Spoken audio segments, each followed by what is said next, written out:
The Apothecary Diaries, Volume 13. Chapter 1. Lahan and Sanfan. They could see a crowd at the port. Everyone had come to greet the great ships that now sat in the harbour. The Emperor's younger brother was returning from the western capital after almost a year away. No wonder everyone wanted to be there. Lahan was one of those who had come to greet the Imperial younger brother, and now he observed the ships from his carriage. "Master Lahan, may I park the carriage here?" Came a polite voice. It was Sanfan, that is, number 3.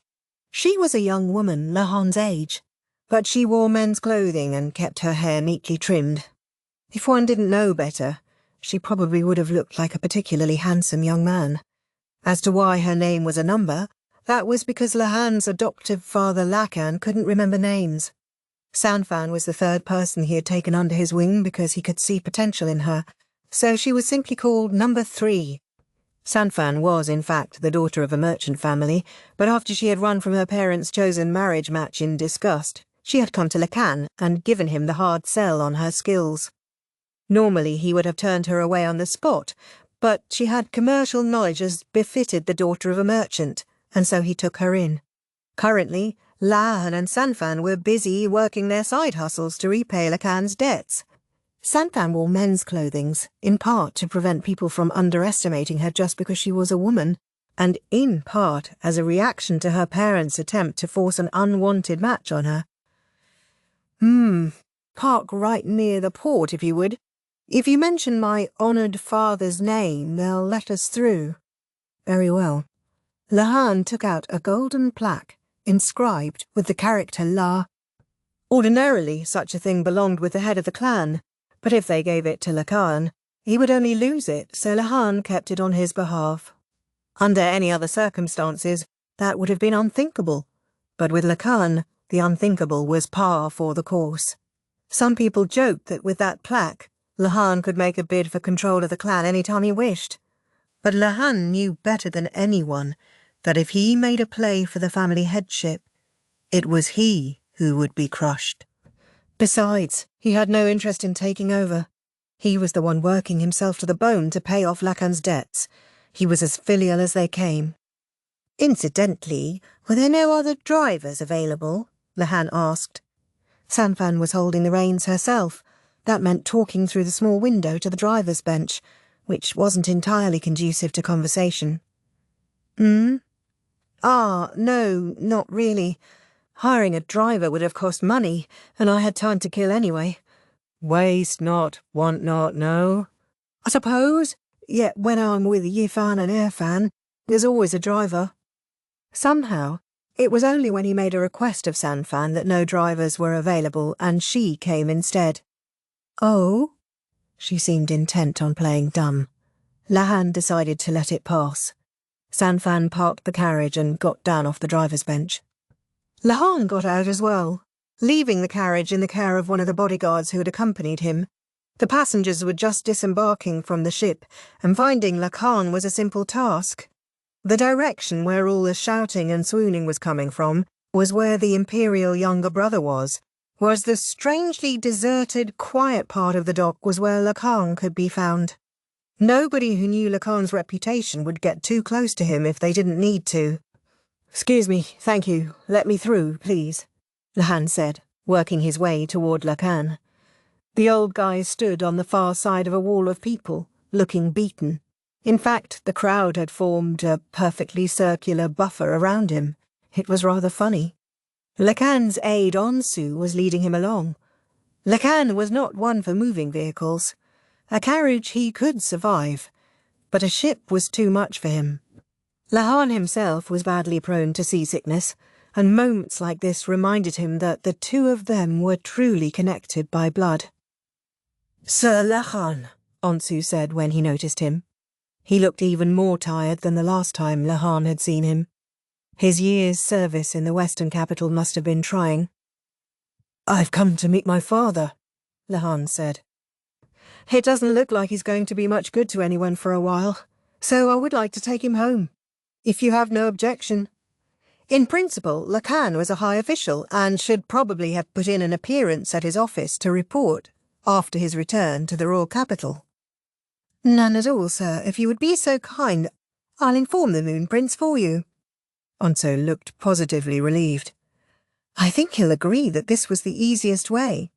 I think he might. Lahan had one of the bodyguards carry his pale-faced father to the carriage. Now, he muttered to himself, am I going to ride in the same carriage as my honoured father? If he were honest, he wasn't eager to be in there, where the air would be perfumed with the smell of stomach juices and other filth. Instead, once Lahan had been safely pitched into the carriage, Lahan climbed up on the driver's bench. Master Lahan, Sanfan said, I realise it's a bit tight up here, but we'll survive. I'm afraid that if I ride back there with my father, I might be sick to my stomach myself. Much as he felt bad for Sanfan, Lahan couldn't ride a horse by himself, and he didn't have the stamina to walk all the way home. By process of elimination, that left sitting on the driver's bench beside Sanfan. You would have liked to pay my respects to the Moon Prince, but so it goes. Next time. Even if he forced his way into the crowd, he would inevitably be lost among the adoring throng. Lahan knew that he was just a plain-looking man, undistinguished in appearance and not even especially tall. In order to get people's attention, someone like him needed the proper stage to demonstrate his abilities as well as information that the other person would be interested in. One needed more than just a fancy outfit. One could not simply overdress. Without anything to back it up, that would only make one look comical. No, this was just like investing. Never let a good opportunity slip through your fingers. That was the key. The Moon Prince was a discerning man, not easily fooled. Lahan could not abide someone who was beautiful on the outside but not the inside, and from that perspective, the Moon Prince seemed to have been crafted by heaven itself, specifically to meet Lahan's ideal. Oh yeah, I wonder if Maomao's at least got one in the oven, he mumbled. His younger sister occurred to him almost as an afterthought.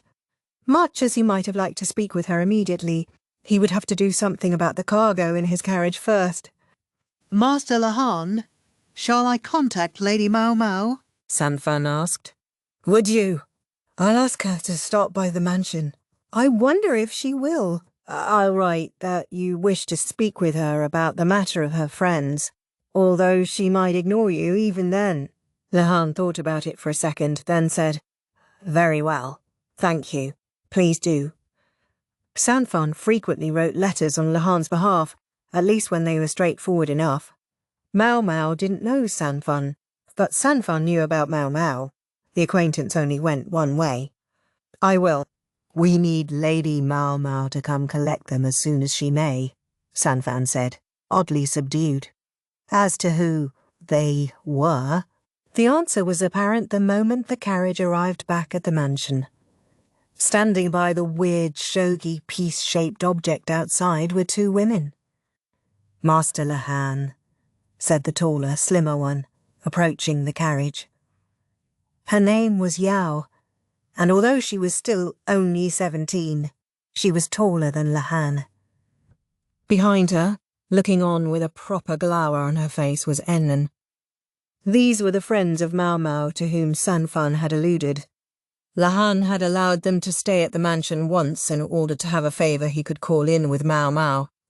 But it had been his mistake, because for some reason the two of them had never left. How was Maomao? Yao asked, and her face was so perfect that even when worried, she looked positively lovely. However, that was all. Lahan heard alarm bells going off in his head.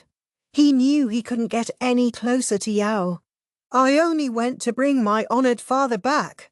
Unfortunately, I wasn't able to collect my little sister. I believe I told you that when I left, didn't I? Lahan replied, from a safe distance. The closer he got to Yao, the more frightening her servant Enen's face became. Oh, Yao said, letting her head droop over her ears and looking dejected. For some reason, Enen was still glaring at Lahan. She seemed to think it was his fault that Yao was upset. What the hell was he supposed to do? Is there anything else you want? If we stand out here talking, we'll only keep the master of the house waiting forever, Sanfan said. Her eyes narrowed. Her tone was distinctly prickly. No, there's not.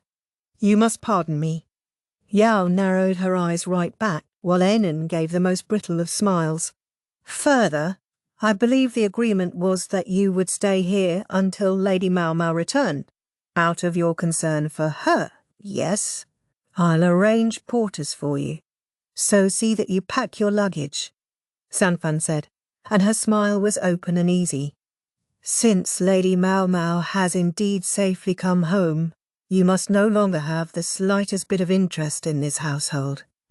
He couldn't quite put his finger on why, but Lahan's sixth sense was telling him that he was standing in the middle of a battlefield. Yes, Yao said, thinking about something. Could you perchance give us a few days? We've stayed here for so long. Putting our bags together will be a time-consuming project. Heavens! And here I assumed your oh-so-capable lady-in-waiting would have everything ready like that.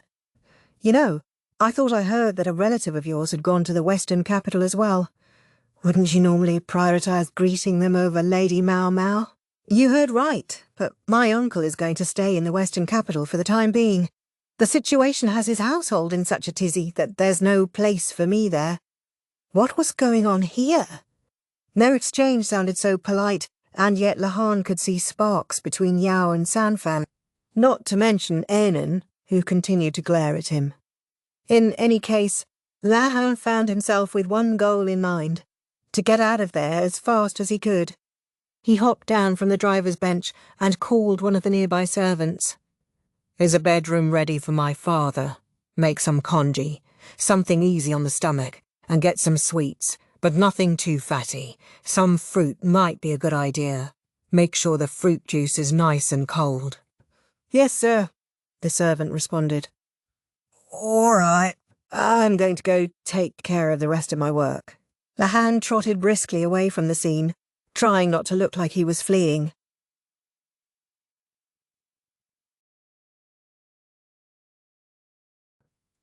Chapter 2. Lahan and the Dangling Corpse, Part 1. For Lahan, it was simultaneously a good thing and a bad thing to have his father back from the Western capital. You must go to your office today, honoured father. You should put up a good front, at least on your first day back, Lahan said, as he watched Lakan drowsily eat his congee. 3 children stood beside Lakan. From the biggest downward they had been dubbed Sifan, Wufan and Lufan, numbers 4, 5 and 6. They were a trio of orphans Lakan had picked up somewhere, who now performed menial chores around the house. Sifan was assiduously bringing the spoon to Lakan's mouth. Lakan was really just being lazy, but the wrong onlooker might have thought he had a thing for young boys. Had he been forced to feed himself, however, he would have drawn the meal out forever, much like a kid, in fact. So this was how it would be. In addition to the other 3 children was another boy, not yet old enough for his coming-of-age ceremony. He was substantially smaller even than Lahan. Lahan didn't recognize the boy, but he had appeared the day before, saying he had been instructed to serve Lakan. From his facial features it was clear he came from Isay province, but why he had come was less obvious. Pardon my asking, but who are you? Lahan said. Did my honoured father collect you? Lakan had a certain habit of just finding people. The boy could have arrived that way. That would be all well and good if he was an orphan, but if he had parents, then it became a kidnapping. If you want to go back to the Western capital, just tell me. It's my father's mess, but as his relative, I'll take responsibility for making sure you get back. Having the head of the clan back got Lahan out of a number of responsibilities, but it also vastly increased the number of problems he would have to solve.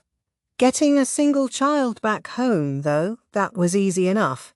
Compared to compensating for an attempt to smash down the walls of the rear palace, he would manage. Not at all, sir. I've come to work.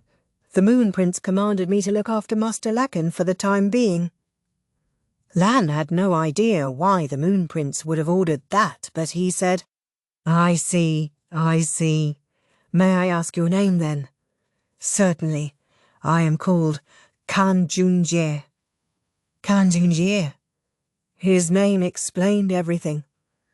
Lahan was a quick thinker, and when he heard this familiar moniker, he connected it with the fact that his own older brother had not returned from the western capital. Why was he there while this boy Lahan had never seen was here? Now he understood. His brother and this boy shared the same family name and the same given name, so they must have been mistakenly swapped. It was patently ridiculous, but that was exactly the kind of star under which Lahan's older brother had been born. Now I get it. Lahan nodded.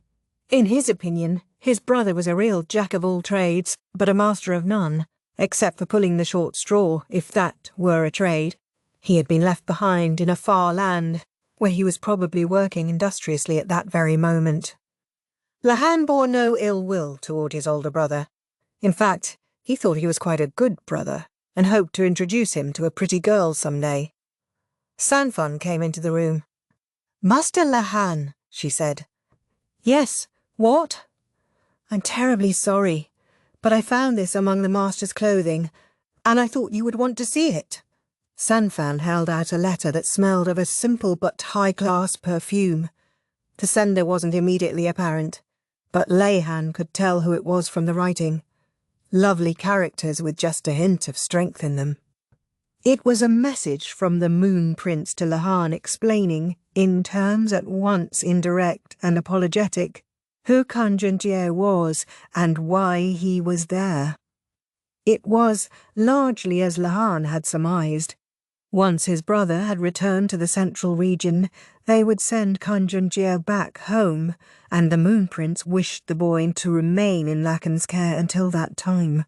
With apologies to his brother, Lahan jumped at the chance to have the Moon Prince in his debt. He would love to do more favours for him, in fact, more and more, until there were so many they could never be repaid. Lahan had finally finished his congee, and Sifan was wiping his mouth. Wufan and Lifan brought him his dessert fruit. Honoured father, Lahan began, before you go to court, I would like to inform you of a few things that are currently going on. Everyone's still doing their jobs, aren't they? Well, with you gone for a whole year, some breakdown was inevitable. Lahan placed a shogi board in front of Lahan. Lahan thought of his subordinates as pieces in a game, and indicated their disposition via the board. It had confused Lahan as much as anyone at first, but after seeing it time and time again, he had begun to discern certain rules. He wasn't perfect at it, but he could largely understand what Lahan wanted to communicate from the board. How are the pieces moving? Lahan asked. Well, you see, this one has gone here, and this has moved here. Lahan moved a silver general inside the enemy camp and took away a pawn. At the same time, a lance was stolen by a bishop. The lance, eh? Always had good spirit but seemed like a liar. As a matter of politics, Lahan never joined any faction, but it was only natural for a faction to form around him, even if that was never his intention. During his absence, his faction had exerted enough pressure to keep opposing groups from running roughshod, but over the course of an entire year, the unwritten rule that one should never cross Lahan had all but eroded. One of Lahan's subordinates had gone over to another faction, but at the same time, his own group had succeeded in drawing someone from another group to them. Before he had left for the western capital, Lahan had given just one order to his people. When I get back, I want everything to be exactly the same as when I left. The result of that order had been the loss of a lance and the taking of a pawn. No doubt his subordinates awaited his return with fear and trembling. Lahan had a thought.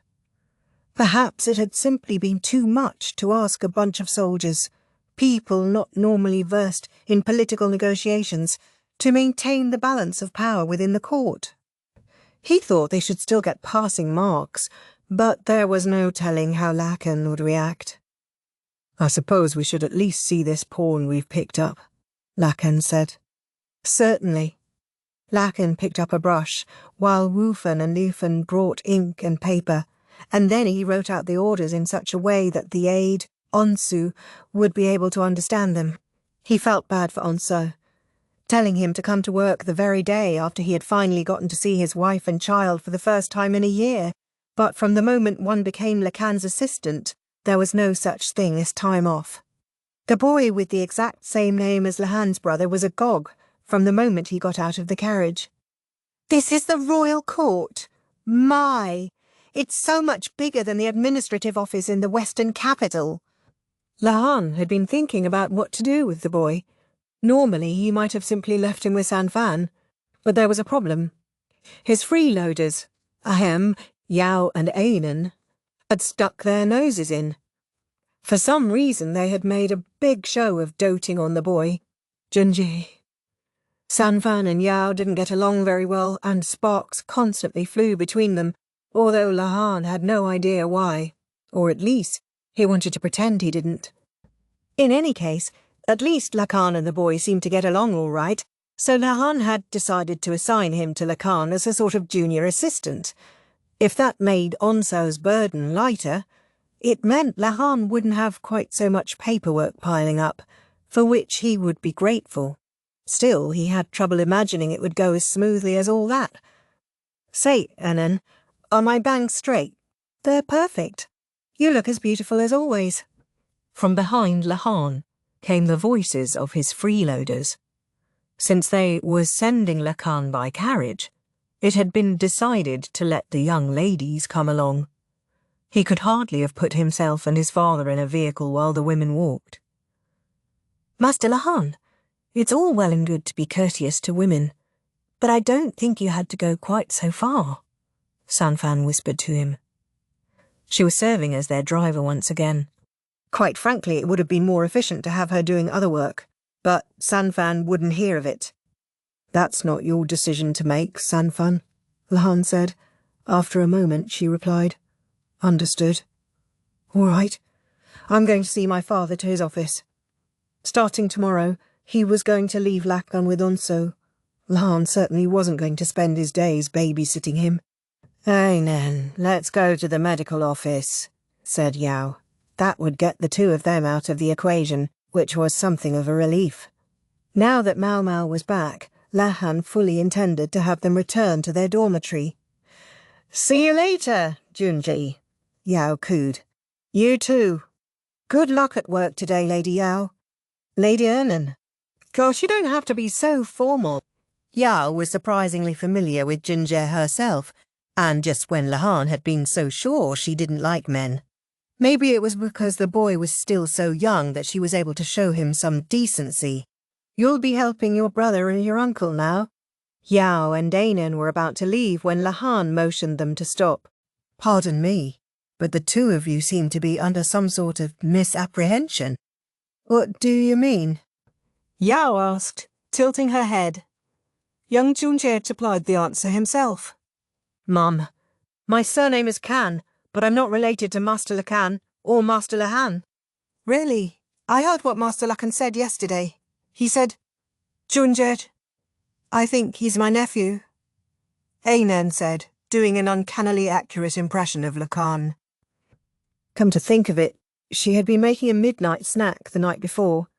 Had she been trying to endear herself to Lahan? Lahan shivered at the thought. "He's not wrong, but he's completely wrong," Lahan informed them. "We're out of time at the moment, so I'll explain later." It was nothing short of a miracle that Lahan had remembered the name of Lahan's biological older brother. He had not, however, managed to remember the man's face. Thus, he had presumably classified the young Jinjed in terms like, "He does not seem different somehow, but he's probably my nephew." Both of them were studious, hard workers, so perhaps they appeared to him similarly. Lahan was seized by a fresh desire to help his brother settle down as soon as he could. Is my name causing any problems? Jinshi looked deeply uneasy. Lahan, Yao and Ainan all looked at each other. It's all very complicated.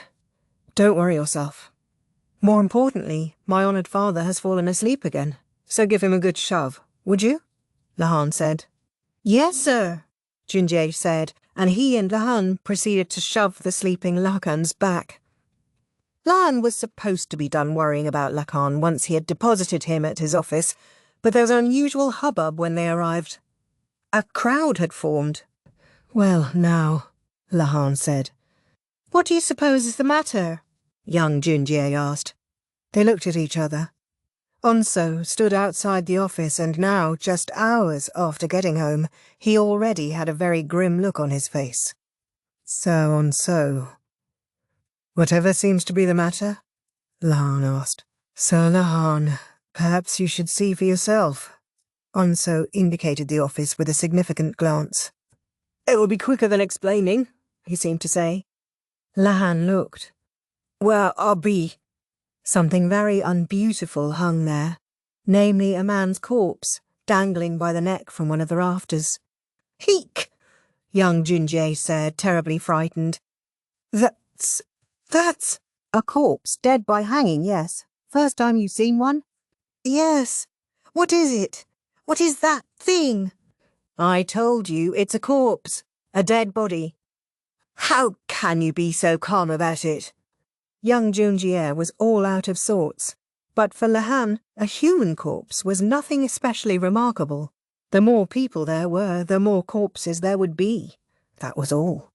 The capital and its surrounding environs had some 1 million official family registers, although in Lahan's mind, that number had to be considered no more than an estimate. Taxes were levied based on the adult population, so in order to dodge the taxman, some people lied and said they had no children when they did, or claimed that their children had died before adulthood when they hadn't, or reported a man as a woman. Sure, some families probably also forgot to submit death reports, but no doubt there were far more people out there who were off the registers. The court and the rear palace between them had tens of thousands of people, a significant population. The more people there were, the more chances there would be to see a dead one. If they rarely seemed to be found, well, in the worst-case scenario, that was because people were successfully hiding them. Among the soldiers, it wasn't uncommon for someone to take a hit in the wrong place during practice and die from it. There had been 3 recorded cases of just such a thing happening in the last year, along with 18 people who had survived but had been so badly injured that they couldn't continue in the military. Not a large number, as numbers went, but one had to assume there were other cases that had gone unreported. Then there were the bureaucrats, some of whom inevitably found themselves so hemmed in by work that they took their own lives. 7 cases last year, as I recall, Lahan said as he stood and studied the dangling body. This corpse, however, did not belong to a bureaucrat. It was wearing a soldier's uniform. Why, there's one of those rain-go-away dolls in here. Why, that's the biggest one I've ever seen. Honoured father, that's a human corpse. As usual, Lahan couldn't be quite sure whether Lakan was joking or not. Young Jinshi, unable to bear the sight any longer, had turned away and was covering his mouth. That would be the ordinary reaction. Admittedly, Lahan wasn't eager to smell the filth the body had expelled, so he covered his nose with a handkerchief. What would you like to do, Master Lakan? Onso asked. I can have the room cleaned up immediately, or else you can do your work in a different place today. If you can clean it up nice and quick, then I'm perfectly fine here. You may be, father, but I'm not so sure about everyone else. Lahan did not consider a dead body to be a beautiful thing. For a thing it was, once its life functions had ended. It was a person no longer. Besides, with time it would rot, and rotting was not very good for purity or cleanliness, so, in Lahan's opinion, not beautiful. This room gets good sunlight, Lakan said firmly, It was still the cold season, and it was crucial to Lahan that he have somewhere warm so he could take a nap. The whole gaggle of onlookers was watching Lahan and his group now. To be very precise, there were 17 soldiers, 10 civil officials, and 3 palace ladies gawking. "By the way, who is this person?" Lahan adjusted his glasses and squinted at the man. He wasn't keen to study the corpse too closely, but it was necessary to establish the deceased's identity. Lahan didn't see much prospect of getting his work done today. "He's a soldier Master Lahan brought into his fold about 2 years ago," Onsu said. "Master Lahan described him as a lance, I believe." "This is our turncoat, then?" "Indeed. I have a record of his service I can give you, although it's more than a year old. So, this was the lance that Lahan had captured on the shogi board that morning. Lahan had known, and told Lahan, that the lance had been taken by a hostile faction, but he hadn't known the lance's face. Remembering people's faces wasn't Lahan's job, it was Rikeson's. And he just decided to kill himself in my father's office," Lahan mused. He looked around the room. The lance was dangling from a beam in the very middle of the office, which had been given particularly high ceilings, with a few good sturdy rafters after Lahan had expressed the desire to have a hammock. As it turned out, however, he was so decidedly unathletic that he couldn't actually get in the hammock. A pointless story of a pointless endeavour, except that the other offices were not built such that one could have hanged oneself in the middle of the room. Not far from the waste that had gathered under the body lay a toppled chair. Perhaps the man had kicked it over. Lahan's office appeared to have been left undisturbed in his absence. It had been cleaned, but in a cursory manner. Lahan's beloved couch had been dusted, for example, but the cobwebs on the bookshelves had not been attended to. Lahan inspected the rope hanging from the rafters, the lance hanging from the rope, and the overturned chair. "Father," "is the culprit who killed this lance, the man dangling from the rafters, here with us?" Lahan indicated the onlookers with a jerk of his chin. "What?" Young Jinshi looked at the crowd, shock written on his face. "What? What does that mean?" "Keep your voice down, if you please. We don't want the criminal to notice us." Lahan tried to be gentle in his reproof of young Jinshi. He wasn't in the habit of wearing kid gloves with men, but when it came to a boy who had been dragged here by accident due to a case of mistaken identity involving Lahan's own elder brother, sparing a bit of decency seemed the least he could do. Young Jinshi clapped his hands over his mouth. "Obedient children were so much easier to work with. Who is it?" Lahan asked Lahan. "White ghost stone." The culprit might appear as a ghost stone to Lahan, but Lahan couldn't tell them apart. He narrowed his eyes. "Ah." The crowd was dispersing, meaning the killer was going to disappear, but Onsu seemed to have figured it out. He wasn't quite as good with faces as Rikusen had been, but they were still his specialty. "Sir Onsu?"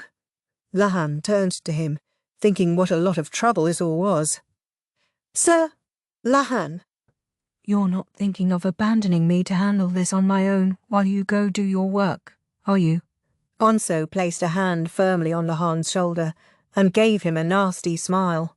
He was a soldier in his own right, and his grip was strong enough to hurt. Lahan let out a breath, considering what to do, and looked at Lahan. "I want sleep," Lahan said. "But first, I want to go see Maomao." Lahan's brain was built in a way that was unfathomable to the average person. He could solve problems without using numbers or formulae, but nobody knew how he reached his conclusions. However accurate his accusations might be, making them stick without further proof would be a tall order. Lahan flagged down a nearby lower official. "Kindly go to the medical office and tell them we need to investigate an unusual corpse. Those are the words you are to use. Don't tell them it's a hanging corpse. An unusual corpse." "An unusual corpse, sir?" "Yes, and make sure you get it right. Oh, and since the medical apprentices are finally back at work, could you have them come as well? I suspect the medical personnel will leap at the chance to study a fresh body. This was all Lahan's very indirect way of telling him to bring Maomao. Absolute certainty was impossible, but he figured that there was at least an 80% chance that she would come. That ought to help the otherwise listless Lahan muster some motivation. Lahan would give them their answer, but an answer alone wouldn't be enough. He would tell them who the killer was, but it would be up to Lahan and the others to figure out the motive and the manner of death, both Maomao's specialties. Lahan made sure his glasses were perched firmly on his nose, and then he sighed. He was going to have to spend a long time looking at something very unbeautiful.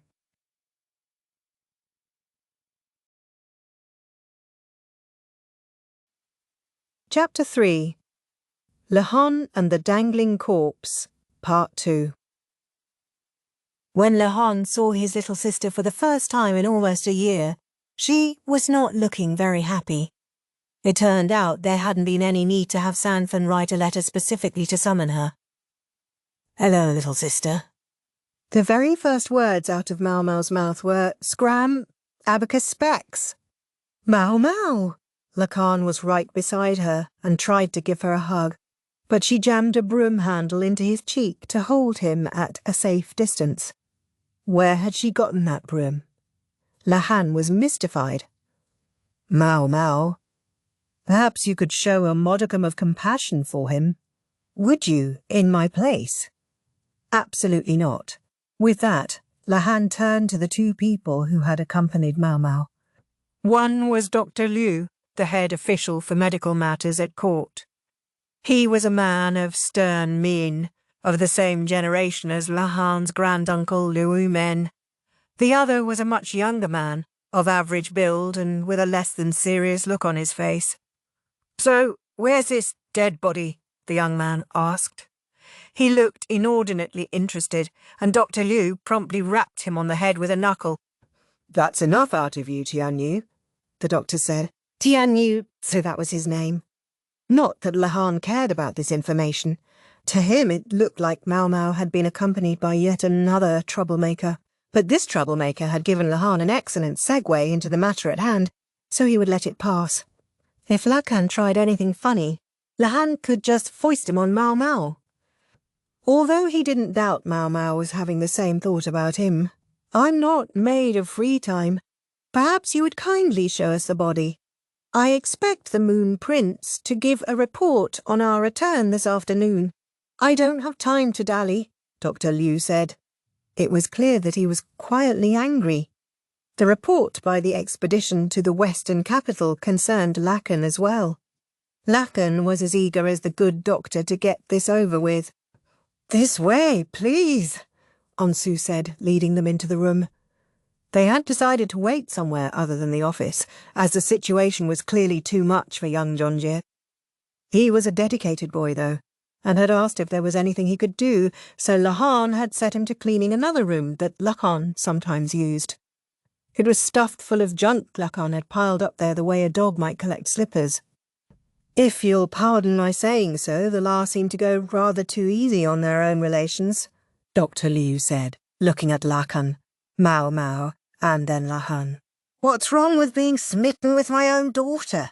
Lahan answered, as if this were a perfectly ordinary conversation. "You could lead a horse to a charged room, but you couldn't make him read it." Dr. Liu was no fool. He had to know that nothing he said to Lahan would make any difference. He walked casually into the office. "This is our man?" he asked. The lance was still dangling from the ceiling. Lahan had given instructions that the body not be taken down. Can't get a very good look at him like this. Dr. Liu narrowed his eyes, but the man called Tianyu was downright excited. "Wow! He's dead!" "He's dead, all right." "You said the body was unusual, but it's just a hanging," Maomao muttered. She probably thought she had said it silently, but her thoughts frequently came out of her mouth in spite of herself. Lahan had instructed the messenger to say that the body was unusual, because that implied the cause of death was unknown, which made it conceivable that there was poison involved. If he had said in so many words that it was a hanging, Maomao would never have been interested. Lahan knew very well that Maomao would be loath to come to Lakan's office. He had had to manufacture a reason for her to come. "You found him hanging here? Doesn't that pretty much make it a suicide?" Tianyu asked. He was rewarded with another knuckle from Dr. Liu. "Investigate. Don't jump to conclusions based on the first thing you see. Making assumptions will only skew your judgment." He sounded a lot like Maomao's granduncle Liu Men. "I presume the fact that you've left the scene undisturbed implies you have some reason to believe this wasn't a suicide." Dr. Liu was already studying the body. "That's right, sir," Onso said, answering on behalf of Lakan. It was more appropriate for him to handle this conversation than for Lahan to do all the talking. If it were a suicide, it would create a contradiction. What kind of contradiction? Onso answered the doctor's question by presenting a piece of rope. "We cut this piece of rope to match the one around the man's, Wang Fang's, neck. We wanted to compare it with the distance from the toppled chair to see if it would have been possible for him to hang himself. If a person was going to hang themselves, they had to be able to get the noose within about 30 centimetres of the chair, or they would never be able to get their neck through it, no matter how they stretched and strained." To Lahan's eyes, the world was overflowing with numbers, and this contradiction was not beautiful. "If he kicked the chair over as he jumped, then this doesn't make sense," Tianyu offered. Lahan answered in lieu of Onsu. "The chair is lying with a backrest up. It would have to have spun 180 degrees as it fell to end up like this. After all, it would be very hard to hang yourself facing toward the backrest." Maomao was quiet, perhaps because Tianyu was being so loud. She continued to try to keep her distance from Lakan, who was holding out a snack. Maomao was sniffing dubiously. "I take it you didn't let the body down because there's something you wanted me to double-check," Dr. Liu said. "Precisely," replied Onsu. "And the chair hasn't been moved. Would you like me to call one of the onlookers to testify?" Dr. Liu, it seemed, was a man who liked to be clear about things. He was suspicious where suspicion was warranted. He looked like he could be a hard man, but he didn't seem the type to bend the truth, so Lahan didn't dislike him. "I must say, I'm surprised you felt the need to come yourself, Dr. Liu," said Onso, who apparently had hoped for some more junior medical personnel. His polite smile caused his right cheek to rise exactly 3 millimetres. "It was the way you said to send the apprentices. They need someone to oversee them, don't they?" In other words, he wanted to make sure his people couldn't be part of any cover-up. "All right, bring down the body, if you would." "Certainly." Onso summoned a subordinate and instructed him to lower the body to the ground. "If you would all be so kind as to have a seat and wait." "Don't mind if I do," Tianyu said, promptly claiming a spot on the couch. "I'm happy to stand," Dr. Liu said. "Me too," said Maomao, and the two of them did just that. Even given that the rope holding the body up was cut before the body was fully on the floor, it was difficult work. The Lance, Wang Fang, had been a military man and built like one. His corpse was quite a heavy load. According to the report, Wang Fang had first been spotted by Lakan 2 years before. Lakan, being an excellent judge of people and quick to act, soon hired him. The man was practically made for battle and took care of the job Lakan assigned him in lieu of a test with no trouble at all. The report noted that Wang Fang was ambitious to the point of greed, but suggested that with proper oversight it shouldn't be a problem. Perhaps it wouldn't have been, but with Lakan gone, Wang Fang hadn't had that oversight. "Finally got him down," Dr. Liu remarked. The body was laid out on a cloth, and it was so not beautiful that Lakan, quite honestly, wished he could avert his eyes. The skin, which had been supple in life, was now bluish and pale, and fluids seeped from the body's various holes. "Tianyu." "Yes, sir." Dr. Liu was telling the young man to take the first look. Maomao positioned herself behind Tianyu and peeked at the body. "What do you think?" the doctor asked. "You can see fingernail marks on his neck. They show he fought the rope, tried to escape." Tianyu looked surprisingly serious. He might have seemed a frivolous person, but apparently he really was a physician. Maomao nodded and also looked at the body. "I would say he suffered. I would say he did." "Doesn't one usually suffer when one is hanged by the neck?" Onsu asked, perplexed by their exchange. It was Dr. Liu who answered. "If you drop with enough force, the joints of the neck dislocate and you lose consciousness, in which case you wouldn't struggle." "So it's an easy death," said Onsu. "Not necessarily. Get it wrong, and it's going to be very unpleasant. I can't recommend it." At that, Onso gave the most pained of smiles. Dr. Liu continued. "All right, take off his clothes." "Yes, sir." Tianyu began to strip the body. Maomao helped. "What's this? You're helping?" Lahan asked. From what he remembered, Maomao was under Luomen's strict instructions not to touch a dead body. "Because this is work. I have my old man's permission," she said. She showed no sign of fear as she removed the clothing from the corpse. Lahan wasn't sure how he felt about the fact that his little sister seemed so used to stripping a male body bare, even if this one was dead. "Maomao, don't touch something so filthy," said Lakan. He was one to talk. He was covered in snacks. Lahan was almost impressed that he could eat in the presence of a dead man. "From the livor mortis on the feet, I would say this guy's been dead a long time." "How long would you say, Niangi?" "At least half a day, certainly.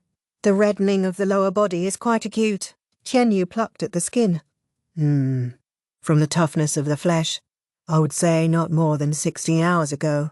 Dr. Liu didn't say anything, so he evidently agreed. Even granting a margin of error, he would have died sometime in the evening or night. Lahan touched his spectacles. What had this man been doing here so long after work hours? "You do believe he died from the hanging?" he asked. "Ah?" Tianyu replied. Again, Dr. Liu didn't contradict him. "Do you think you can say whether it was suicide or homicide?" Onsu asked. "Can't tell that for sure. Like I said, the position of the chair makes me think he didn't do this to himself, but I don't think I could say for certain." This time, Dr. Liu actually nodded. Maomao meanwhile squinted up at the rafter overhead. "What's the matter, little sister?" asked Lahan. She didn't answer, but only stomped on his toes. Unfortunately for her, he had packed material into the toes of his shoes, which distinctly blunted the impact. "What's the matter?" he asked again. "I was just looking at the rope up there. I think it's tied like a lasso. That way you wouldn't have to use a ladder." "A lasso? Maybe it would be quicker to show you." Maomao glanced at Dr. Liu for permission. He might get angry if she just started doing things on her own. It was Onsu who gave her the go-ahead. "Do please show us if you would." "Is there anything you'll need?" "A rope similar to the one used in the hanging. And if you have a rock that can be tied to it, that would be helpful." Maomao hardly listened to anything Lahan had to say, but she seemed relatively pliant with Onsu. Lahan wasn't sure whether Maomao realized it herself, but that preference for put-upon folks bore the distinct sign of law men's influence. "If I may, then."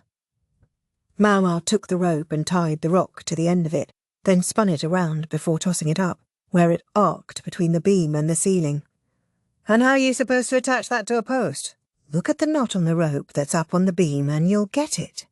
You do this." Maomao made a loose loop with the end of the rope and passed the other end through it. "And then pull on this." She cinched the rope tight to the beam. "So that's how it works," Lahan said. "That's how what works?" "I was just thinking, if it was homicide, how would they have killed him? The culprit would have been dealing with a powerfully built soldier, not someone who could be easily strangled. What if they were to use the ceiling beam? Then they wouldn't have to have the strength to physically wring his neck. You hang him from the rafters by the neck, Then you could kill him without having to be very strong. Not to mention, that would be no sign of anything but a hanging. Pretty much. Although it would still be impossible for someone like me. Maomao gave the rope a tug. She could hardly have weighed half what the dead soldier did. True enough. Even a man like me probably couldn't have managed it. Not for a burly, heavy military man like that. The possible culprits my father indicated hardly seemed like they could have murdered someone so large. Lahan thought of the onlookers that Lakan had been watching. Culprits? You mean the old fart already knows who did it? Maomao immediately scowled.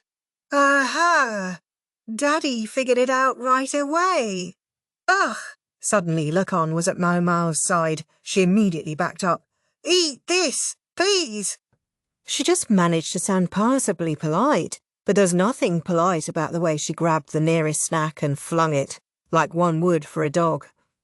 Lakan went running after it. Don't waste food, Lahan said. He'll eat the whole thing, and you know it. Maomao clapped her hands to get the crumbs off them. Well, that takes care of that, she seemed to say. Dr. Liu was looking at her like he had an opinion on all this, but he was loath to stick up for Lakan, so then he decided to pretend he hadn't seen anything. If you know who did it, why did you call a doctor? Maomao asked. My honoured father may know who committed the crime, but he can't say why or how. I suppose we know how, now. Which leaves me wondering what the motive could have been. The motive, right. Maomao glanced toward the couch. You know? More or less. Enlighten me, little sister. If it turned out the murder had been arranged by Lakan's subordinates to get back at the traitor, that would be a problem. Lakan hoped they could deal with this as quietly as possible. I don't really want to say, Maomao told him. You have to, or I'm going to be late for the report with the moon prints. Maomao didn't look very happy, but she started talking. The motive isn't anything especially profound. The killer was female, yes? Excellent guess. Lahan was genuinely impressed. Lakan had said, white ghost-stone. In general with him, white ghost-stones were women and black ones were men. Maomao sniffed. It's very simple. The deceased is a man, and the killer was a woman. That's what it boils down to, eh? Aha. Maomao looked down at the now naked body with disinterest. To someone who had grown up in the pleasure district, fraught relationships between men and women were nothing new. If you knew all that, you could have said something, Lahan said, irked by his sister's reticence.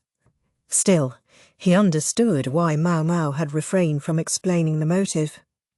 Luaman, the man who had raised Maomao, detested baseless assumptions and had instilled in her the belief that one should not speak too lightly or based on guesswork alone, perhaps because those in vulnerable positions could so easily be brought to disaster by a few stray words. Very well. As Maomao won't say what she means, shall I be the one to give the explanation? Lahan asked. Once Maomao had confirmed that the killer was a woman, he had a pretty good idea of where she was going. No, I can do it, said Maomao. Well, now. Lahan wondered what it could mean for her to say that. In the past, she would have gladly let someone else take the lead, instead of having to talk herself. I see there's been some change in you, Maomao, but you should hold off. It would be better if I did the talking. Could you explain it to us? All right. I would like to confirm a few things, though. Like what? What kind of woman the killer is? What do you mean, what kind? Lahan thought back on the crowd of onlookers, recalling the women who had been there. There were 3 of them, but I don't actually know which one did the crime. 3 of them, Maomao echoed, looking up at the rafters. You know, don't you, Lahan, that it would be impossible for a woman to make it look as if a big, strong soldier had hanged himself. I suppose you're suggesting that it would have been impossible for a woman to commit the crime. The victim probably weighed at least twice what his supposed killer did. Then how do you make the impossible possible? Consider the motive and the answer reveals itself. If your one woman couldn't do it, what do you need? If one woman couldn't. Ah, I see what you mean. Lahan clapped his hands as the realization hit. It was simplicity itself. Maomao didn't say another word, but only turned around. Maybe it was because of the steady stare that her boss Dr. Liu had fixed on her. He not only had to keep an eye on Maomao, but also try to restrain Tianyu's interest in the corpse. With subordinates like that, it couldn't be easy being him. Lahan, meanwhile, was reclining on the couch, nibbling on the snack Maomao had thrown. It would be time for his midday nap soon. Lahan looked at him with a moderately conflicted expression on his face. "Sir Onsu," he said to Lahan's aide, "would you call the 3 women who were in that crowd earlier?" "Right away." "Thank you." Judging from the position of the sun, they just had time until noon. Lahan half closed his eyes, his heart growing heavy. Chapter 4. Lahan and the Dangling Corpse, Part 3. The 3 women Onso brought were all new palace ladies who had just passed the examinations this year. They were of reasonably respectable backgrounds. 2 of them were officials' daughters, while the other came from a merchant family. Each of them, Lahan thought, was notably beautiful. He had also taken the liberty of summoning officials from the Board of Justice. They didn't get along so well with Lahan's Ministry of War, but there was no reason to go looking for a fight. Lahan wanted someone there to witness the entire affair. May I ask why we've been called here?" Palace Lady No. 1's eyebrows dropped by 3 millimeters. The brief report he had gotten about her had said that she was the daughter of a rural official and that she was staying with relatives in the capital. She had lustrous black hair. "I can't believe you would bring us to the very room where something so awful took place. Surely you're not going to tell us to clean up the corpse?" Palace Lady No. 2 said, quaking. She was the merchant's daughter, raised in the capital, and also had lovely black hair. I want to go home," said Palace Lady No. 3, shivering violently. She was the youngest daughter of a civil official, and like the others, was a raven-haired beauty. Each of their faces was quite distinct, but from behind they would all look very similar. This would make it hard to tell who was who, even if we did have witnesses from the projected time of death. Onsu crossed his arms. Dr. Liu and the other medical personnel had remained in the room. So which of these women is the criminal? Onsu looked to Lahan, but he was asleep. Even if he had been awake to point out the killer, it would never stick without a clearly defined motive and manner of killing.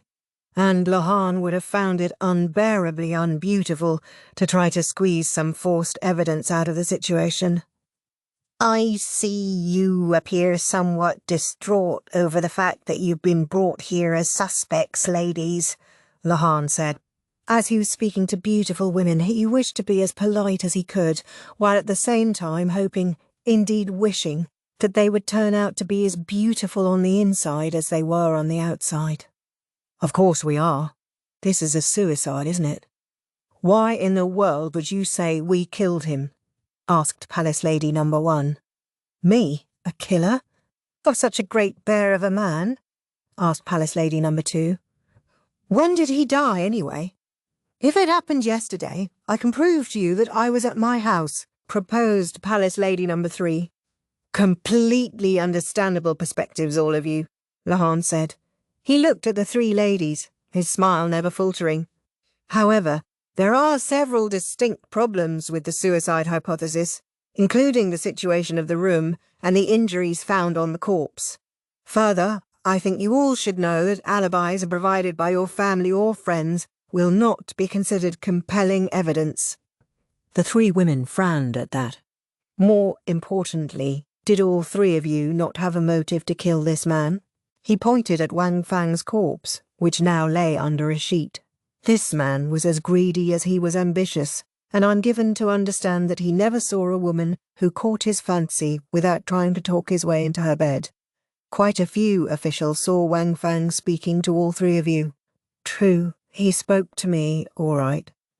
And not just a couple of times, Palace Lady Number 2 said with a sigh, but he's hardly the only man to have made advances on me. Embarrassing though it may be to say so, surely you understand that many of the palace ladies are here seeking good marriage prospects.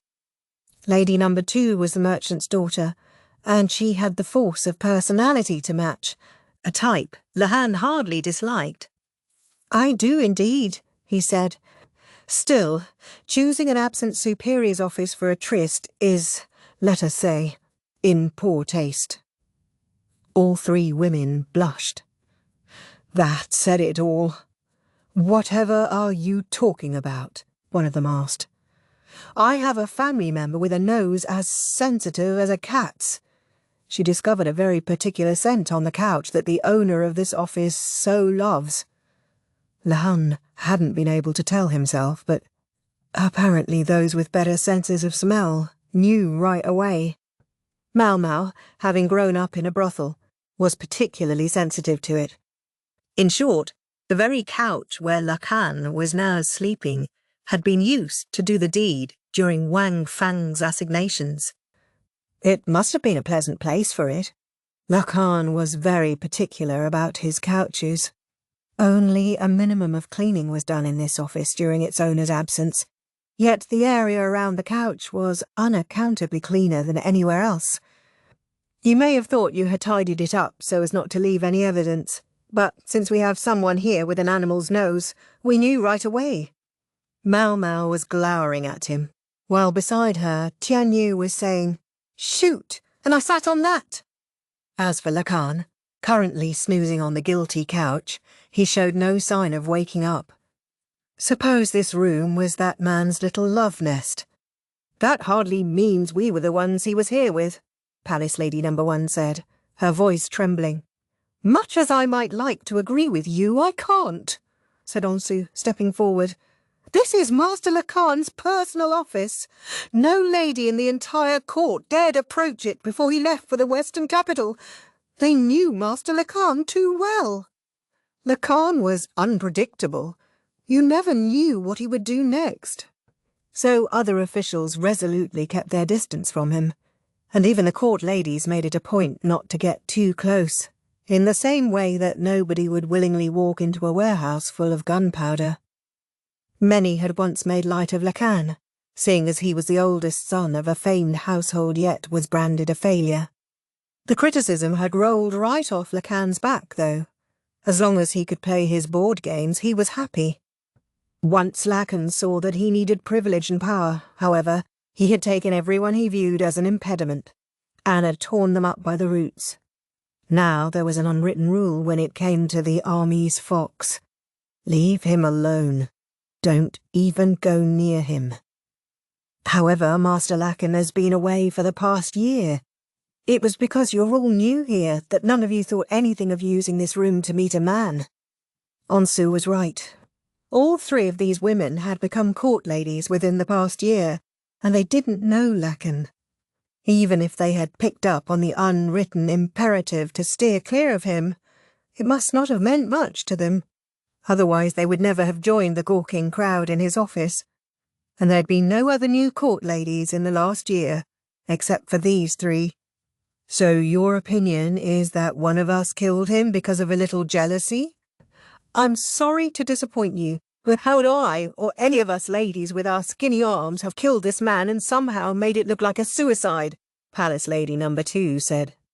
Nos, 1 and 3 immediately nodded their support. I'm glad you asked that. I would like to consider that very question right now. Lahan beckoned Maomao over. She gave him the world's most disgusted look, so he was obliged to go to her instead. Could you give me some help? And he asked, I am here strictly as an assistant to the medical personnel. What help would you have me give you? Maamei replied as if reading off a script. Since she brought up a woman's skinny arms, I thought this might be most credible if you did it. Surely not, Master Lahan. I'm certain your own arms, so pale that they appear never to have seen the sun, and so willowy that they don't look like they could hold anything heavier than a brush, would provide an ample demonstration. Maomao and Lahan set to glaring at each other. "Ah, help the guy out, Niang Niang. If you don't help him, this will never be over. Just do it already." Maomao shot Tianyu a dirty look, but she couldn't refuse an instruction from Dr. Liu. She clicked her tongue. "Very well. Toss the rope around the ceiling beam, if you would, like you did earlier." "Uh-huh." Maomao had dropped the pretense of politeness. She answered quietly enough that those around wouldn't hear. "Here, rope." "Yep." Maomao tossed the rope around the beam so it dangled down, then knotted it. At the end, she made a noose. "You think that rope is enough to hold such a big man?" Palace Lady Number 2 said with a sigh. "Oh, yes, but it would be difficult to dangle him with that alone.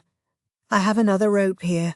Lahan passed a second rope to Maomao, who looped it around the rafter like she had the first one. This one, however, she didn't knot, but allowed it to hang freely. Lahan began to explain. "You make a loop in the end of this rope as well, then place it around the neck of the person you wish to kill." "Maomao, don't put that around my honoured father's neck." Maomao had been making to place the rope around the sleeping Lahan's neck. If she hated her father, there was nothing Lahan could do about that, but he didn't want this to turn into another murder right while he was standing there. "Niang Niang, we've got the perfect thing right here." Tianyu looked like he was about to pull the sheet right off the body, but thankfully Dr. Liu stopped him with another rap on the head. Lahan was becoming very grateful indeed for Dr. Liu's presence. Onso brought a sandbag. "Here, use this." The tied-off part would make a nice analogy for a neck. The perfect place to put their rope. The beams of the ceiling were just logs, used as is, which meant they acted like a pulley, making it easy to heave the rope up. "Except it's not moving at all, is it?" Palace Lady Number 2 laughed. Lahan's adopted younger sister, Maomao, was not very strong. The sandbag, measured out to be as heavy as the murder victim, was at least twice her weight. With a movable pulley, which would have lightened the load proportional to the number of pulleys involved, even Maomao might have been able to lift the sandbag. But the beam, secured in place, only acted like a fixed pulley, which didn't change the weight of the object being lifted. Maomao strained, clutching the rope close, but instead of lifting the sandbag, she was the one who started to float off the ground. "You're right, it's not budging." "Well, let me help," Lahan said. He joined Maomao at the rope, pulling on it as hard as he could, leaning all his body weight back. "I can't do this." "And you know it," Maomao grunted. "Shut up and pull," Lahan replied. "You are not even helping. It's not moving. Shut up, I said." As they sniped back and forth, the sandbag slowly began to rise into the air. Huff, puff, puff, huff. After keeping it dangling for some 10 or 15 seconds, the two of them ran out of strength, and the sandbag fell back to the floor with a thud. Maomao and Lahan followed it, panting. Lahan was not a fan of physical labour, but his demonstration would be the most persuasive of anyone here. "The body had scratches on the neck, indicating that the victim clawed at the rope," Lahan said, catching his breath. "Which wouldn't be present if he had jumped from the chair and been strangled in an instant." The faces of the three women stiffened at that. "One of you couldn't have managed alone." "True enough. But two together, that would be possible, wouldn't it?" Lahan had said something about a white stone, but not which one. Meaning, maybe it was more than one. Listen to the two of you gasp for breath. Perhaps two people could have killed him, but it doesn't look to me like they could have hung him up, Palace Lady Number 2 said, in spite of the strained look on her face. Indeed. Two people could only just barely lift him, so it would be difficult for them to stage the hanging. That would require a third person. The lady's expressions grew tenser still. Lahan somehow managed to calm Maomao down and get her to help him heft the sandbag again. When they had it up to about the level of the noose they had prepared earlier, Onsu got up on the chair and placed the other loop around the sandbag's neck. Then they cut the second rope with which they had hung up the bag, and it dangled neatly from the rafters. "Behold," Lahan said, "you'll note that I never once said there was only one killer. The three of you all did it together." With that, the three ladies broke down, weeping and kicking the floor in their frustration. After a great deal of kicking and screaming, whatever had possessed the three women seemed to release them, and they quietly admitted their guilt. They had become friends because they had all joined the court ranks this year. None of them got along very well with the more experienced court ladies, which had only made their sense of solidarity stronger. So strong that they even used the same hair product, which might explain why all three of them had such lustrous black tresses.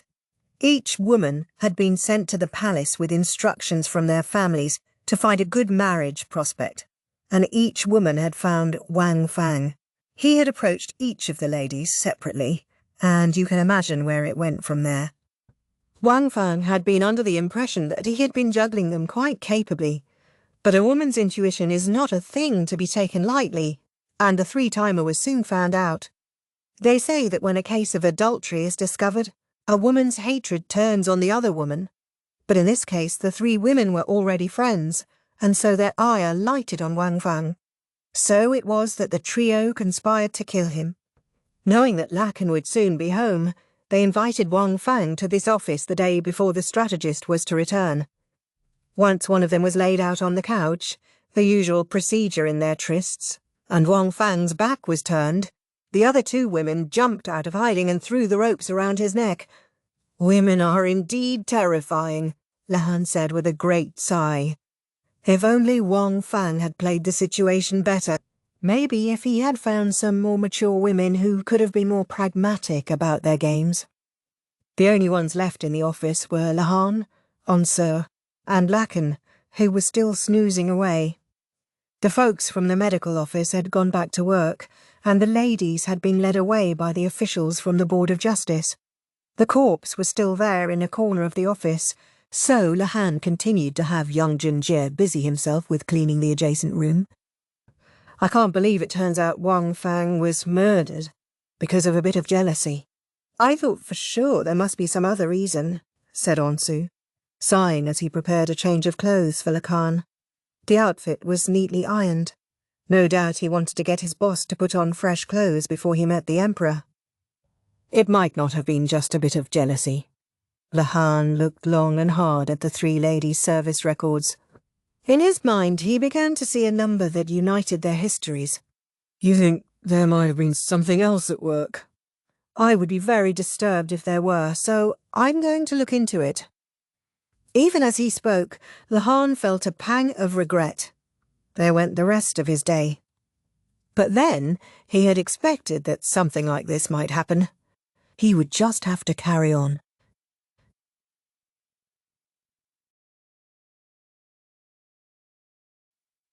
Chapter 5. Jinshi and the Report.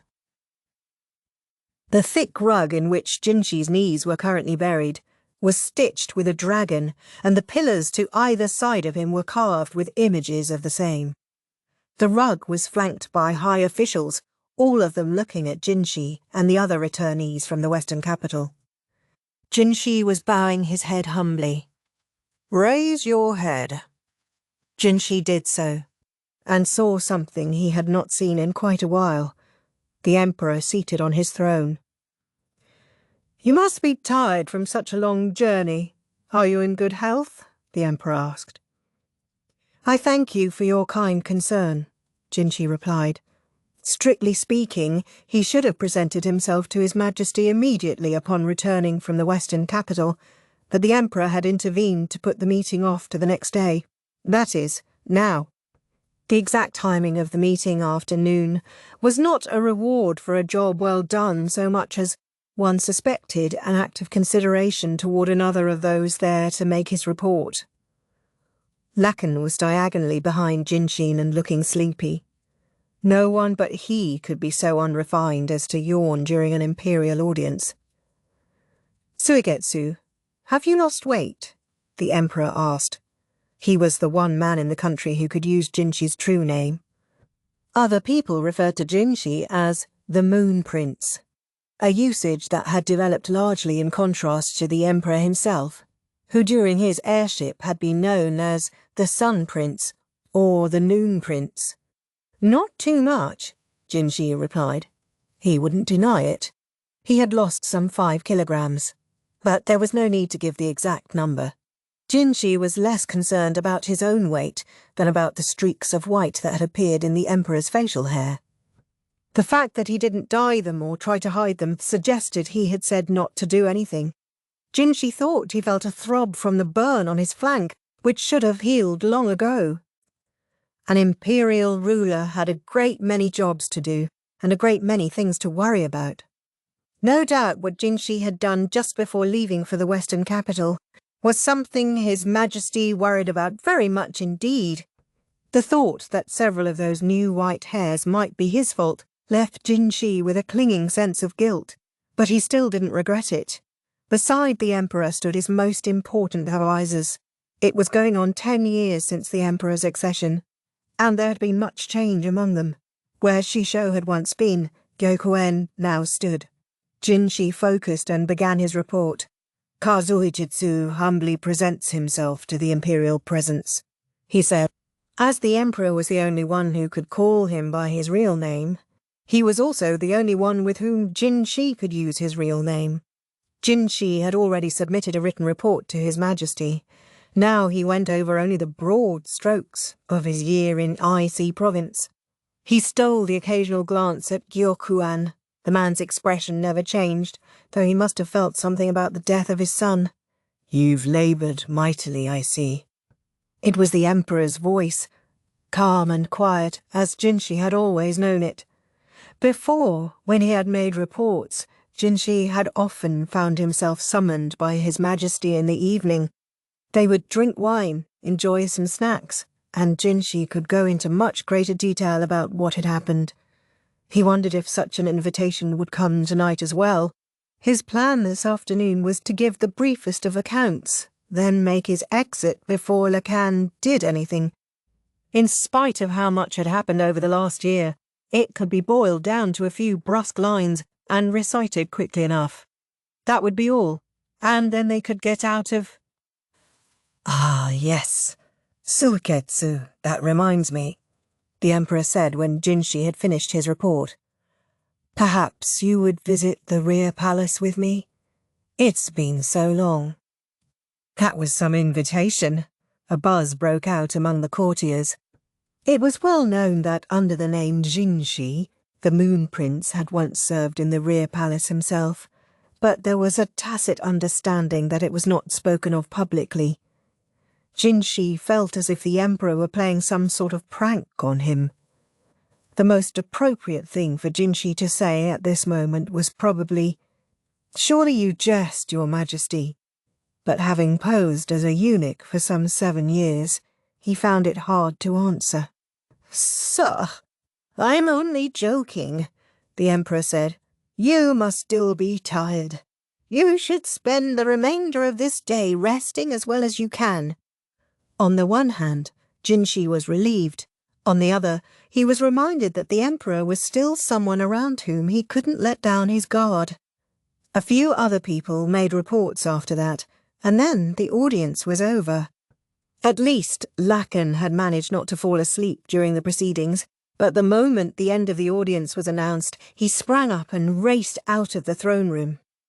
Jinshi walked into the hallway, breathing a sigh of relief. Barson and several bodyguards followed him. Bayu had been present at the audience as well, but on the verge of passing out from being surrounded by so many people, so Jinshi had sent him straight back to his room. "I'm to rest, am I?" Now that he had properly greeted the Emperor, Jinshi would have to also pay his respects to his mother, the Empress Dowager, as well as the heir apparent, Empress Gyokuyo. After that, perhaps he could rest. He might even rest well, as the Emperor said. He had managed to get through all his paperwork on the voyage home, so he could kick back for the next few days. "Will you return to your room, Moon Prince?" Basen asked. After I've greeted the Empress Dowager and the Empress, if I could ask you to carry a summons. Yes, sir? Perhaps you could call Maomao for me, Jinshi said, slightly embarrassed. Lahan was long out of sight, and he was at least confident that the strategist wouldn't overhear him. If Jinshi wasn't mistaken, Maomao had some affection for him. Otherwise she would never have given him that kiss, or so he wished to believe. And believing wasn't necessarily easy, after she had spent so many years dodging him. On the ship, with Lahan nearby, and so many eyes around, there hadn't been any chance to progress their relationship. Now that they were back home, though, surely it wouldn't be so bad to try to deepen their friendship a bit. You mean the girl? Parcin asked with a puzzled tilt of his head. What? Is there a problem with that? Parcin was not always the most perceptive of men, and Jinshi could understand why he hesitated to bring Maomao into Jinshi's presence. However, he was going to have to get used to it. No, sir, but the medical staff are back to work today, so I thought she might be as well. Would you like me to call her right away? Jinshi almost gasped. Moon Prince? What is it? Why do you look so shocked and doubtful? Nothing, it's just I didn't expect you to say something so on point. That made Parcin frown. My father cautioned me you might call Maomao before he went. Parcin's father, Garshan, had gone back to serving the Emperor personally. Jinshi nodded vigorously. It made sense. If this was coming from Garshan, then he wasn't just worried about Maomao. There might be something else at work. Shall I call her, sir? No. You know what? Forget about it. Yes, of course. The Emperor himself had told Jinshi to rest, which was why he could take today off, but the others didn't have such luxury. It crossed his mind to call her when she got off work. But perhaps summoning her on the very first day she went back to her job wasn't the best idea.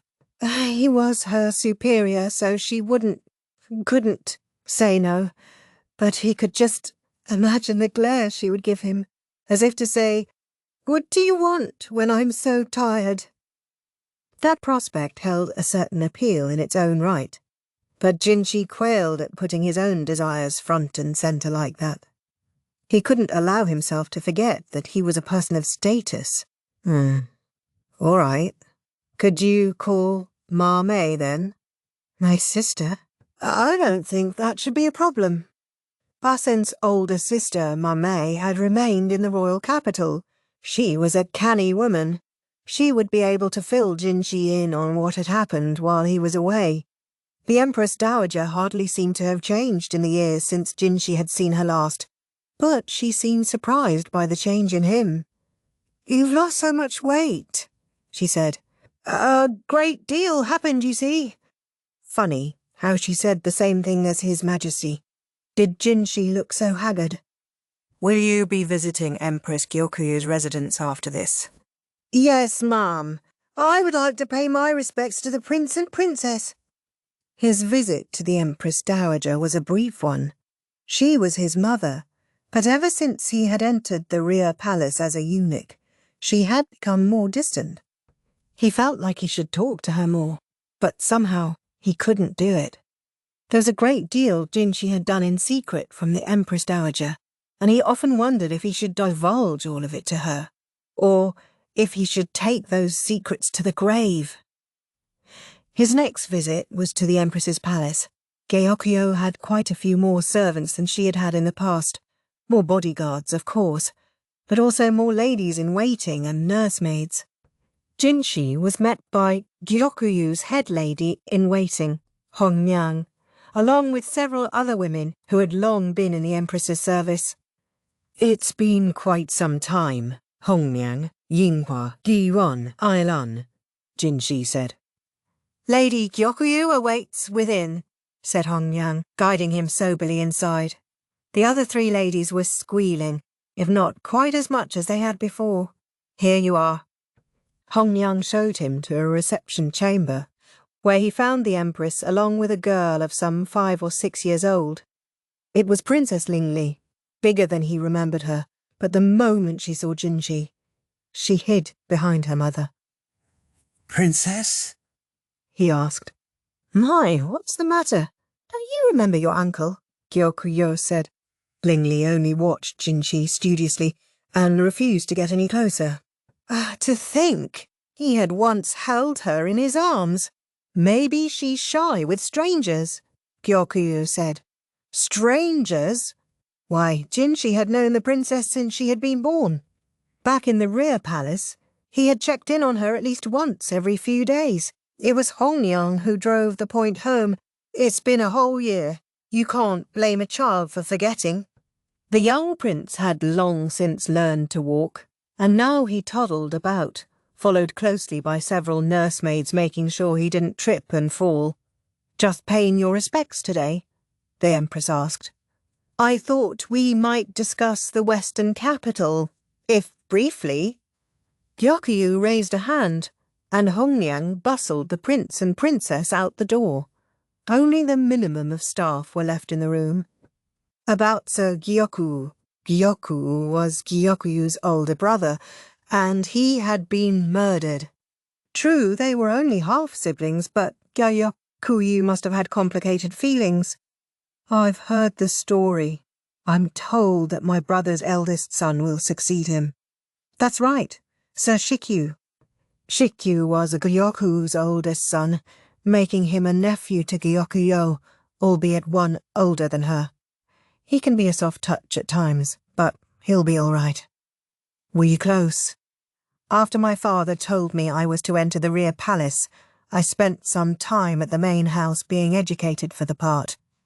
He may look just like Gyoku, but he's completely different. Once he stands at the top, I think the foundation will naturally form beneath him."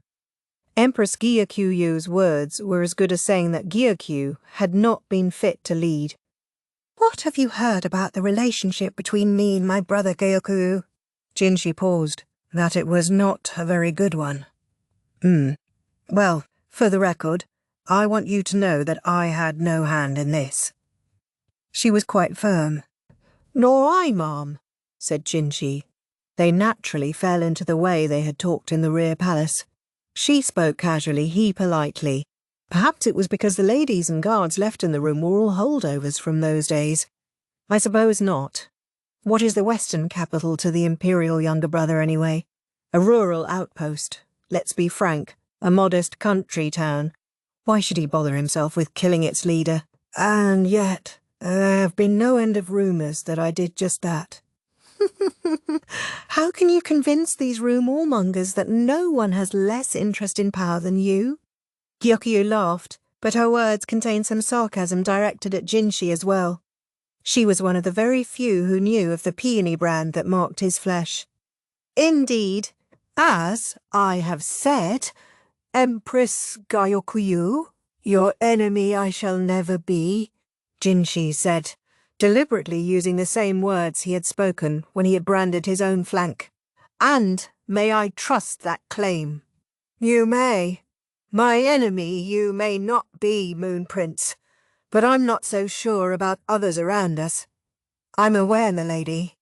Gyokuyu was Li's empress, the emperor's only official wife." Yet there were more than a few people who looked askance at her red hair and green eyes. So unlike those of the average Linese. And the prince had inherited his mother's traits.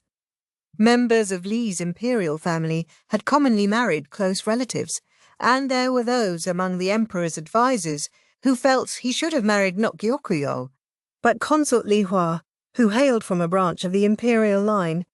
Li Hua herself, though, was content to do as the emperor wished. So long as Empress Gyokuyo and her family did not turn to violence, she would never dream of a coup d'etat. And so it was to Jinshi that those seeking another candidate for the throne turned. Indeed, for the more than 10 years before His Majesty had born a son, Jinshi had been the heir apparent. In particular, one suspected the clan of Anshi, the Empress Dowager, and Jinshi's mother, had a special interest in seeing him become the next emperor. "I have no desire to sit where none may stand beside me," Jinshi affirmed. No one was allowed to sit beside the emperor on his throne.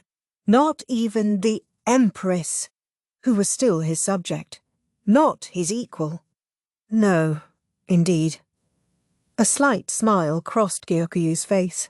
Before Jinshi could discern what it might mean, she rose from her chair and went over to the window. She opened it and looked outside. Jinshi turned and looked too. In the courtyard garden, a girl with brightly coloured hair was holding what appeared to be an imitation tea ceremony. My older brother's daughter. That would make her my niece, Gyokuyu said. She told me that she wishes to enter my service as a lady-in-waiting, rather than go into the rear palace, so I'm having her train as an apprentice, as you see. Empress Gyokuyu had always known how to wield both iron and silk. In the rear palace, the other consorts had scorned her because her homeland was so distant, but Gyokuyu had continued to build up the people around her. In less generous terms, one might say she was adept at beguiling other women.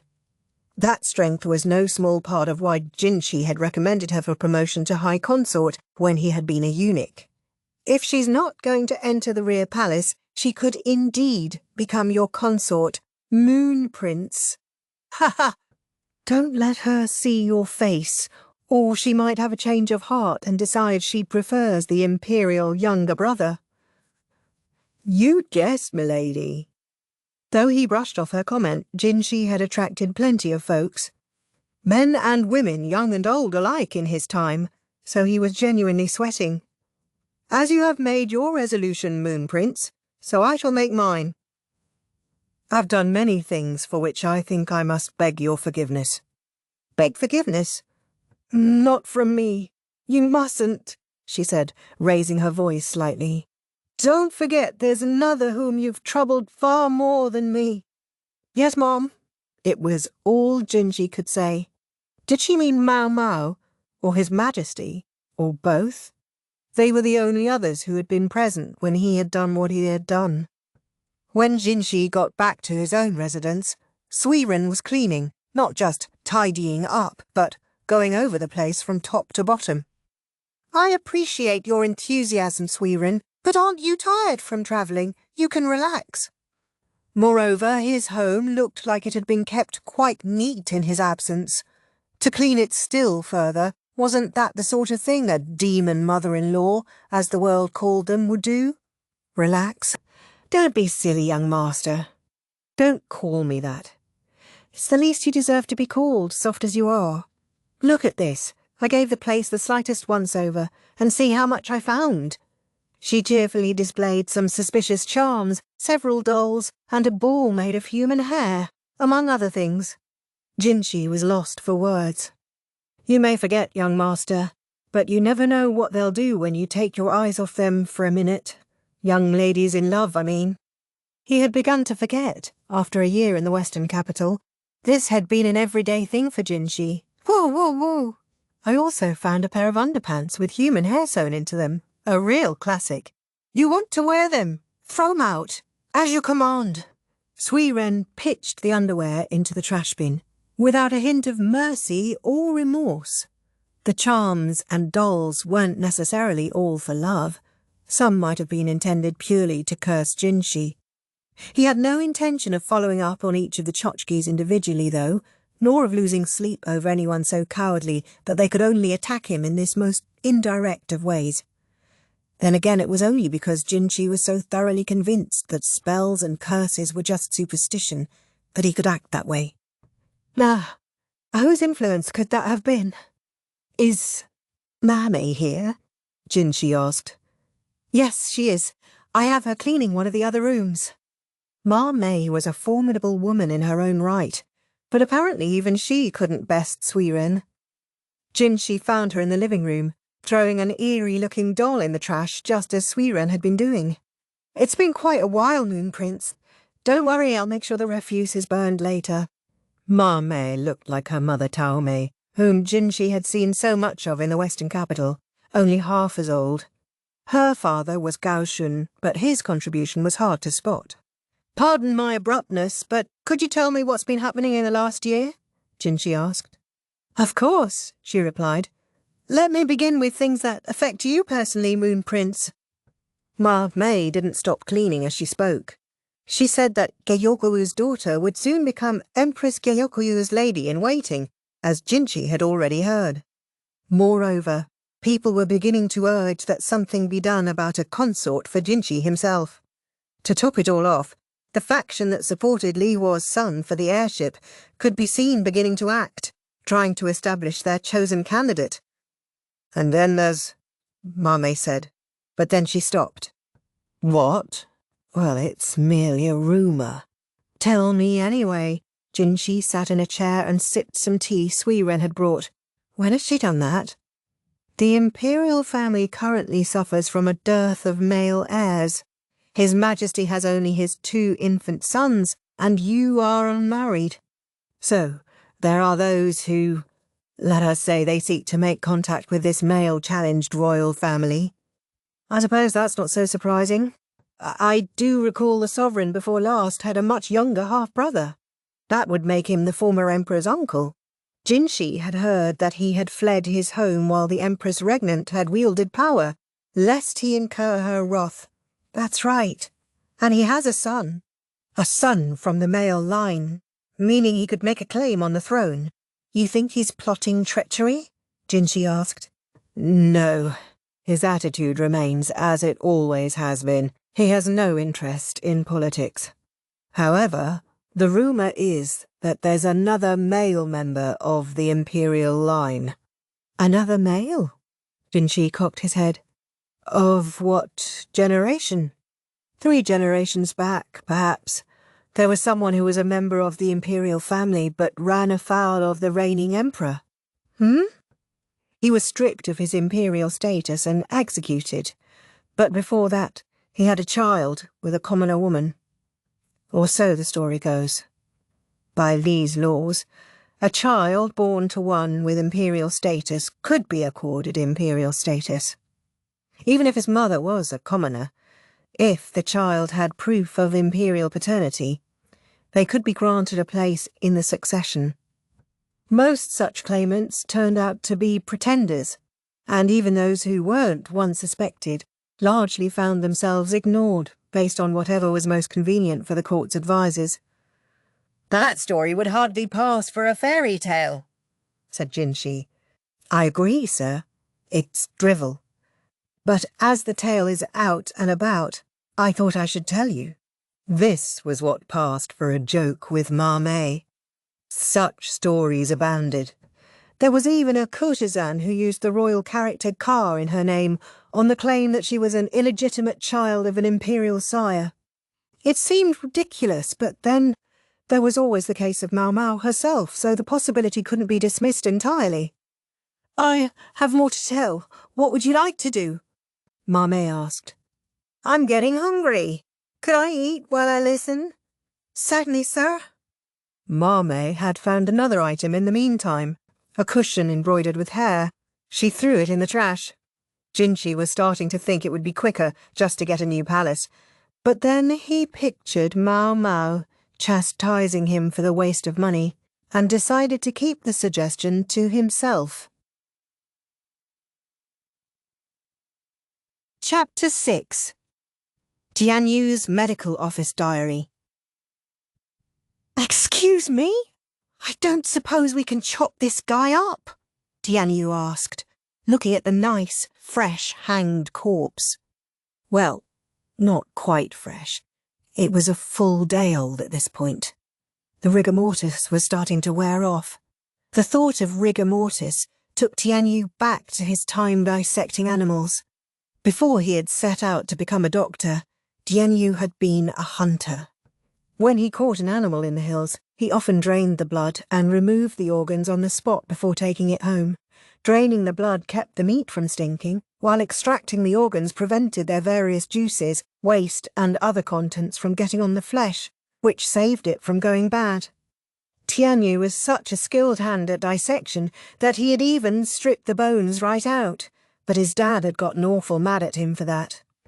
He said that if you remove the bones before rigor mortis set in, the meat wouldn't be as good.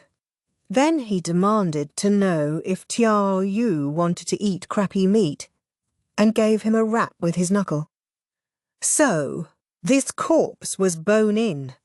The thought crossed Tianyu's mind. Was the meat good then? Will somebody do something about this guy? Don't look at me. Tianyu's peers and senior colleagues knew he was always like this. They knew it so well that they no longer bothered to tell him off about it. Hey, Nyang Nyang, it would be all right if we just took the organs out, don't you think? He said, trying to draw in the medical assistant nearby. Her real name was Maomao, but to Tianyu she was Nyang Nyang. I think the moment you slice that stomach open there are going to be all kinds of problems, so you had better not. And corpses smell, so I think we need to dispose of this thing somewhere more appropriate. Nyang Nyang was organising the medicine cabinet, her eyes shining. She was more into drugs than corpses. Apparently she was even better with medicines than a middle physician, and despite being a court lady, she was often treated like a full member of the medical staff. She had even accompanied them on the trip to the western capital. Tianyu suspected that the reason Nyang Nyang could look so energised, despite only having been home from their long ship voyage for 2 days, was because she was looking at all those medicines. You both look so upbeat. Maybe you could do some real work, one of their senior colleagues suggested, but that wasn't Tianyu's decision. Perhaps out of consideration for their long journey, he and Nyang Nyang had been assigned to do minor chores in a relatively quiet medical office. Why are they keeping a dead body here anyway? Asked Yo, who arrived with an armful of freshly washed bandages. She came from a family good enough that she didn't actually need to do this kind of work. Tianyu didn't know why she did it. Behind her, like clockwork, came Anan. She was Yao's servant, and Yao was always foremost in her mind. Oh, hey, Anan. Long time no see, Tianyu said, pointedly ignoring Yao to speak to her companion. Yao didn't seem to care, but Anan immediately grimaced. She would look daggers at anyone who spoke to Yao, but then got upset if people ignored her mistress instead. Tianyu didn't understand how she thought. Tianyu had needled and barbed the 2 women, curious what would happen if they were to fall out with each other for a while. But today there was something else to interest him, and that was enough. Dr. Lee, that is you, isn't it? Why aren't we removing this body? This time it was Anan who made the inquiry of Tianyu's senior colleague, Dr. Lee, another of the physicians who had gone to the west. Tianyu shared the name Lee, but to avoid confusion, people called him by his given name. The reason Anan sounded so uncertain was because Dr. Lee had changed more noticeably than any of the others who had gone. The slight, academic young man who had left on the trip had been forged by the pounding sun and dry air into someone with ruddy skin and rugged looks. He was also built like a log now, and more than ready to handle any of the many patients who came in. One time he had looked an angry brawler in the eye and told the guy he would like to see him try anything, and Tianyu had found it so funny he had clutched his sides laughing. Stamina was the coin of the realm in the western capital, and through working with Dr. Yu, who was good-natured but sometimes a bit crazy, Dr. Lee had grown into something of a jock. Maybe it was all the meat and dairy he had eaten to put on muscle, or maybe it was the mattress-padded posts he punched and kicked to take out his ire at Tianyu and his crazed superior. Whatever it was, by the time he was done in the western capital, he had developed a fondness for soy powder dissolved in raw goat's milk. In the 2 days since they had come back, more than 10 people had already asked him, "Who are you?" "You're correct. I'm the Lee who came back from the western capital. As for the body, it still needs to be inspected to find out the particulars of the case." Dr. Lee was reading the daily reports from the last month or so. After his long trip, he had been confirmed for promotion, as he had shown an ability to do work every bit as good as that of any upper physician.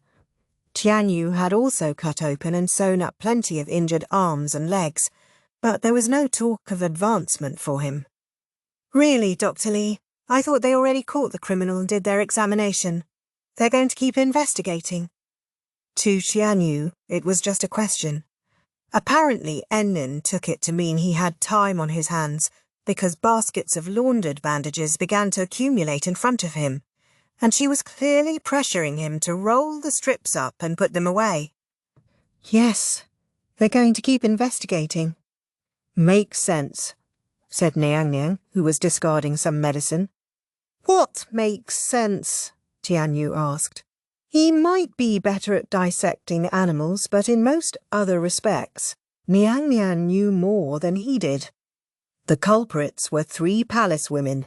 Statistically, logically, from behind a desk theoretically, they certainly could have killed a single soldier between them. And sometimes a plan can succeed by sheer chance. But that's just another way of saying that it was also entirely possible they would fail. But they didn't, like you said. Could be chance, right? I don't know much about politics or the law, but was it really sheer dumb luck that their plan worked? Or was there something else involved? If there was, then we can't just go throwing out the body that might prove it. Or hacking it up. Dr. Li didn't react, seemingly suggesting that Niang Niang was right. What do you even mean? You and the shrimp with the glasses proved what happened, Niang Niang. Tianyu cocked his head, not sure what was going on. We can dissect it, right? Right? No! Hands off!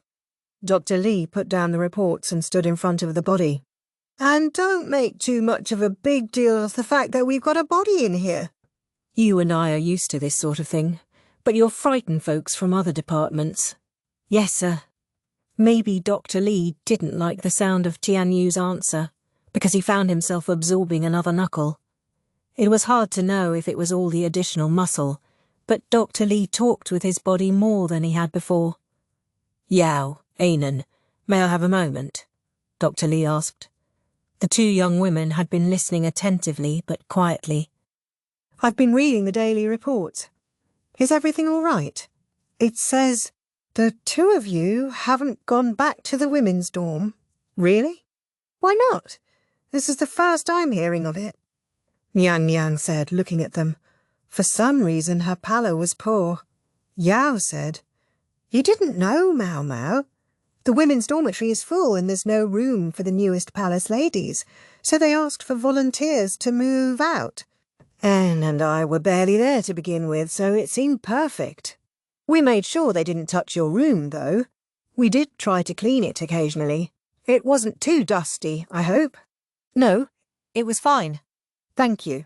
So that's what you meant about leaving the dorm. Wait, does that mean you've been at that house all this time? Niang Niang was starting to scowl. Tianyu felt a rush of curiosity as to which house that house might be. As a matter of fact, well, yes, we've even got some furniture there, and going somewhere new seems like a lot of work. You've practically moved in. Don't worry, we're paying for our expenses. Master Lahan won't accept it from us, so instead we give it to a trustworthy servant, Ennin said, although she looked oddly uncomfortable. Normally she backed Yao to the hilt, but in this particular instance she seemed to have some qualms. Niang Niang was looking up and off to the side. Clearly this subject made her uncomfortable. Tianyu's eyes gleamed as he considered how to break into the conversation. He decided to take the direct route. Hey, so, where is it you 2 are living? I don't know anything about it. The 2 of you are welcome to handle everything on your own. If I can occasionally get one of Ainan's side dishes, I'll be happy, said Niang Niang. Maomao. Annan looked at Niang Niang, beseeching. I've become a pretty good cook myself, you know, said Yao, competing with Ainan in her own modest way. They were completely ignoring Tianyu. Hey, so... He was just about to try once more to forcibly include himself in the conversation when someone grabbed him by the scruff of the neck. Get to work, will you? Dr. Li's strength had grown so great that he could pick Tianyu up like he would a stray kitten. The physician hadn't gotten much taller. How much training had he been doing? The 3 of them are talking too, Tianyu pointed out, but their hands are moving. Liang was writing down in detail the various medicines and their dispositions, while Yao and Inan were rolling up bandages and putting them away in the cabinet. "This is your job," Dr. Li said, placing the daily reports he had been reading in front of Tianyu one after another. "Look into any unusual cases in the reports and find out what happened. Got that?" After a moment, Tianyu said, "Yes, sir." He had the sense that if he didn't give a proper answer, the good doctor might just break his neck. Chapter 7. Maamei and her Inept brothers. Maamei looked at her little brothers, whom she hadn't seen in nearly a year, and wondered what had happened. "Long time no see, Miss Maamei. We are back."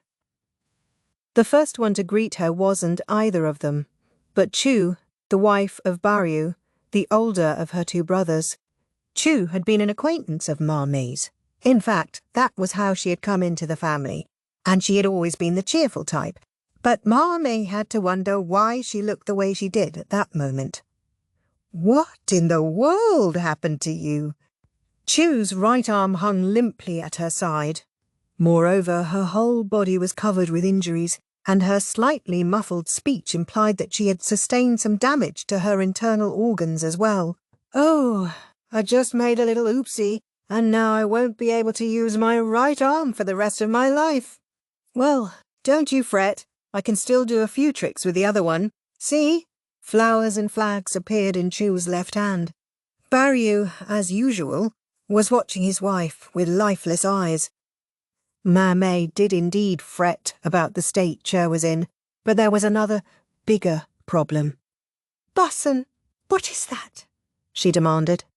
The younger of her little brothers had a duck perched on his shoulder. It hadn't been there when he had come to summon Maamei on behalf of the Moon Prince yesterday. Where had he gotten it? "She's a duck. Her name is Jofu," Bosun said with a completely straight face. Her brother wasn't adept enough to tell jokes, which meant he must be serious. "I didn't ask what its name was." "Ugh, it smells like farm animal. Both of you do." Maamei covered her nose with her sleeve. Now that she looked closer, she could see that Basin's robe was streaked with poop. "Mother, what is going on here?" she asked, turning to Taomi, who had also returned from the western capital. Taomi squinted her differently coloured eyes and gave her youngest son a look of resignation. "I told him to leave it behind, and Miss Cher told him to fatten it up so we can eat it," Cho chirped. Basin found himself the subject of glares from both his mother and his brother's wife. "Nobody's eating her. Jofu is family. Would you have me eat my own family member? The lowest cur wouldn't do such a thing." "Just tell me what's happening," Maamei said. She did remember that before he had left for the western capital, Basin had been on some kind of special mission that had frequently seen him return home stinking of livestock. Had that somehow blossomed into love for a duck? Maamei had seen him frequently lost in thought and had assumed he was besotted with someone, but it never would have occurred to her that the girl was of the avian persuasion. "Basin, this duck is female?" she asked. "Yes. She lays an excellent egg once every 2 days. He was puffing out his chest for some reason. It was clear he hadn't neglected his physical training while he was away. He had lost some of the baby fat around his cheeks. Just when Maamei had been thinking he looked more valiant than before, she discovered that, while his muscles might have grown, his brain had shrunk. "Miss Maamei, it's so cold outside, maybe we could hurry up and come in. You can see what a sorry state Miss Chu is in, and it's ever so hard to stand out here." Chu made a show of nuzzling up to Barrier. He flinched, but then wordlessly allowed her to lean against him. She didn't seem to be joking. Her physical state was clearly less than ideal. "Very well. Your rooms are clean. I suggest you change your clothes before you pay your respects to our elders. In deference to the strain of travel, no banquets are planned until 10 days from now. Incidentally, where's my father?" "He's back with His Majesty." Her father, Gaoshen, was officially the Emperor's servant. And what with reporting on the Western capital and dealing with all the work that had piled up in his absence, he would probably be stuck in the palace for quite a while.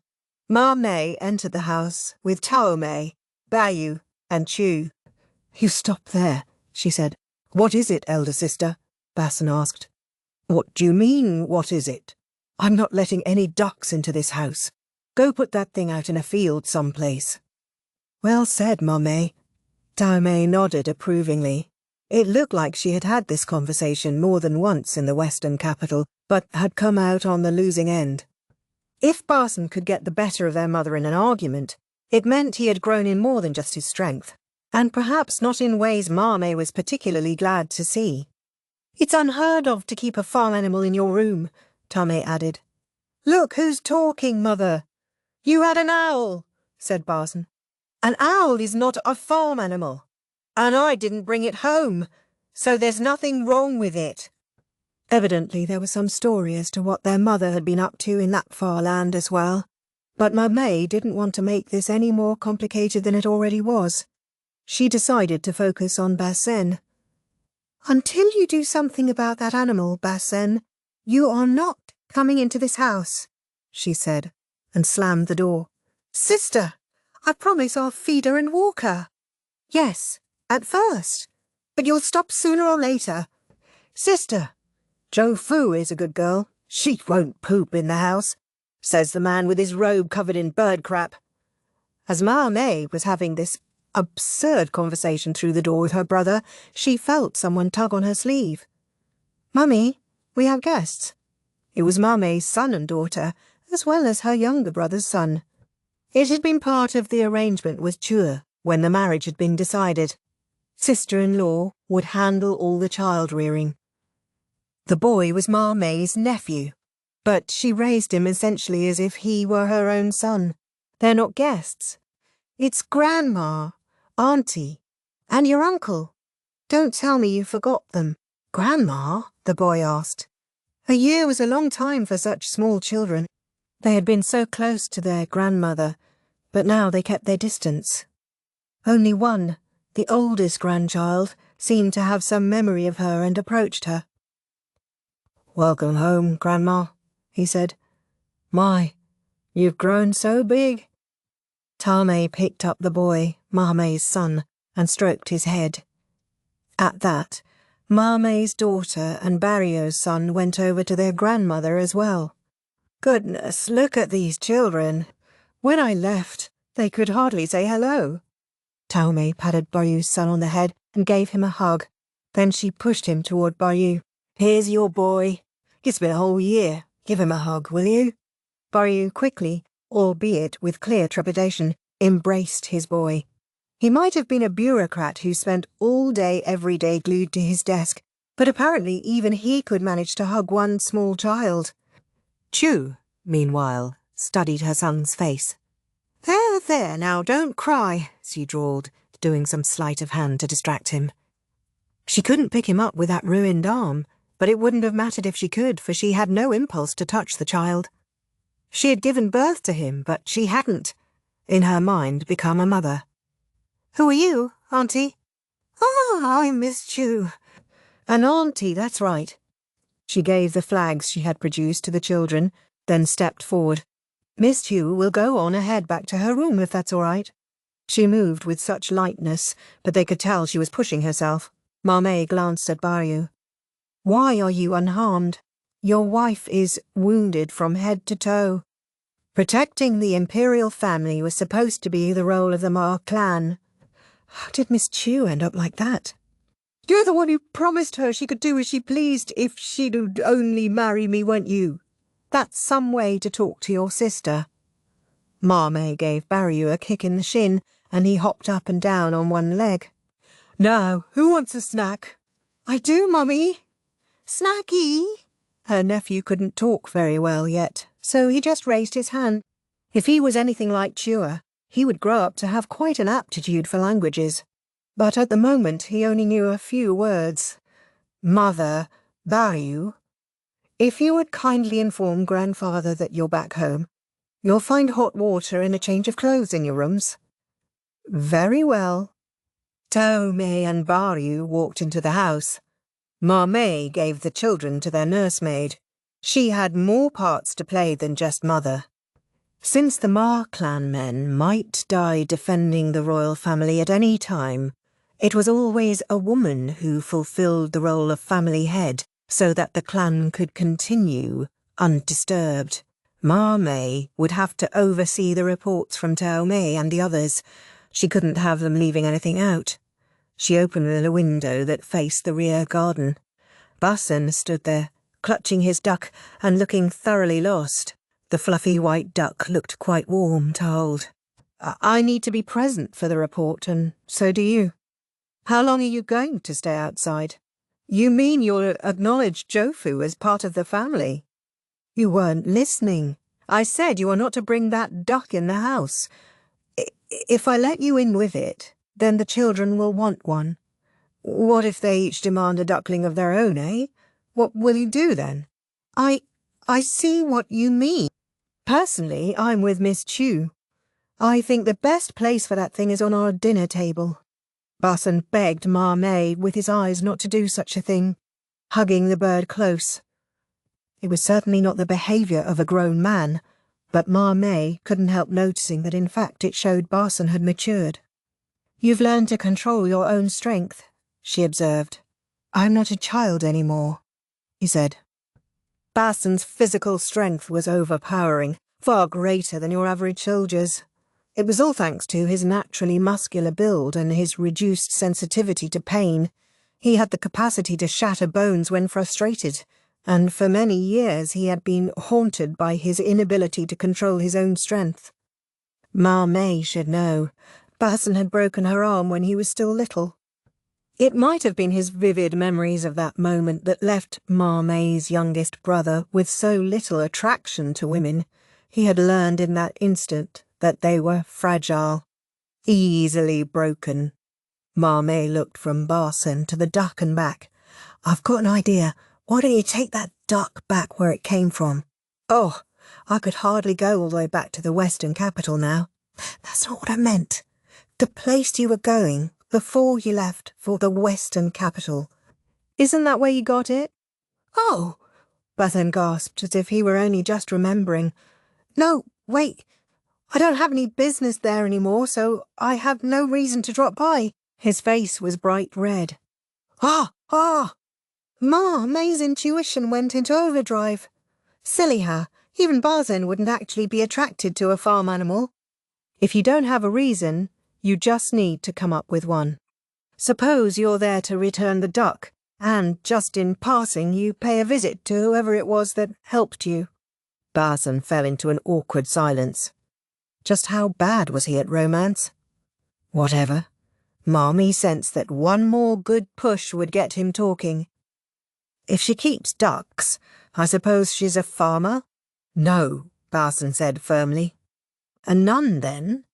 If so, the course of that true love certainly wouldn't run smoothly. She didn't abandon the world of her own volition. Basan was so simple. He might refuse to say exactly who the girl was, but a few leading questions would get it out of him. Maamei's information network might not be as extensive as that of the Miklan, but it was formidable nonetheless. Was there anyone in Basan's orbit who had been forced to leave the world in the past few years? One with whom he might reasonably be expected to have contact. Add in the duck factor, and the answer became obvious. Tell me, she wouldn't happen to be a former consort, would she? Whatever do you mean? Basan asked, clearly shaken. Li Shu, at the time an upper consort, had been pushed to take vows for the crime of sending the court into an uproar. In order to prevent any jealousy, she had been admitted, so Maamei had heard, to a rather unusual kind of monastery. She had joined the group of wayfarers looking for immortality. They experimented with a wide variety of farming methods and livestock, on the premise that you are what you eat, and so one's diet might lengthen one's life. Li Shu herself was a member of the Yu, or Rabbit, clan. Her mother had come from the clan's main house, and was a childhood friend of the Emperor's. On more than one occasion, His Majesty had assigned members of the Ma clan to guard Li Shu's person. According to the reports Maamei had seen, Li Shu's biological father didn't treat her particularly well. Rumour described Li Shu as a vile woman, so shameless that she had entered the rear palace of 2 different emperors, but the truth was that she had been simply blatantly used as a political tool. Li Shu was something of a tragic figure, but at the same time, it was not the place of the Ma to criticise the doings of other named clans, so they had left the matter alone. The Yu clan had declined substantially from its zenith. Li Shu's father had been brought into the family as an adopted son, which was all well and good, but he lacked the acumen to carry a great house on his shoulders. Perhaps their status wouldn't have suffered so much if Li Shu had remained an upper consort. So, the object of Basen's affections was a girl of high standing, but one whose family was no longer so well regarded, and who herself was twice divorced and a nun. You certainly do have unique tastes? What's that supposed to mean? Basen said hotly. The duck had squirmed out of his arms and was pecking at the grass in the garden. I'll thank you not to go slandering her when you don't know anything about her. She's a perfectly praiseworthy young lady, like a little flower waiting for spring. I haven't actually said anything about her yet. Basen's face immediately flushed. So he did still have a youthful streak. His impetuous outburst proved that much. He would probably never be able to be a close confidant of the Emperor like their father Gaoshun. He would be a bodyguard, and nothing more. Maamei reflected. A little flower waiting for spring, eh? She mused. To what kind of flower might she or Taome be compared? Some had told Maamei that she was like a vine, constricting and relentless. Considering that she had gained her husband through sheer tenacity, Maamei could see what they were saying. Now, here was a problem.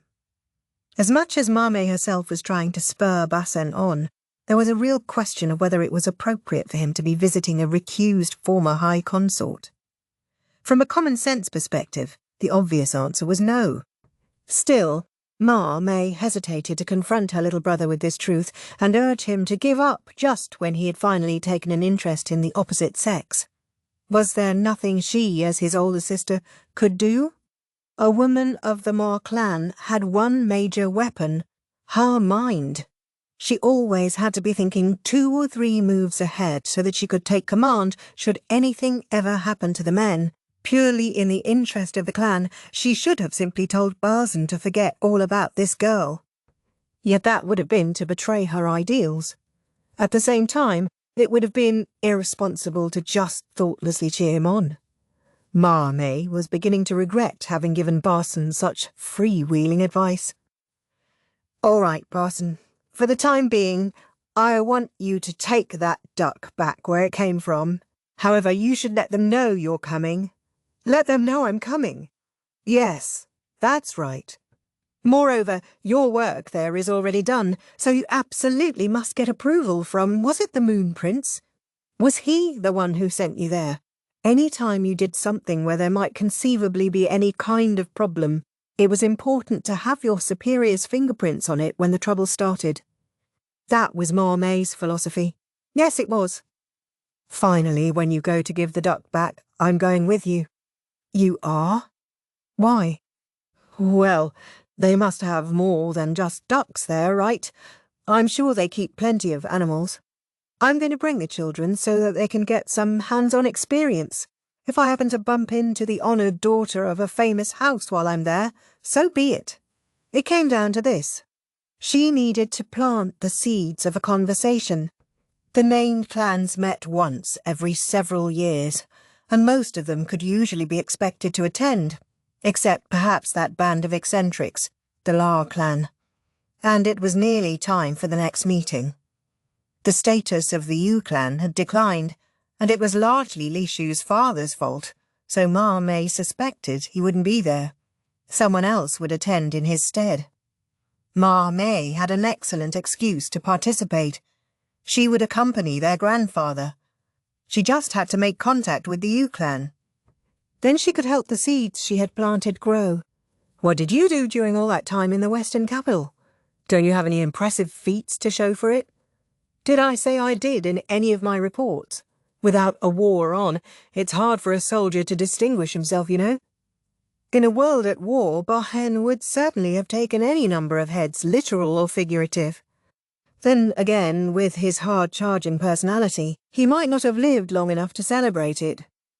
Fair enough. There did seem to be no end of tales, though, that some random farmer did all sorts of good. Yes, he really was a most excellent farmer. They were true.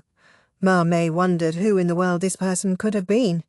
He must have been quite something, to make his name known as far away as the royal capital when he was only a man of the soil. Speaking of his name, she didn't actually remember what it was. It had been so common that it had slipped her mind.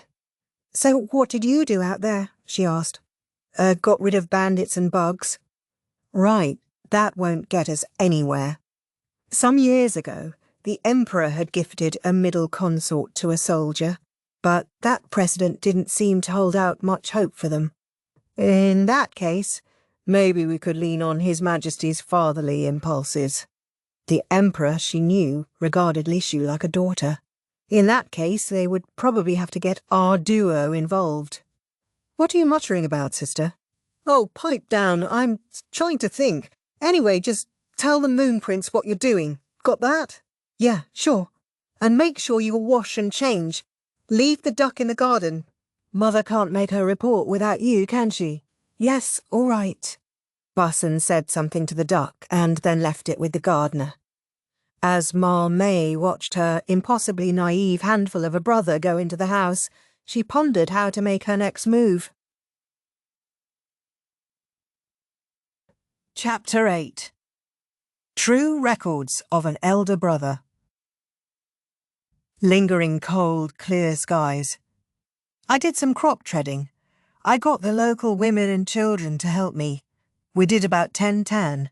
Not bad work for a season when there isn't much farming to be done. But I wonder if there's anything else I could be doing. Plum blossoms, snowy skies, looking after the sweet potatoes in the storehouse. The trick is that you have to be careful of the humidity or they'll rot. Seeking some way to process them besides drying them. Got a letter from Lahan. What could he want? Spring, chill, rainy skies. Lahan visited. Claims there's a job only I can do. If I succeed at this, advancement to court service won't be just a dream. A man like me was made for more than farming villages. Early spring, cloudy skies. In preparation for leaving my house for a while, I'm leaving oversight of the fields in the hands of a farmer I can trust. Searching among the young folk of the farming village for a few people to come with me. Lahan tells me this worksite will demand people who are hale, hearty and adaptable. Many families are loath to give up helping hands, though. I'll focus my search on people with few or no relatives. Lingering spring. Clear skies. Lahan led me to a harbour. I'm to go by ship. The sweet potatoes and white potatoes with which I've been entrusted are packed in rice husks to keep them from rotting. Maybe Lahan plans to use them for trade. Wait! Hey! What's Uncle Lakan doing here? What? No one said anything about teaching farming in the western capital. Mid-spring, clear skies, ocean, ocean, ocean. The sight of my relentlessly vomiting uncle makes me glad that I cope well with moving vehicles. My uncle didn't remotely recognize me as his nephew. And after I told him my name so many times.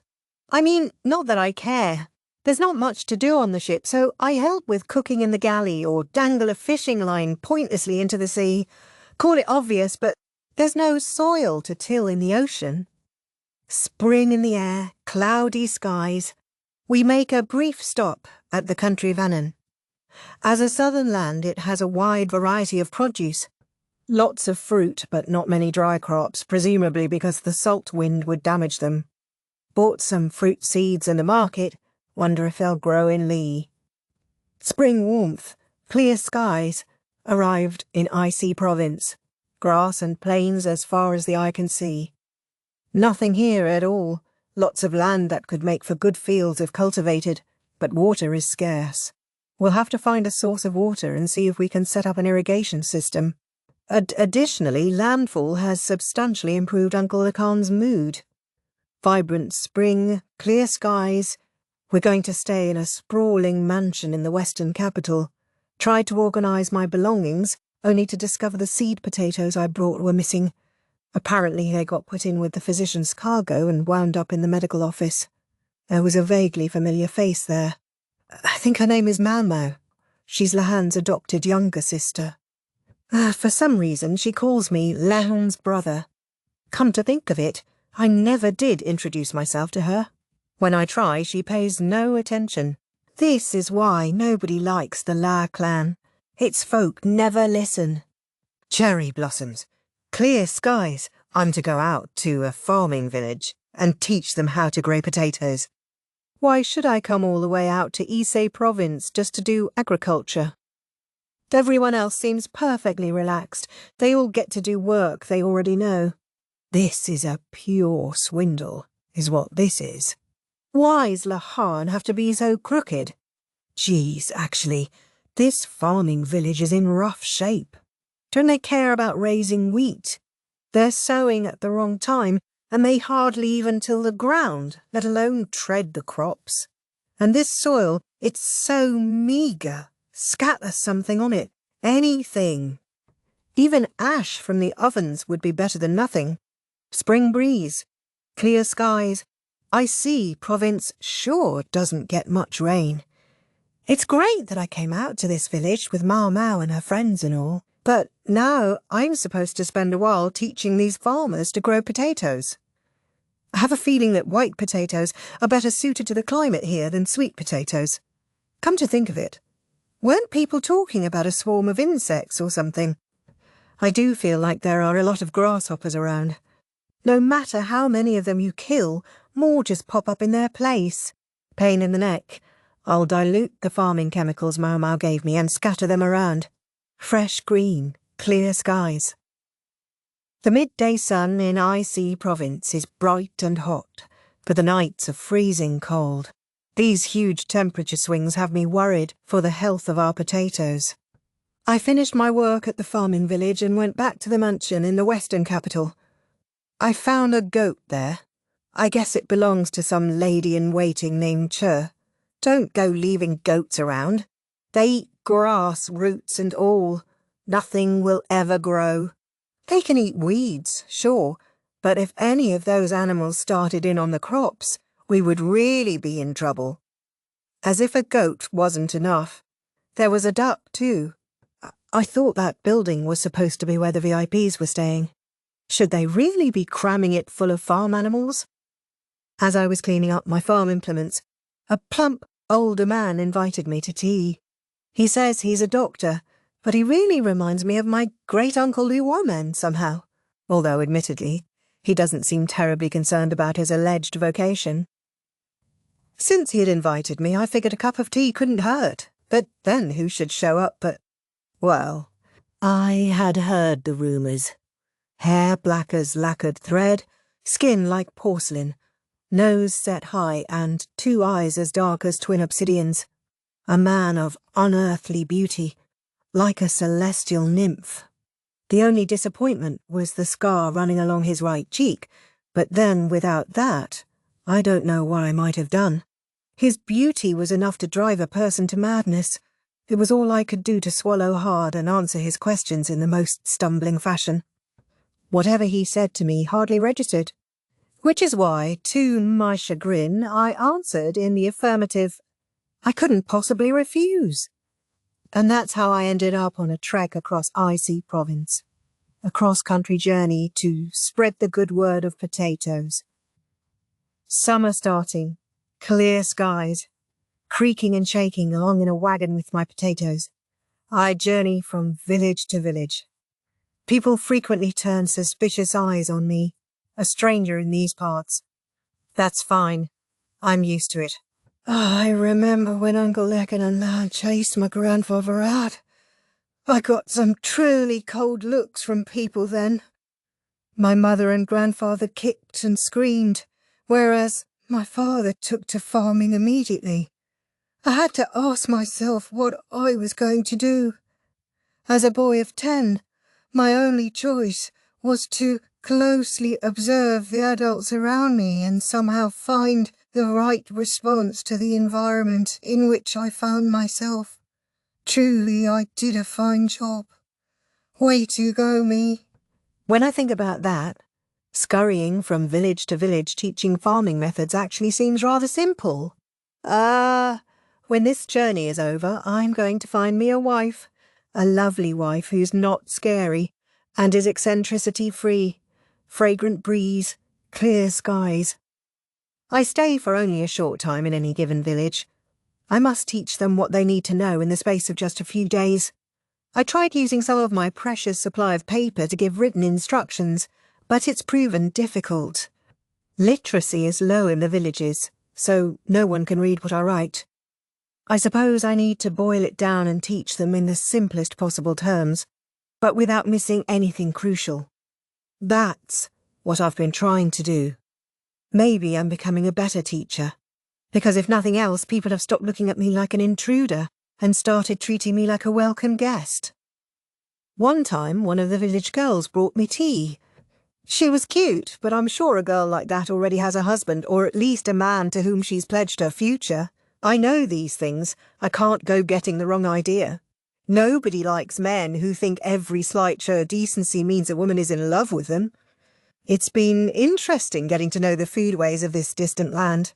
They seem to use bean sprouts to make up for what they lack in nutrients. I got some of the beans they use for this purpose, and I'll try doing the same thing myself when I get back to the western capital. Fresh leaves, clear skies. I used a pigeon to get in touch with the Moon Prince. Very convenient, but also very inconvenient, considering they can only go one way. I need a pigeon resupply from the western capital before I run out of birds. I've come quite a ways from the western capital now, just a little farther, and it will be time to double back. I found a most interesting kind of wheat in this village.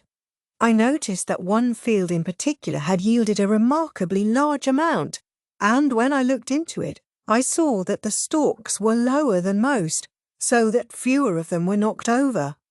That seems to be why they yielded more than average. Maybe it's sheer coincidence that lower-growing wheat happened to proliferate here. I took seeds and some ears as an intriguing sample. Deep green, cloudy skies. All right, I'm finally halfway there. When this is over, I'm going to get a wife, believe me. There's something strange about the weather, though. It seems very gloomy, even though it's not the rainy season. When I look up at the sky, I can see a dark cloud on the horizon and hear a strange sound. The cloud seems to be coming closer. When I really squint, I see that the cloud is a huge swarm of insects. Oh no, they're here! Plum rains, bug-filled skies. The locusts' assault continues no matter how many of them we kill. I released the last of my pigeons and told the young farmers who had come with me to head back to the western capital in a hurry. Damn it! All I needed was another 2 weeks. The fields have been ravaged. There's no wheat now, just crushed insects. All our efforts are a drop in the ocean. We are so few against so many. The swarm of insects is enough to blot out the sky, and we can do almost nothing to stop it. We'll all starve at this rate. We have to gather up every last scrap of wheat we can still find. We have to strip bark off the trees, pull grass out of the ground. Something, anything. Plum rains, clear skies. I passed out the last of my white potatoes as provisions. I have chosen to dry my sweet potatoes. With nothing to eat, the thieving has begun. Adult, child, Doesn't matter. I have nothing left to distribute as food. The most I could do was to share a dried potato with a child who looked on the brink of starvation. My small act of decency. Some heat. Clear skies. Eog! I'm going to be killed by bandits. They stole all my cargo. High summer. Clear skies. I can finally see the western capital. The closer I get, the more officials I find stationed at the nearby villages. The swarm has caused a stream of refugees from the west, and I'm treated as just another one of them. I feel disgusting. Can't bathe, can't even get a decent meal. When I catch my reflection in water, I see a dirty man with an unkempt beard and covered in dust. My small change and my dried potatoes are all gone, but I've managed to hold on to my seeds and my mung beans. I've guarded them with my life. After being attacked by bandits and nearly taken for all my potatoes, can you blame me if I don't have much trust in people anymore? Then again, there are those who have done me a good turn. I need to hurry back to the western capital so I can tell them what's going on. Higher summer, clear skies. I finally made it to the western capital. I told them my name, but it didn't seem to mean anything to them. What's with that? I'm sure it's not that my name isn't actually written down anywhere, right? What should I do at a moment like this? Lahan isn't here, and it wouldn't be quite right to drop Maomao's name. My orders technically come from the Moon Prince. All right, it feels a little childish, but this is an emergency. I'll have them summon him for me.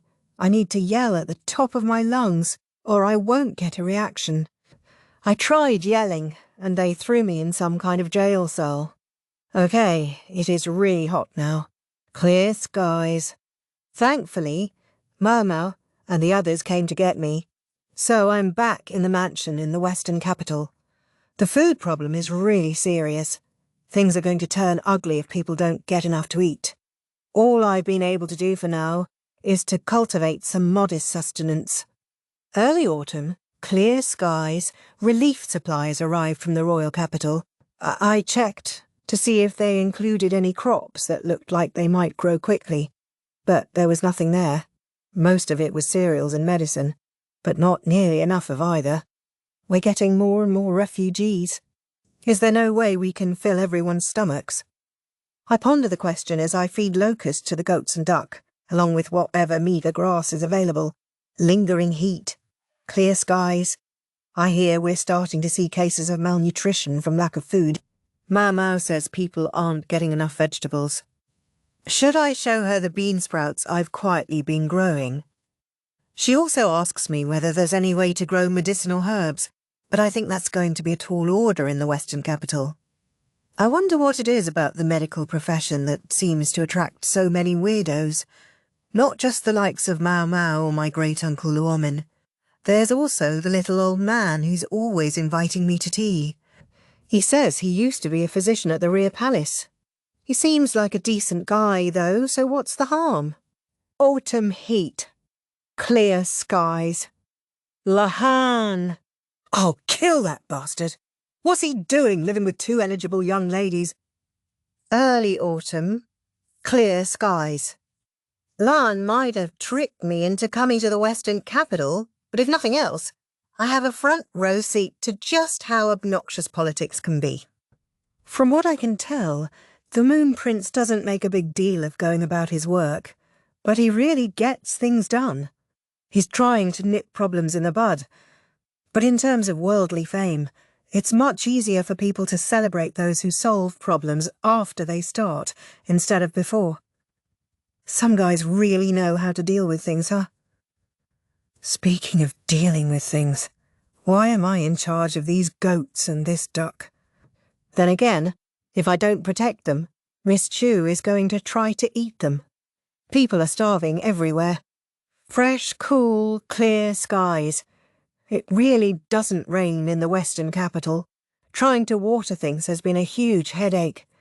The rich folk around here have ponds, as a sign of their ridiculous wealth, but they're probably made using underground water. At least that makes it easier to grow bean sprouts.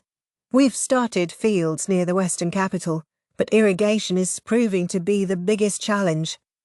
Bringing up water from underground isn't realistic. It would be great if we could get water from a river, but the scale of the project would be untenable. Maybe you just can't have farm fields if there isn't a body of water nearby. As one learns if one is going in and out of the estate, the mood in town is getting worse and worse. Stomachs are empty and tempers are high, while all-out struggles for food are hardly unusual. Some people are claiming the insects were some kind of curse from another country. It's just a natural disaster. How ridiculous can you be? I really don't like the way things are looking out there. Cool breeze, clear skies. It was bound to happen eventually, and it finally has. A mob has closed in on the mansion where the Moon Prince is staying. What's going to happen here? I don't know. I really don't know. Autumn, cool, clear skies. Now things make even less sense to me. Gyokyu, the leader of the western capital, is dead. What the heck is going on? Autumn colours, clear skies. I'm just going to stop thinking about politics. It doesn't make any sense to me. I always thought of myself as reasonably smart, but I'm not made for this. I think I would die of an upset stomach. If Lahan were here, I'm sure he would just roll with it and keep cranking out work. I'll never beat him in that regard. With Gyokyu dead, things seem to have turned very serious. The mansion servants can hardly bring themselves to do their jobs, but none of that has any bearing on field work. I've got to get out there again today and keep breaking ground. Autumn clear, clear skies. The Moon Prince is relocating from the annex. It sounds like Maomao and the friendly old doctor are going with him, but I would like to stay here for a while. This garden is finally hitting its stride. The groundskeeper may have it out for me, but we're closer to a water source here, and that makes growing easier. Autumn beauty, clear skies. There's a beautiful greenhouse at the main house, where we're moving. I hear they used to grow cucumbers there, but they've already been cruelly uprooted. Maomao could barely contain herself as she planted seeds for medicinal herbs, but the glare that the greenhouse's minder was giving her, well, if looks could kill. I'm out of the loop on whatever happened, but even I could figure it out at a glance. Colourful leaves, clear skies. I've turned the annex's entire garden into fields. Next I'm starting on the ones at the main house. I'm not going about things like Maomao, though. I made sure to get permission from his Chu. Someone from the Goyoku clan, a guy named Hulan, gave his approval too, so I should be in the clear. The friendly old physician helps me out with farm work when he has time to kill, but someone hurt his leg. Some firecracker of the Goyoku family gave it a whack. I think his name was Gyokujin. He sure liked to boss the servants around. Someone better set him straight while he can still change his ways, or who knows what will become of him. The thought occurs to me. I could have been like him if my mother and grandfather had had more influence on me. If Uncle Lahan hadn't snatched the family headship, I might have grown up as a selfish whelp of the La family. Now, instead of the physician, his bodyguard Lihaku is helping me. If we can hurry to get this field ready and lay down some shell ash, we might be able to plant some wheat, so we're working as hard as we can. The gardener keeps giving me dirty looks, but I got permission. I'm not doing anything wrong. Autumn chill. Clear skies. I got a letter from my father asking if I've planted potatoes yet. Shut up! Yes, I've planted them. Lahan doesn't know what Dad is really like. I wonder if he's dealing with being in charge all right. I hope Mom and Grandpa are doing well. They like to lord it over people, but they can be surprisingly fragile. I guess it goes to show what comes of having too much pride. I wonder if Grandpa might have been a bit more upstanding if he hadn't been in the shade of a younger brother as thoroughly exceptional as my great-uncle Luomin. As I was writing my reply, I saw Gyokujin bullying his cousin, a younger girl named Xiaohong. I went over to them and he scurried off someplace. Phew! If he can't stand his ground, he should have left her alone to begin with. Hey, goat! That's precious paper. Expensive stuff that the physician gave me. Don't eat it. Late autumn, clear skies. Today I was working on the fields at the main house. I tried planting different seed stock in each area, all kinds of wheat. I'm curious how different the yields will be between the short wheat and the regular stuff given the same environment. But it's going to take 6 months or so to find out. Wait, how long do I plan to be here? And do I get to go home? With Lihaku and Hulan helping me, work went quickly. Hulan doesn't behave like the pampered son of a good household. He's more like an apprentice, trying out all kinds of different jobs. Well, it's certainly helpful for me. Any big brother with a younger sibling like him would be very happy. I went to the medical office to grab a quick break, since I knew the friendly old physician would serve me tea. Recently, Uncle Lahan has been at a lot of our little tea parties. I assume he's there to see Maomao, but she can sense his presence and makes herself scarce. The old doctor seems a lot like Liu Men somehow. He really seems to know how to handle my uncle. It really brings home how everyone has some special skill or redeeming quality. Uncle Lahan wasn't there today, but there was some kid. A boy, probably 12 or 13 years old, not even old enough to have had his coming-of-age ceremony. He's a quick thinker, so they value him for doing small chores. I've seen him around a few times, but I've never caught his name. He said he wanted to introduce himself to me. Ah, he really is a quick one, isn't he? But, hey, your name is Kan Junjae too, huh? Yes, a very common name. I hear it all the time myself.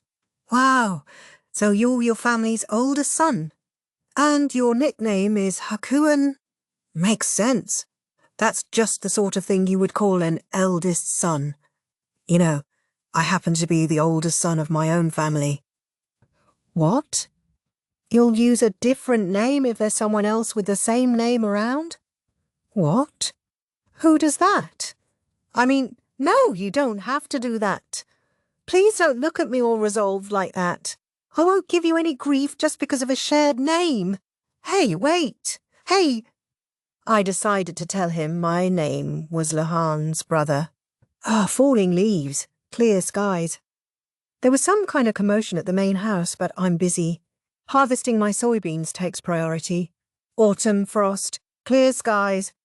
Uncle Lahan is here all the time trying to see Maomao, and it's obnoxious.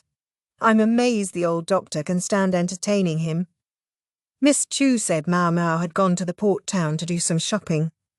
That would make sense for a few days, but now it's been 10 days since we saw her. For that matter, I don't see Miss Chu either. Plus, the mood at the main house seems pretty grim.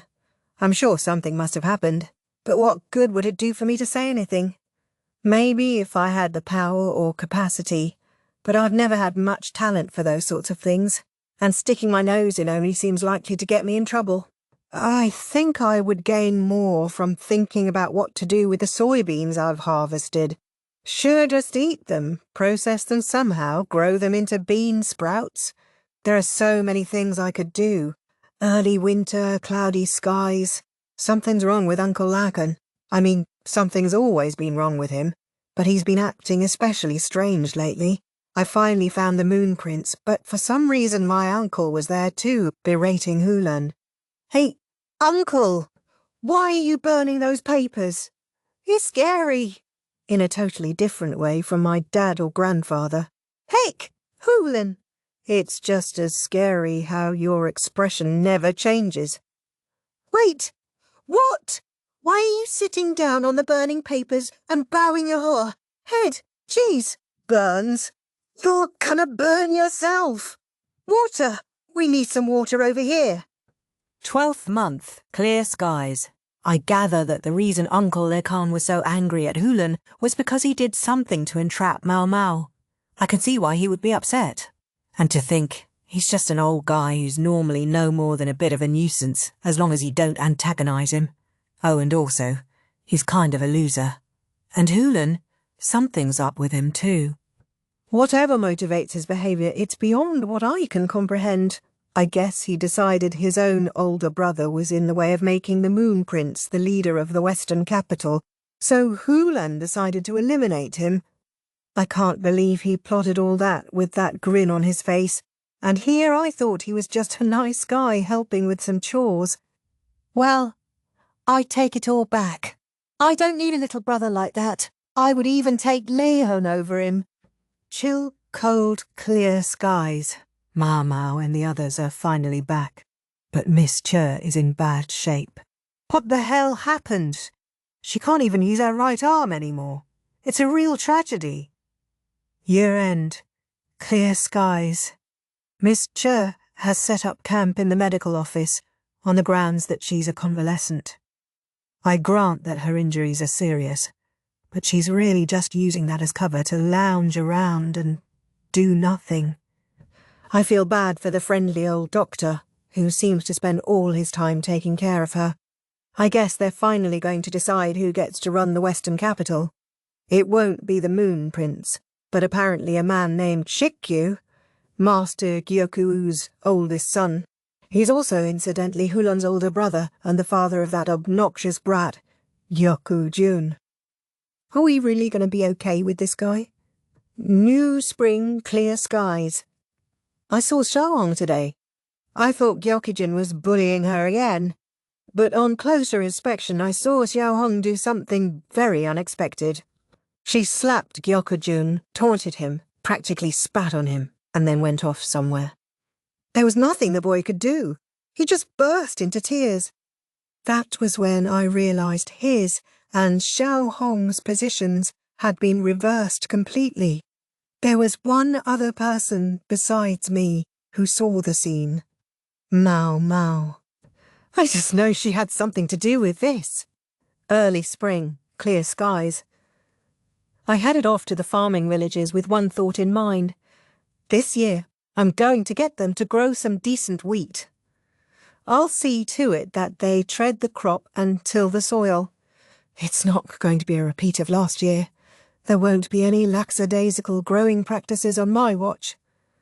Things seem pretty busy at the main house too. Probably something to do with the new year. There's no end of work for politicians. But that's no concern of mine. I've got farming to do. Cold afoot, cloudy skies. When I got back to the mansion in the Western capital, there was nobody there. Just a second. What's going on here? Somebody? Anybody? Moon Prince, Maomao, Miss Che, friendly old doctor, Lihaku, Uncle Lekan. What in the world is this? Don't leave me here! The thick stack of papers turned out to be somebody's diary. One of the people from the central region must have forgotten it when he went back home. It was discovered at the inn-town, at the inn where its author had supposedly waited for his ship. A great many names appeared in the diary, but of the name of its author there was no sign. Nobody knew whom to return it to. However, from the extensive notes on farming methods and cultivation, the writer was obviously a professional farmer. Further, if the contents of the book were to be believed, this person was also quite important within the court hierarchy, important enough that he could directly summon a member of the royal family. However, when the owner of the inn sent the diary to the capital, he was informed that there were no farming specialists among the ranks of the most important bureaucrats. There had been such a person at one point, but he had long ago returned to the royal capital and there was no way he would have forgotten his diary at the inn-town. At a loss for what else to do, the innkeeper left the book with the gardeners, men who trod the wheat of their gardens with dead looks in their eyes. Strangely, the gardens of the Western leader, once regarded as the finest in Aisei province, had been turned into wheat fields for some reason. Later, the diary would be edited into a manual of farming techniques, but its author remained unknown. The gardeners passed the book among themselves and laughed, their small measure of revenge against the interlopers from the central region, at whose hands their gardens had suffered so much. But eventually the eye of some scholar lighted upon the diary, and this is the result.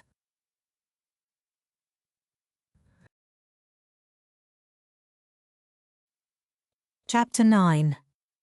Ainan's Day Off.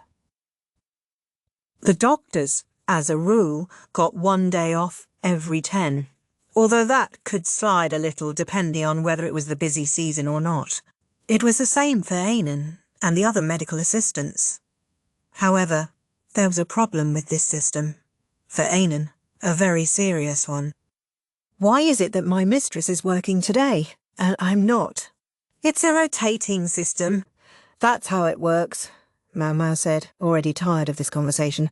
But I would happily go to work today. Doctor, you said no?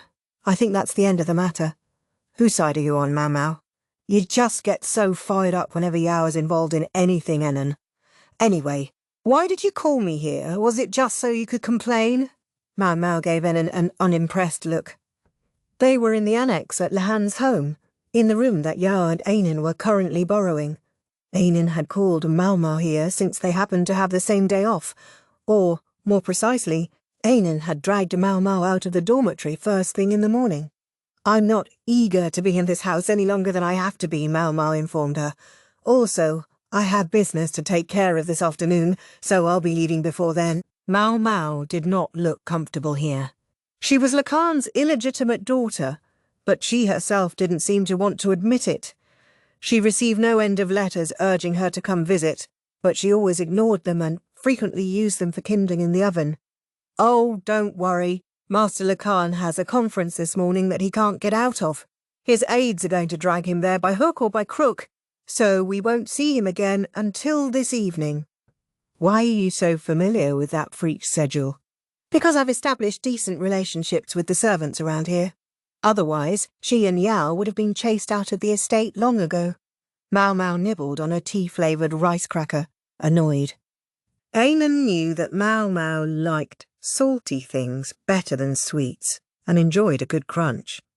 Similarly, she didn't like refined, expensive tea leaves as much as commoners' tea with its inconsistent and unpredictable flavour. Enon further knew that Maomao didn't eat as much as most people, but she was particular about taste.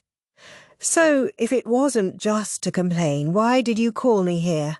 Maomao asked, leaning back in her chair and crossing her legs. If she had done that in front of Yao, Maomao knew Enon would have had some stern words for her. But since her mistress was absent today, Maomao would take the liberty of sitting how she pleased. It was the least she could ask, having allowed Enon to drag her out here. I know you've got a sharp intuition, Maomao. I'll bet you can guess. Well, you specifically brought me here when Yao isn't around, so I assume it has to do with her. And I assume it has to do with the fact that you cleared out of the dorms and came to live in this freak's house. You're just as perceptive as I had hoped. Enon took a sip of tea. It was surprisingly good for the price, and she had steeped it gently so it was fragrant. I want you to save my mistress from the evil hand of Master Lahan. Maomao didn't say anything. Instead, she scowled, and then her mouth fell open. What kind of look is that? Enon asked. Oh, it's nothing. That look was definitely something, but Enon knew it wouldn't be any use pressing the point. Part of being a grown-up was choosing not to pursue something you already understood. My point is, my mistress is still so young. I'm sure Master Lahan must be leading her on somehow. Oh, yeah. What's with the distant look in your eyes? There's no distant look in my eyes, Maomao said, but she didn't sound very convincing. There was no emotion in her tone. If you say so, Enon grumbled. Maomao might not be very interested in the subject, but as Leon's little sister, Enon thought she ought to take some responsibility. Enon had regrets. She had been sure that Lahan was only interested in older widows. He was toadle-haired and had fox-like eyes. It wasn't that he was unbearable to look at, but it was hard to call him handsome. Above all, he was shorter than Yao. That's not very nice to say, even if it is true, Maomao said. Apparently the voice of Enon's heart had slipped out and reached her. What does my mistress see in a man like him? I see. It's Yao who wants to stay here, and is inventing reasons not to leave. You, Enon, would love to get out of here and put some distance between you and Lahan, but you can't go against your precious Yao, which is why you want me to do something. Well, yes. Maomao's face made it clear that she did not think much of this idea. Then again, that was how she looked about most ideas. My mistress is so young still. I'm sure she's just confused. Oh, no doubt. Otherwise, such a shrimpy, tousle-haired, fox-eyed little man would never— You're saying it out loud again. Enon clenched her fist. Maomao seemed to have some sort of thoughts on the matter. "What is it? You have a problem?" Enin asked. "No, confused Yao might be, but I've started to realise that she's not the kind to be too concerned about outward appearances." "Of course not. She's my mistress. She would never be so shallow as to judge people on their looks." Maomao didn't say anything, but gave Enin a sceptical look. "What? Why are you staring at me?" said Enin. "Oh, it's nothing." That would imply, however, that Yao is seeing what's inside Lahan, and that's what's causing this confusion. No, that couldn't possibly happen, or so Enin wanted to believe. What's inside Lahan is trash, Maomao said in annoyance. and I have to admit, I don't know what she could see in him either. "I know, right? I agree completely. He's the most awful person. He tried to chase us out of his house because he claimed it wasn't good for two unmarried young women to be living here." But you don't want to stay here, do you? You want to get out of here in a hurry, right? "And that's what you're asking me about, isn't it?" Maomao said, oddly emphasizing certain words. Enin found it distinctly annoying. Maomao. "Seriously, what's with the look?" "Nothing. I was just thinking, when it comes to your young mistress, you won't let a little logical inconsistency stop you." Why should I? The world revolves around my mistress. "Everything and everyone in the world revolves around her, the way the heavens turn around the 7 stars in the sky." Enin thrust her hands upward as she spoke. "Enin, please don't say things like that at court. You're going to get us executed for disrespect." This despite the fact that, in Enin's opinion, Maomao was far more disrespectful than she ever was. "Huh? What's inside Lahan, huh? I have to say, I don't think much of the way he's constantly appraising everyone he meets." Maomao was still munching away on the rice crackers. Enin was an adult, so the rejoinder, "Aren't you exactly the same, Maomao?" never made it past her throat. "I do wonder what Yao would be drawn to in him," Maomao went on. "That's what I would like to know." "Can't you think of anything, Maomao? This is just imagination on my part, but I think Lahan has a clear grasp of general standards as well as a very firm idea of his own preferences. Maybe Yao, who's never been a fan of stereotypical woman's happiness, finds that novel and exciting. So he's got his own unique standards. I guess I could understand, in that he doesn't look at gender differences but purely at practical ability. I guess the La clan is full of people like that. Folks like you and Master Lekan." Maomao bristled. I'm not like that. And would you kindly not speak that freak's name in front of me?" "Surely I can at least say his name." "Don't you feel like if you say it, he might suddenly appear behind you?" Okay, yeah, I can see that." Enin had experienced it more than once herself. When there was talk that Lakan found interesting, he would just suddenly show up. So he judges people by their abilities, without considering whether they're supposedly important, or their length of service, or even whether they're male or female.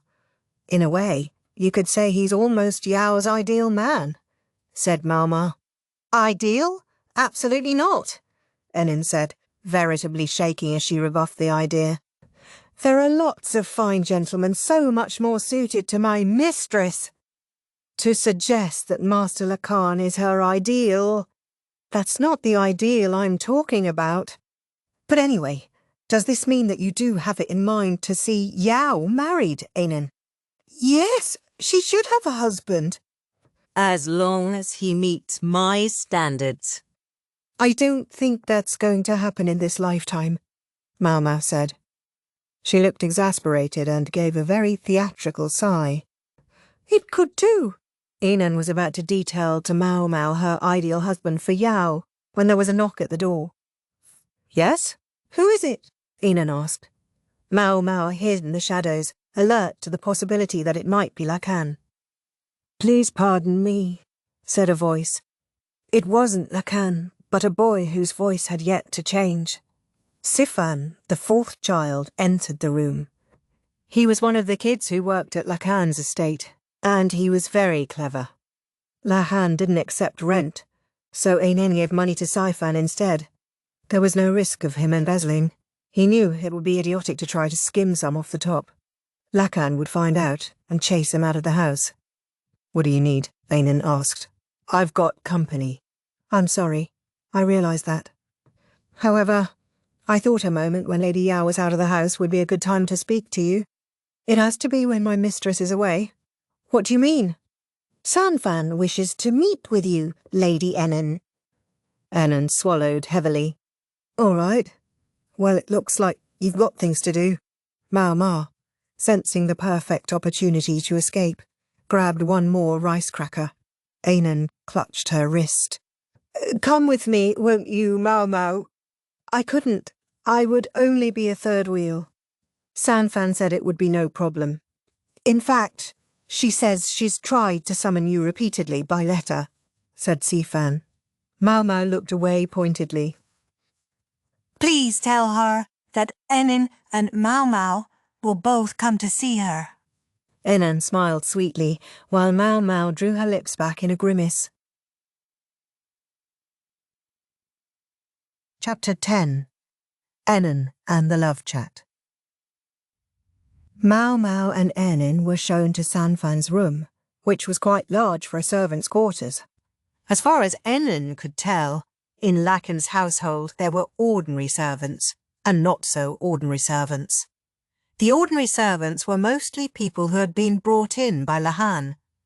The not so ordinary ones were the people Lahan himself had accumulated from here, there, and everywhere. The man known as the strategist was perfectly average in terms of his looks and physical abilities, perhaps even a bit below average, it was safe to say. He was of medium height and build, had eyes like a fox's, and an unpleasant grin. The only really distinctive thing about him was the foreign monocle that he wore. Officially he was a soldier, but he lacked any muscle to speak of, nor did he have any stamina. He couldn't hold his liquor, and he could barely survive a trip on any kind of moving vehicle.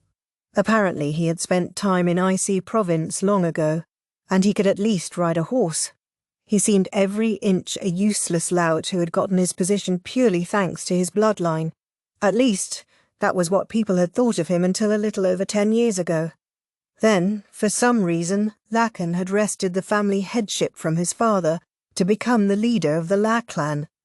After that, opinions of him changed completely. Lahan himself, when alone, was an inveterate dullard, but he absolutely excelled at making use of other people. Nobody was a better overseer of people than he was. Lahan could see a person's particular qualities and talents at a glance, and somehow he was also able to see straight through people's lies. He would draw out those who were not blessed with excellent superiors and curry favour with them, while hostile forces he would destroy from within. Those who opposed him found themselves exiled if they were lucky, and executed if they weren't. At present, there was no one in the court who dared to stand against him. The servants brought in by such a man were never going to be completely ordinary, and Sanfan, who had joined Lahan about 5 years ago now, was one of them. She was a little short for a man, but a bit tall for a woman, about the same height as Yao. She was a woman, but typically wore male attire. Lady Maomao, Ainen.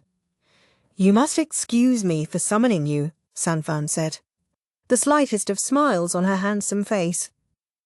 "What do you want with us?" Maomao asked, and she sounded very annoyed. "I simply wanted to welcome our honoured guests, and we can do without the play-acting. Could you do us a favour and get to the point?" Ainen broke in, cutting to the chase. Maomao nodded vigorously. She had been about to say the same thing. Cleverly, Sanfan had put out tea and rice crackers. She too knew Maomao's preferences, it seemed. "Very well. Let me be direct." Sanfan looked at Ainen. "This is about your Yao. My Yao? Well, aren't we feeling very familiar?" Ainen wasn't about to put up with hearing Sanfan refer to Yao like that. "Are you suggesting that because she's Vice Minister Lu's niece, I should refer to her as the young mistress?" From my investigations, I'm aware that Yao shuns her uncle's reflected glory. Taken purely on her own terms, she's just another lady of the court, isn't she? Is she so distinguished that I should afford her a title of honour?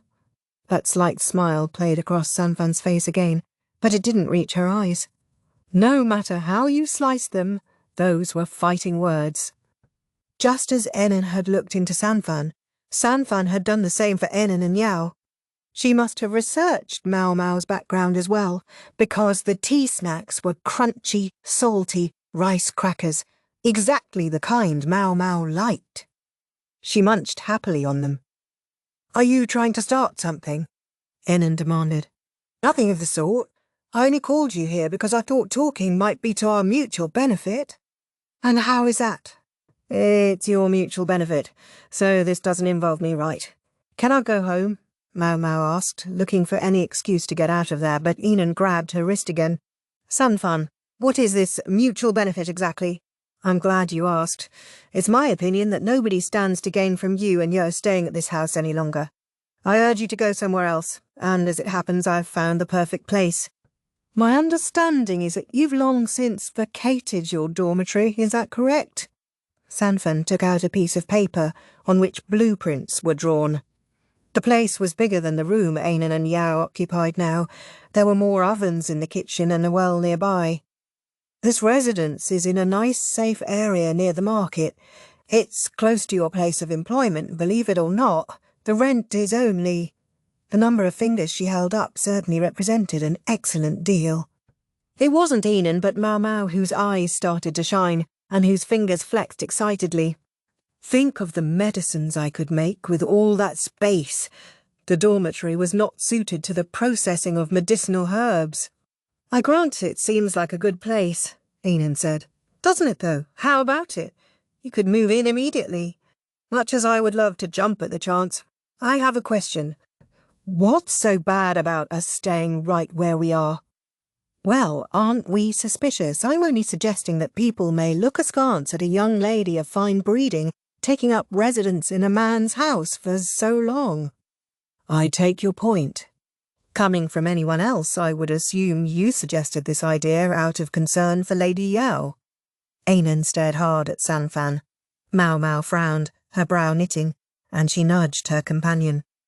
"Enon," she whispered. "Yes, Maomao? What is it?" Enon whispered back. "Maybe you should just go ahead and take her suggestion. It is an excellent place. I don't think she's trying to con you. What don't you like about it?" "What don't I like? Why don't we start with the distinct sense that Sanfan looks down on my mistress?" Sanfan certainly felt no special affection for Yao. That much was obvious in her attitude, and Enon didn't like it.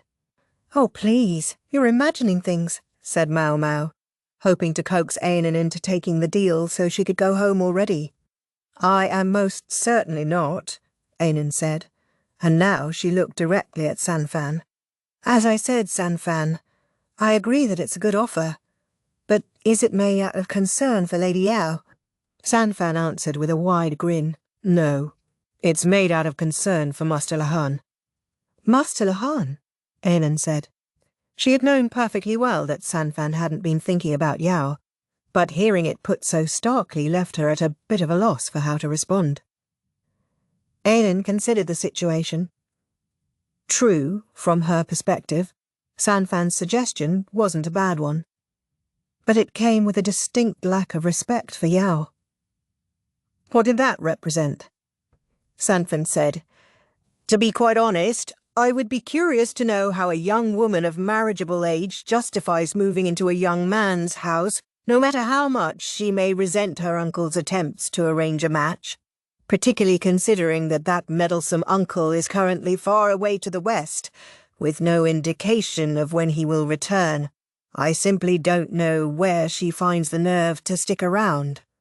Just as Enon began to really bristle, Maomao nudged her again.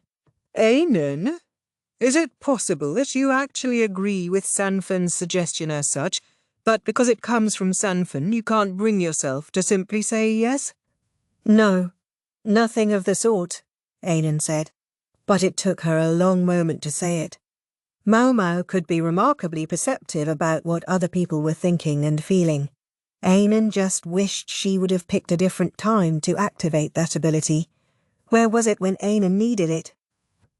You're frowning very, very hard right now, Ainan, and your face is twitching. Maomao was giving Ainan a scowl of her own. You're imagining things, Ainan said. I don't have any particular objections to her idea. Then hurry up and say yes. Not to mention, that'll solve the problem you were asking me about. She was right, but it didn't feel right.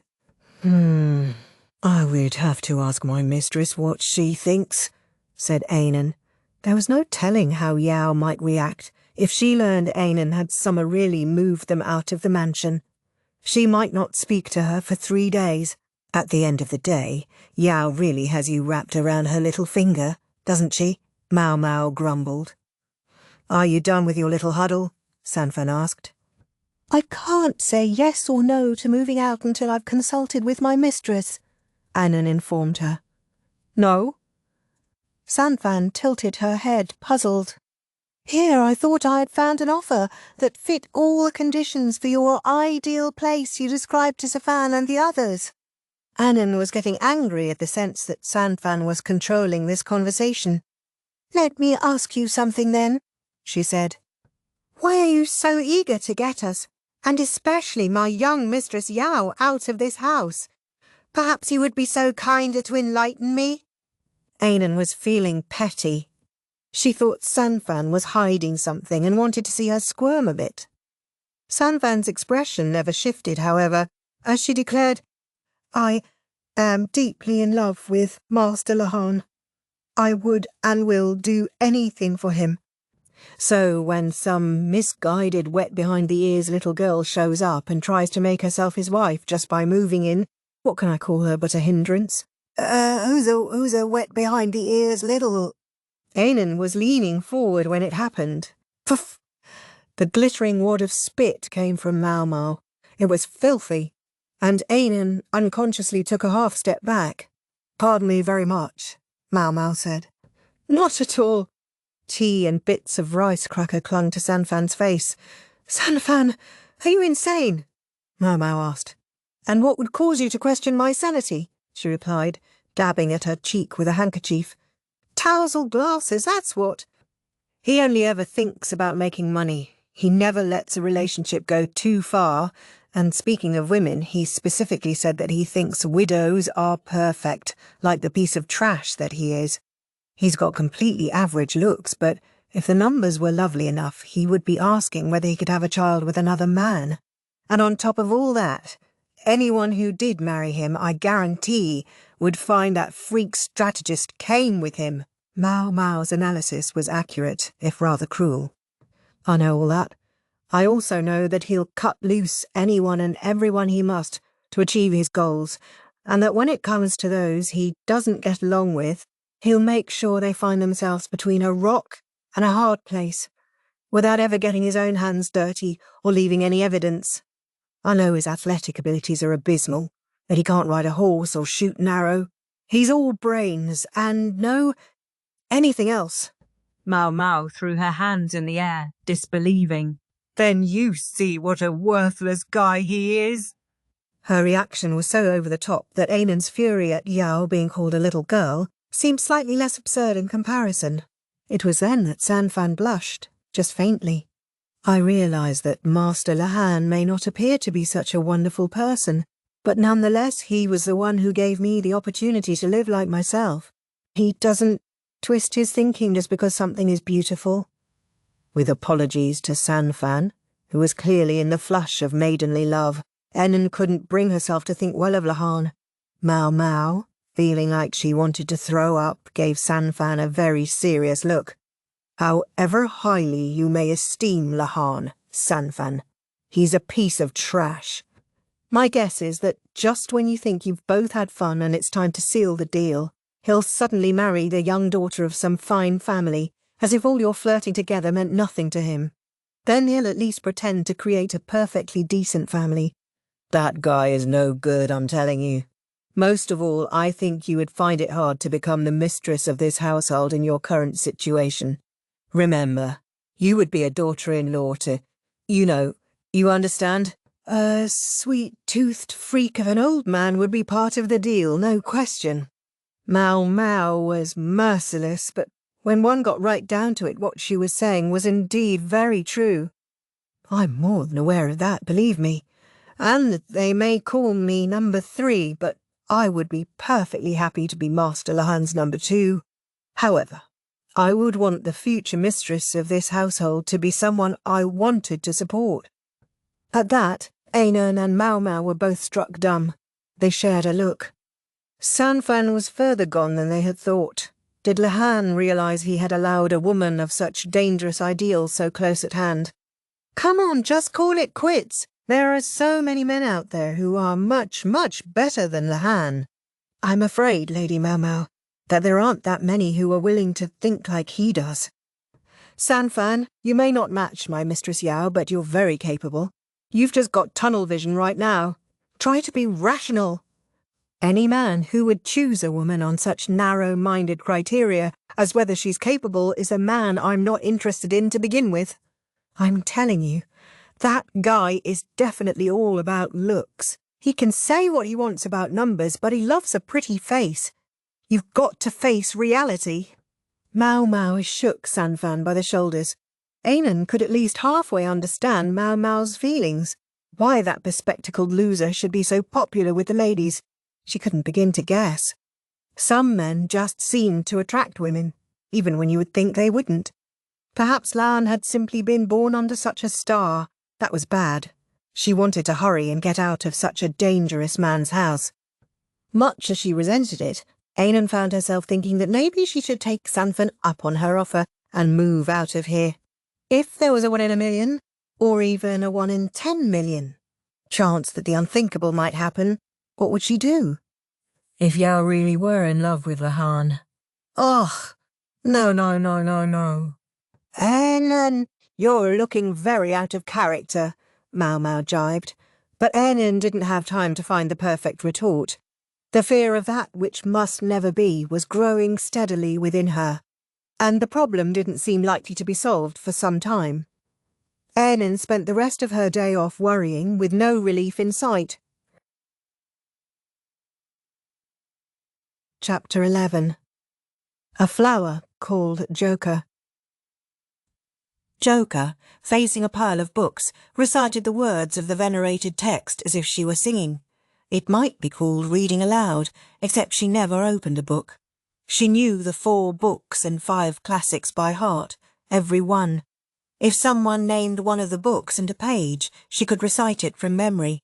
No matter how many times I hear you, it's always wonderful, said tonight's customer, applauding. He was an older man, a scholar, and a regular client of Joka's. She called him Laoshi, teacher. Did scholarship pay so well that such a man could spend all his time at a brothel? No, it did not. In fact, Leihoshi spent what money he had on collecting all manner of books.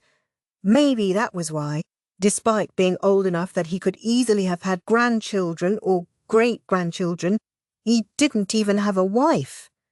So what was this spendthrift academic doing as a regular client of one of the 3 princesses of the Verdigris house? The boy sitting behind him had something to do with that. He was a few years past his coming-of-age ceremony, probably not even 20 yet. He didn't even have a beard. I hope you're listening. If Joka says you know what you're doing, you'll have no trouble passing the civil service examination. This customer was a teacher as well as a scholar, and a number of his pupils had passed the civil service exam. Joka, a courtesan who nonetheless knew all 9 classics by heart, was much in demand among those seeking to sit the examinations. Come exam season, would-be test-takers lined up outside the Verdigris house. It was something of a good luck charm. Rumour had it that if Joka acknowledged your skills, you were sure to pass. It was said that passing the civil service examination would see your family living in ease for 3 generations, so parents spared no expense in educating their children. The stories about Joka might be rumour or superstition, but still people would spend on her, and thus this old man came to drink wine on the coin of parents investing in their sons' futures. The Verdigris house was not interested in visitors without an introduction, so the hopeful test-takers would ask Laoshi to help them meet Joka. Joka was a courtesan, yes, but she was a world apart from her cheaper counterparts. She sold not her body, but her talents. Courtesans who sold their favours were consumables. Through repeated illnesses and abortions, their bodies would weaken until they were too frail to take customers, whereupon they would no longer be able to eat, and they would die. The woman who had borne Joka had been such a woman of mean talents. Beautiful looks were all she had had to offer, and she had been too sure that her youth would never fade. As a result, she had been taken in by some playboy who had gotten her pregnant, and she had died cursing his name. The pleasure district was full of such foolish ladies, like Joka's older sister, the woman who had given birth to Maomao. Joka had no gift for dancing, nor any special talent for board games. But she did read books, the big, hulking ones that drove other people away. She would read them until her eyes were bloodshot, learning every word by heart. It was all she could do. She didn't have the gift of the gab and hated men, so instead she polished her one distinctive skill. That's really something. I've only learned half that text so far, the youngster said. Half? With those rosy cheeks of his, how come he hadn't learned the whole thing yet?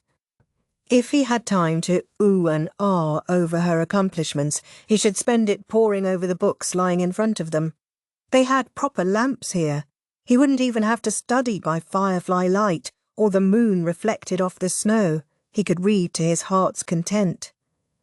I'm taking the tests this first time as sort of a practice run. Then I'll pass it the next time, he said. He was planning to pass on the second try. He wasn't taking this seriously. If you didn't go in resolved to pass the first time, then the second and the third would be no different. Joka restricted herself to answering the questions she was asked. The young test-taker, still not accustomed to being around women, looked at her hungrily, his cheeks flushing. Joka let him look, contributing calmly and politely to the conversation, and gradually he became more talkative, drunk on the wine and on her. The drunkenness brought out the bravado. He boasted to her of how he had been called a child prodigy, how even if he couldn't expect to pass the test on the first try, he would absolutely do so the second time round. He wanted to show her his best side, and that was all well and good, but Joka had seen any number of self-proclaimed child prodigies. Laoshi let all this go on, enjoying the drinks. No wine tasted as good as free wine. "Sir, time is up," an apprentice advised them. The incense stick that measured their meetings must have burned all the way down. "Oh, and just when the conversation was really getting going," the boy said. "Yes, sir. We have a carriage outside for you. Please watch your step on your way out. Oops, the wine has you swaying." Laoshi sent the boy on ahead. His student took a last wistful glance at the room as he went. "So, what do you think of him?" Laoshi asked Joka. "Hopeless," she replied. "Someone so cocky but with so little stomach for this endeavour is never going to survive several days holed up in a cave, writing essays. Merciless, as always, I see. Just imagine how I feel.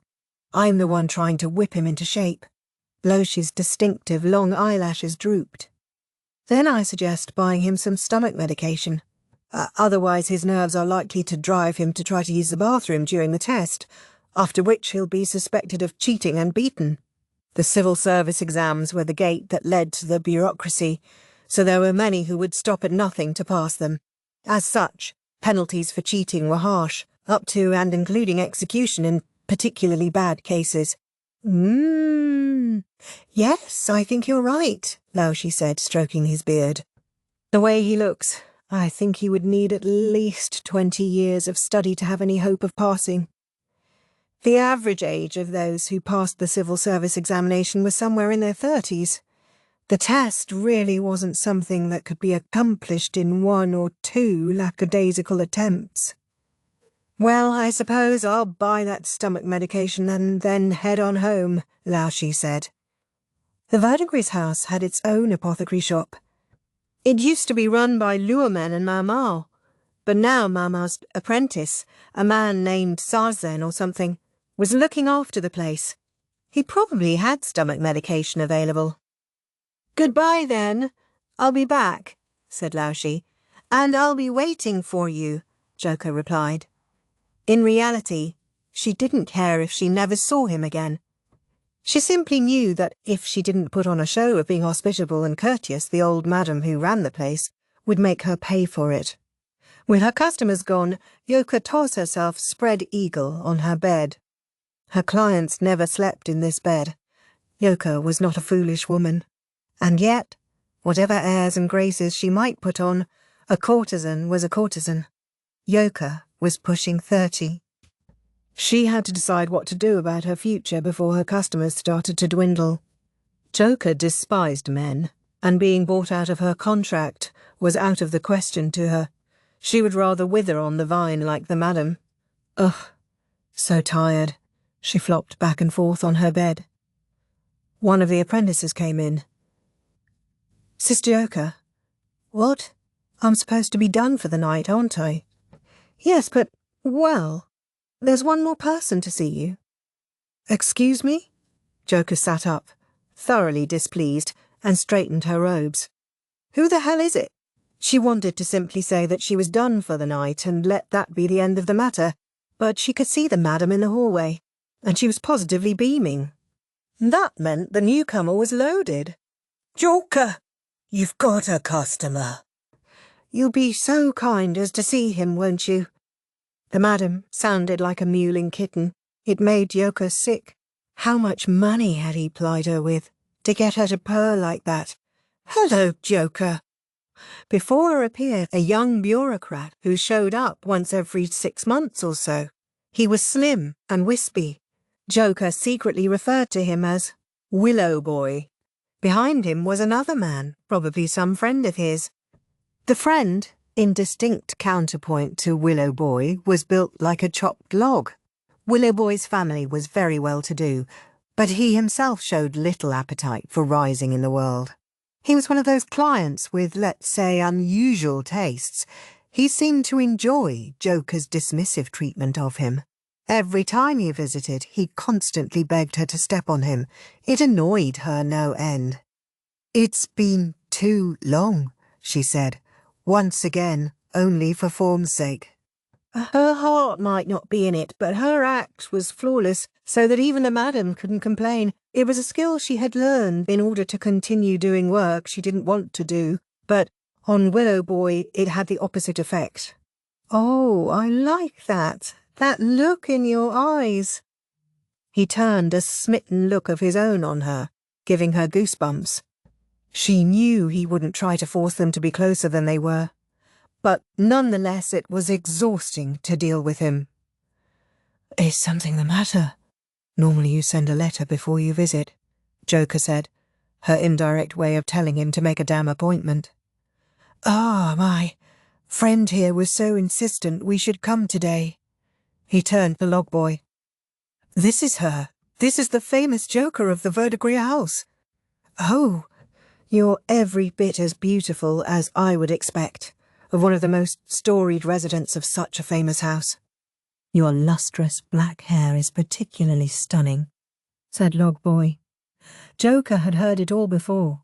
She tried to remember when she had become one of the most storied residents of the Verdigris house. It was years ago now that the 3 princesses had been at their height, and Joka was now old enough to think about retirement. She had not, however, fallen so far as to actually speak to someone she was meeting for the first time. Instead, she simply bowed.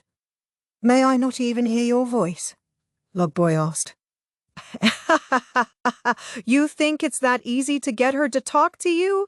She didn't even pour me a cup of wine until my 5th visit." Willow Boy crowed. The reason she hadn't served him was because she hadn't wanted him to come back. His long, lecherous looks made her sick. It was only on his 5th visit that she had finally given up and accepted that he wasn't going away, so she might as well squeeze some money out of him. "May I ask what brings you here today? Shall I recite a poem?" "Ah, fair question. Actually, this is the guest of honour today." Willow Boy indicated Log Boy with a glance. "His name's Fang, and he was absolutely desperate to meet you." "Wouldn't leave me alone until I brought him along?" "My sincere apologies. He's a first-time visitor, is he not?" Joka asked. Again a euphemism, meaning she wasn't about to entertain any random newcomer. "Oh, don't say that. The drinks are on me today."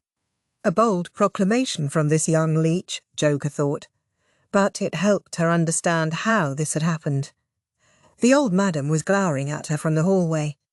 She was obviously telling Joka that the boy had coughed up enough to entitle him to an audience. Really, how much had he given her? "So you intend to take the civil service examination?" Joka asked. "Hell no. Do I look like the test-taking type to you?" Log Boy replied. True, he was built more like a soldier than a bureaucrat. The kind who might be up for the military service exam, but not the civil service.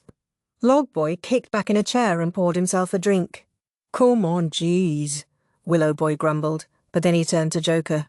"Say, Joka, that car in your name, it wouldn't mean you're related to the Imperial family by any chance, would it?" "Ah, so that was what they were here about." "Who can say?" Joka replied.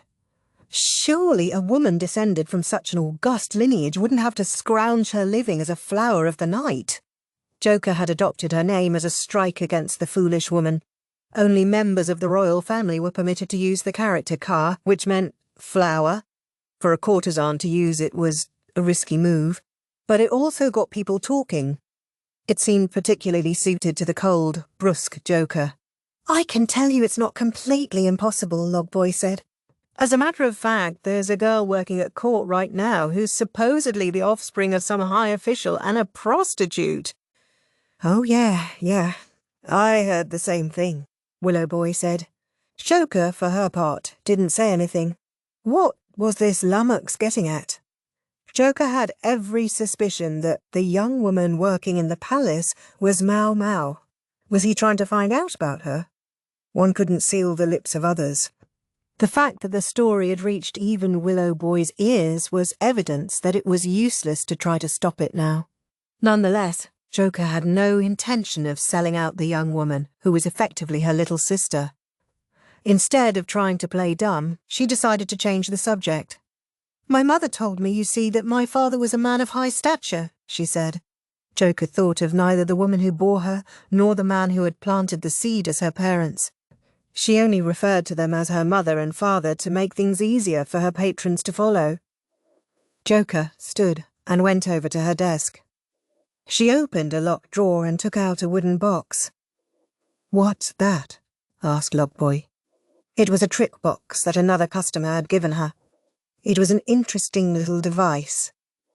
It could be opened by sliding aside a part of the box. Inside was something wrapped in cloth. Joka unwrapped it to reveal a jade tablet, cracked in half. The surface of the tablet had been scraped away long ago, so whatever had once been written on it was no longer legible. Just the same, it was clear that the tablet was made of Rokan jade, the highest quality stone among green jades. "You see this? A bit of old junk, yet my mother treated it like a treasure," Joka said. As far as she was concerned, she could have thrown it away without a second thought. But it was the perfect tool for getting her name out there. A conversation piece that looked very significant and got customers talking. "Why not use that tablet to declare yourself your father's daughter?" Log Boy asked her. "Whatever this tablet once said is long gone now. And worse, it's cracked in half. My mother could have stolen it for all I know," Joka said dismissively. She had to keep her origins artfully ambiguous.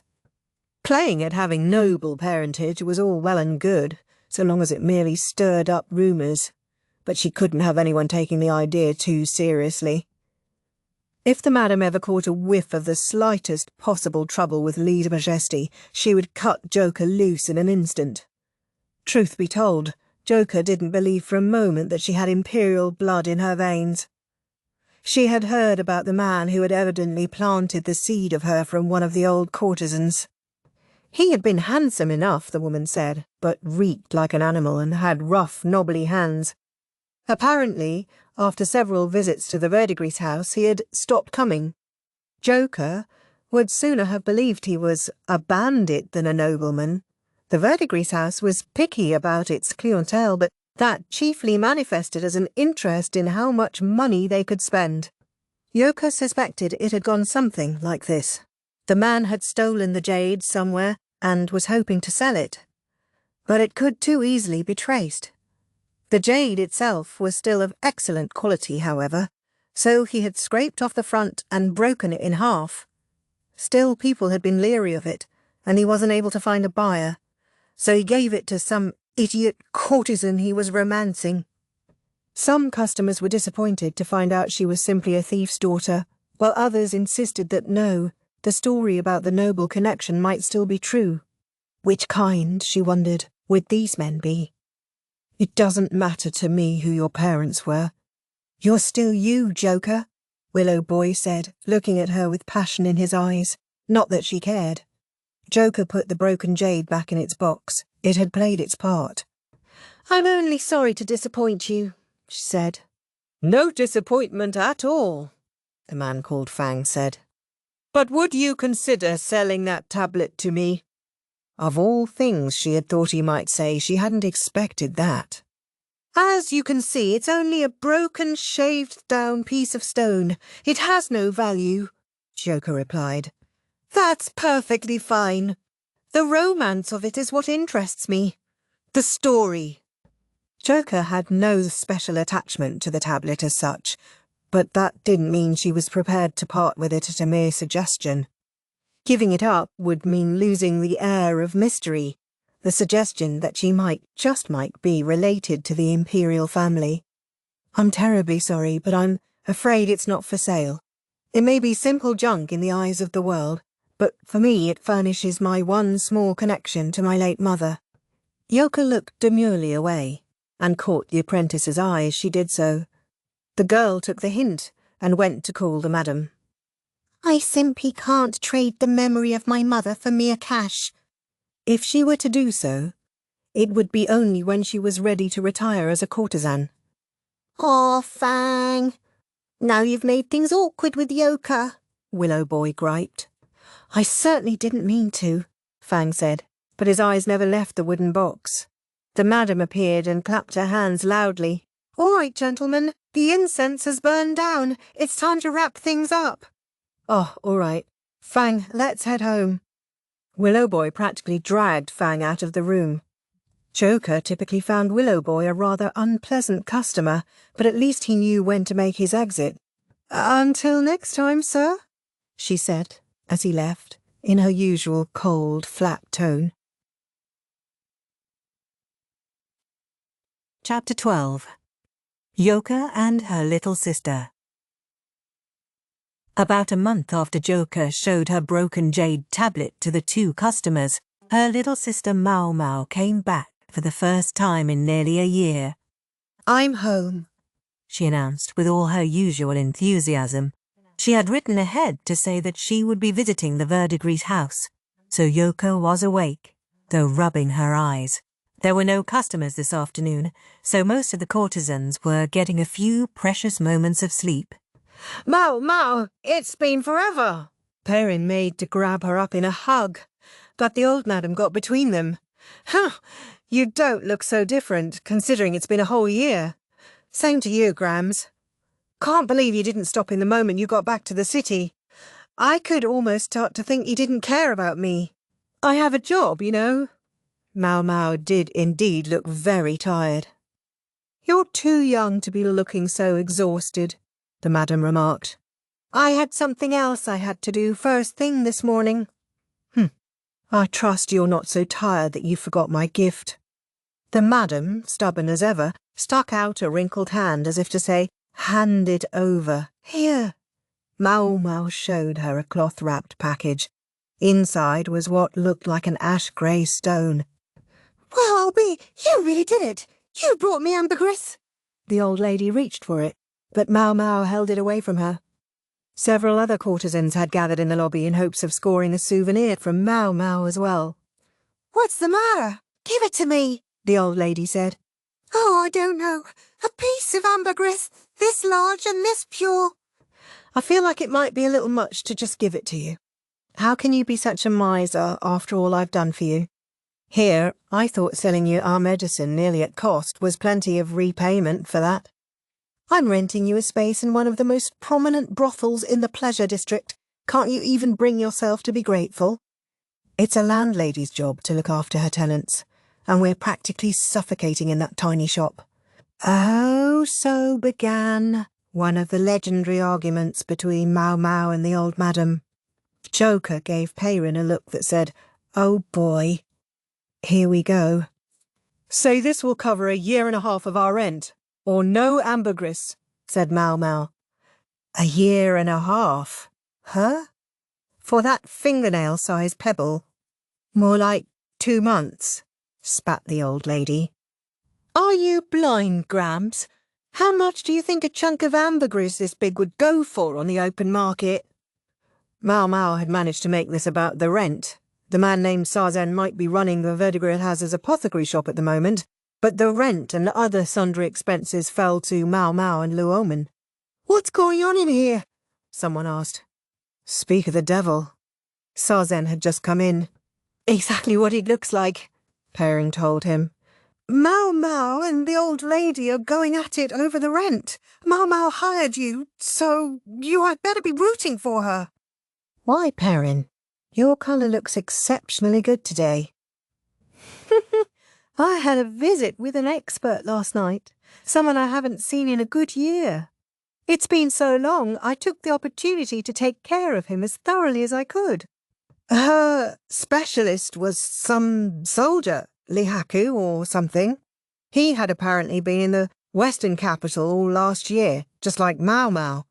He was also, so one heard, indefatigable in bed, the perfect match for Perrin." "Sazen? Isn't Kiawu with you?" Perrin asked. "Kiawu was a little boy. Someone else who was here thanks to Maomao." A brothel was generally not a place to look after children, but enough money could convince the old lady to do just about anything, including accepting this young charge. He was well liked by the ladies of the verdigris house for his charming ways and drawing skills. He lived with Sazen in a shack near the establishment. Luomen and Maomao had occupied it once, but since they both lived and worked at the palace now, Sazen had inherited it along with the shop. "Oh, him. He's been going through a phase recently. I told him Maomao would be coming back today, but he just went off somewhere." "Really? I guess that explains where Zulin is then. That girl. She spends all her time playing, as if she didn't have her apprentice duties to attend to. Oh, it's terrible." Perrin groaned, making a face that suggested it wasn't all that terrible. "All right, Grams," Maomao was saying. 5 months. Don't forget it. Gah, who raised you to be such a grasping, covetous girl? The negotiations between Maomao and the old madam appeared to have reached their conclusion, so Joka and Perrin went over to them. It looked like Sazen had something to talk with her about too, but he was willing to let her. Sisters have pride of place. "Maomao, have you lost weight?" Perrin said, clasping Maomao to her own voluptuous body in a hug. Maomao looked like she might suffocate, but she managed. "I was always like this. I just put some meat on my bones when I was at the palace because they fed me well." "Really? Well, anyway, we need to sit down for tea and talk about everything that's happened in the past year." Perrin was about to bustle Maomao to her own room, but Joka intervened. Let's talk in my chambers." "Oh?" Perrin had just been with a customer last night, or more precisely, until this very morning. There probably hadn't even been time to change the sheets on her bed. Joka, Despite having been born and raised in a brothel, despised men. The last thing she wanted was to have a long, winding conversation in a room that still reeked of the previous night. Joka's room was lined with bookshelves. In order to entertain the civil service test-takers, she had to read not only the 4 books and 5 classics, but all manner of learned books. "For your souvenir, Joka, I brought this," Maomao said, presenting her with a massive tome. It was a classical text, one Joka didn't already own. "I'm impressed you found this," she said, and she really meant it. "Believe me, it wasn't easy." Maomao gazed into the middle distance. Her stay in the Western capital, which she had initially told them should be just a few months, had turned into an entire year, one that had included an insect swarm. Things had been tough, all right. "What about me? What do you have for me?" Perrin asked, her eyes shining. "This is for you, Perrin." Maomao handed her a piece of what appeared to be silk worked with delicate embroidery. "What could this be? What have we here?" asked Perrin. "Underwear from an exotic land." Oh boy! This evidently met with Perrin's approval. Her eyes sparkled even more brightly. Maomao sipped her tea, but she seemed to be looking everywhere at once. "What's wrong? You look restless," said Perrin. "I was just thinking. I don't see Maamei anywhere." "Ah, Maamei, yes." She was the last of the Verdigris house's 3 princesses. She got bought out. "What?" Mama was so shocked she spilled her tea. "Or, what are you doing?" Joka said, mopping it up with a handkerchief. "Sorry, it's just... that's the first I've heard of it. I guess it would be. It sounds like you were pretty busy in the Western capital. Maamei told us we didn't have to let you know, so we didn't." "Okay, but... bought out? Seriously? By who? Was it that regular of hers from way back?" "It wasn't some freak, was it?" Maama's distress was understandable. Courtesans aimed to have their contracts bought out by good patrons, but not all patrons were good. From that perspective, though, Maamei hadn't done too badly. "Someone they call the Sage," Joka said. "The Sage? You mean, like, the Sage?" "Oh, Maomao, you know him?" In an effort to regain her composure, Maomao began mumbling something to herself. When Joka listened closely, she realized it was the names of medicinal and poisonous herbs. "What was he doing buying out Maamei? Was he a customer here?" Maomao asked. "Ah, yes," Perrin said. "Your daddy, I mean Master Lahan brought the Sage here before he left for the Western capital." The Sage, known for his skill at the game of Go, had asked Lahan if there weren't any suitable opponents for him, whereupon Lahan had brought him to the Verdigris house and pointed out Maamei. "Maamei did spend all that time playing Go with that filthy, grinning, stubble-faced old bastard, after all," Joka said. "Yes, he may have smelled like he hadn't bathed in 10 days, but she saw his play-style up close," Maamei reflected. Maamei had always played down her abilities, but she might have grown even stronger than the departed Feng Xian. "Listen to you both. You're terrible," Perrin said with a laugh. After he had been coming here about 6 months, the Sage said he wanted to buy out Maamei's contract. Not that Maamei was eager at first. The madam gave her a nudge. She said there wouldn't be a better patron down the line. So that's how it happened. Maomao sounded like she could accept that. The Sage is an acquaintance of Master Lahan's, and they still live in the capital. So you should be able to visit her any time you like. That's why she didn't send you a letter." "Huh, I'm still pretty shocked," Maomao said. Joka didn't blame her. "Maamei's very lucky, I would say. The Sage said he had take her on as a pupil," she remarked. "A pupil, huh? Even if he meant that his family can't have been pleased. His wife has passed, and he has no children. Plus, he claims that he's long since cut ties with the family who came out of the woodwork when he became the Go Sage. I gather he has lots of pupils, but I think our dear sister Maamei will be able to hold her own. Maamei was a full-fledged courtesan, and she had always been the best at the Verdigris house when it came to reading the subtleties of other people's emotions.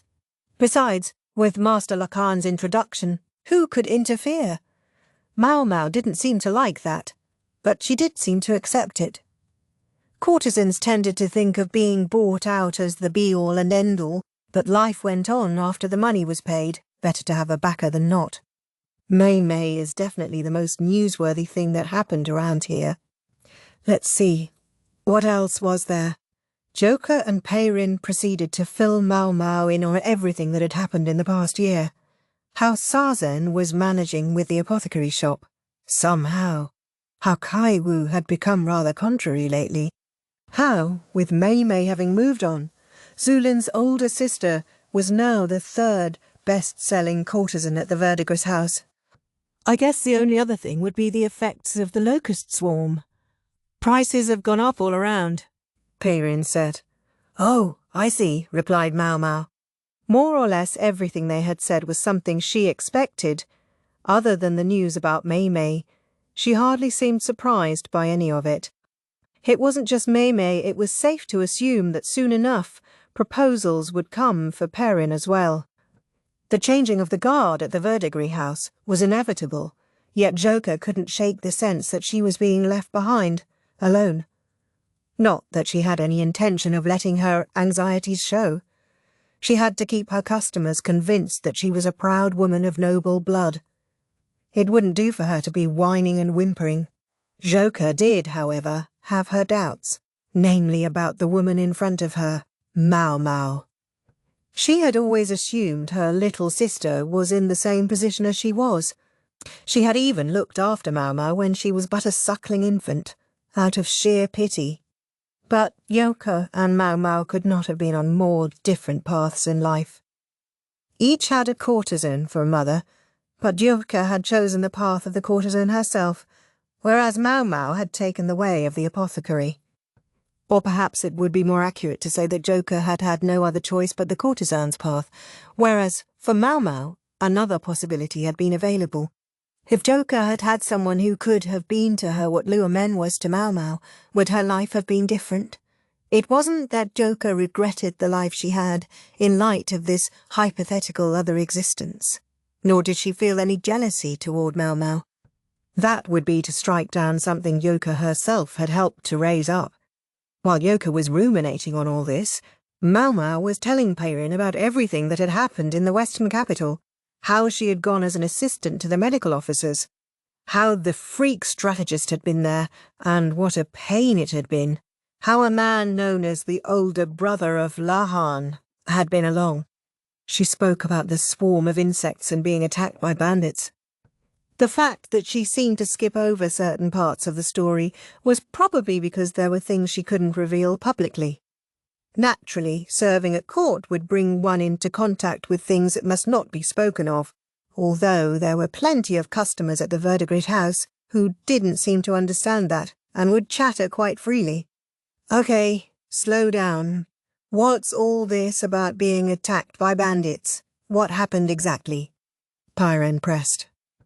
Peirin, dear sister, you can see Maomao doesn't want to talk about it. Leave it alone, Joka said, but she had a question of her own. Who's this person you keep calling Lahan's brother? That was the only thing that she was really curious about. Lahan's brother came up in Maomao's stories more than any other name, if you could call it a name. He's the older brother of Lahan, and he definitely worked harder than anyone else on this trip, Maomao said. I don't follow. He worked harder than anyone, and you left him behind? Joka inquired. Whoever Lahan's brother was, he had certainly been through, and put up with, a lot. So, Maomao, don't you have anything else to tell us? Peirin cooed. Who? What do you mean? Maomao might not have realised it herself, but she seemed subtly different now from before she had left.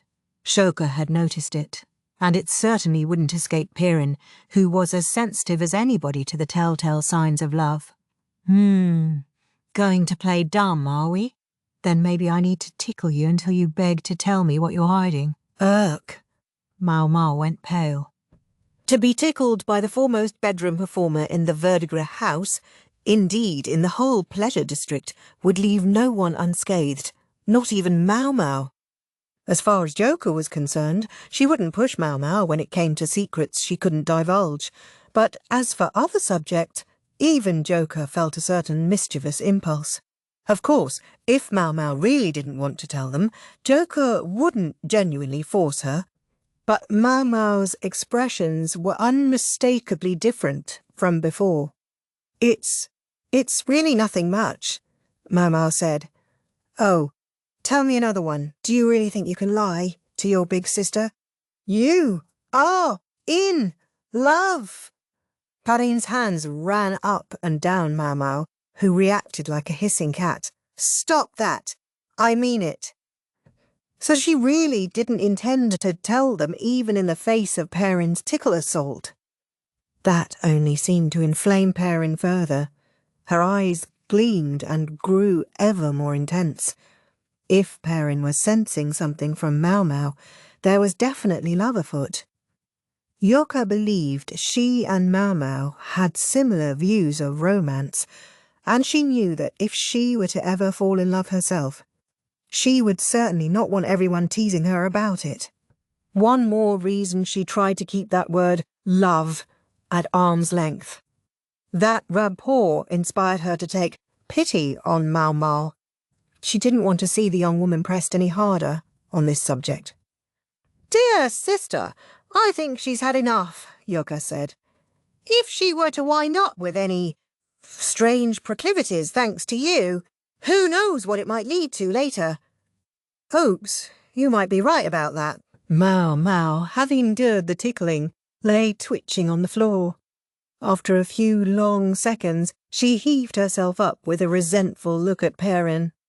Anyway, Joka said, this is Maomao we're talking about. If she has a love story, I'm sure it's not fiery and passionate enough to be exciting to you, Perrin.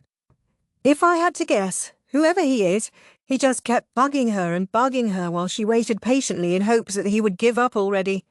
But she finally lost that battle of the wills. Maomao blinked and looked at Joka. Joka had been merely talking off the cuff, but apparently she had been right on target. She heaved a sigh. Maomao, you're very fortunate. This person is clearly very persistent, extremely stubborn, doesn't know when to quit. Gee, he sounds like a real catch, Perrin interjected, but Joka ignored her, and is good enough that even you were willing to let him win. Maomao looked down, which was something Joka knew she did when she was trying to hide embarrassment. It made Joka smile a little, but at the same time she found herself feeling jealous. They had been raised in the same environment, with the same values, so how had their paths diverged so sharply? I don't know who he is, but he must know how to tough it out, she said. In fact, it was a lie to say that she didn't know who Maomao's partner was. There was a time when Maomao had briefly returned to her apothecary shop, and one particular noble had visited her incessantly. When she had entered palace service, it had been at his instigation, so Joka knew. It was her small act of kindness to pretend she didn't. I will warn you of one thing, though. Don't be content just taking. He may say he'll give you anything, but don't act like that's the end of it. Take what you get and become your best self. If you settle for just getting, you'll never be more than second or third rate. Although she was speaking to Maomao, Joka felt like she was talking to her past self. Maomao cinched her lips tight. She was a smart young woman. She didn't need Joka to tell her this. She would have figured it out on her own. Well, well, listen to you, Joka. Pipe down, sister. Joka pursed her lips. Perrin had started getting handsy with Joka, instead of Maomao now, so she pointedly got up and moved to sit in front of her desk. She took a sip of her tea, which had gone cold. By the way, something happened practically the moment we got back, Maomao said, trying to change the subject. They found this corpse. The guy had been hanged. Murder, apparently, and right in the freak strategist's office. Apparently Maomao had been so shaken by the experience that she was even willing to bring up the freak strategist of her own accord. Yikes, said Perrin. Well, this conversation took an unexpected turn, Joka said. Not that she wasn't intrigued. Did Master Lahan kill him? Perrin asked in a tone that suggested this would not have surprised her at all. Oh, this guy was a soldier. A real beefcake. That old fart could never have done it by himself, Maomao said. True enough. Lahan was not a physically strong man. If he were behind this killing, he would have had to get some of his subordinates to do it. As it transpired, the man had been a 3-timing womanizer. What a creep, Perrin said. I'm not sure we're in a position to criticise, replied Joka. It was hardly unusual for a courtesan to entertain many, many customers in a single night. She might even beg a few minutes away from one client, claiming she needed to go to the toilet, and sneak off to entertain another customer. So all 3 of the women he was fooling around with got together and killed him? Serves him right, said Perrin. To be perfectly honest, I thought he had brought it on himself. Not just that, but all 3 of these women were pretty girls with black hair. He couldn't have made his type more obvious if he had tried. Maomao munched on a tea snack. Black hair? Joka asked, unconsciously touching her own dark locks. She thought of her client from a month before. He had been a soldier too. Oh! You're every bit as beautiful as I would expect of one of the most storied residents of such a famous house. Your lustrous black hair is particularly stunning. Say, Maomao, do you happen to know the dead man's name? She asked. What was it again? Maomao thought for a moment. I'm pretty sure it was Wang Fang. Fang. That was the name of the man Willow Boy had introduced to her. Joka heaved another sigh. What's the matter, Joka? Perrin asked. I think that man might have been a customer of mine. Wow! Really? Talk about your coincidences, Maomao said, almost as surprised as her sister. Joka felt a creeping gloom. She asked herself what to do, wondering if she should bring this up or not, but after a moment of internal debate, she took out the trick box from her desk. Isn't that the thing you said was a memento of your mother? Maomao asked. Something like that. Joka took out the broken jade tablet and placed it in front of Maomao. And there it is, the proof that she's a nobleman's illegitimate child, Perrin said in a voice dripping with amusement. She knew Joka's routine with this stone. A month ago, a man named Fang asked me to sell this to him, but I said no. Really? Maomao's eyes went wide, and she studied the old tablet. He came to me because he thought I might be some forgotten child of the Imperial family. I kept it ambiguous, like I always do, and sent him on his way. I see. So, he's dead. He had certainly had the air of a playboy. Joka almost had to admire the nerve of stringing along 3 different women at once. Still, it nagged at her, and Maomao was even more sensitive to such things than Joka. She continued to study the jade intently. Then she said, Joka, what kind of man did you say gave you this jade? Joka had told Maomao of the story just once, many years ago. According to the woman who bore me, he was a handsome man with a noble air. According to the other courtesans, he was good-looking but smelled like an animal. By their accounts, he didn't really seem much like a member of the Imperial family. Maomao clapped her hands. That's right. You said you thought he was a bandit who must have stolen this thing and unloaded it here. His being a thief seems more likely to me than his being an Imperial family member, Joka replied. She had no real interest whose seed she had sprung from. At least, not any more. So he smelled like a beast. Any other distinguishing features? He had gnarled hands. No one of true noble lineage would have weathered hands, would they? I'm not sure that's quite true. Huh? Maomao was still staring at the stone. Well, she was the one who served in the palace. She probably knew more about the Imperials than Joka did.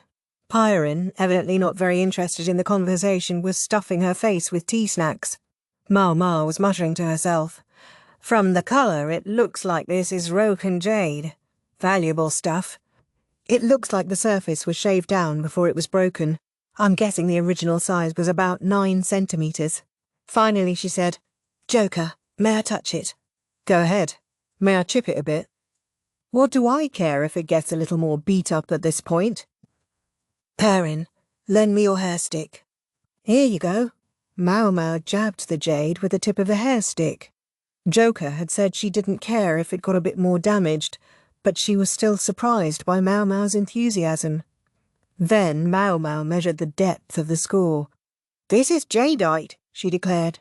She handed the hair stick back to Perrin with a, "Here, thank you." "Did you learn anything?" Perrin asked. "This tablet is made of jadeite, a hard material.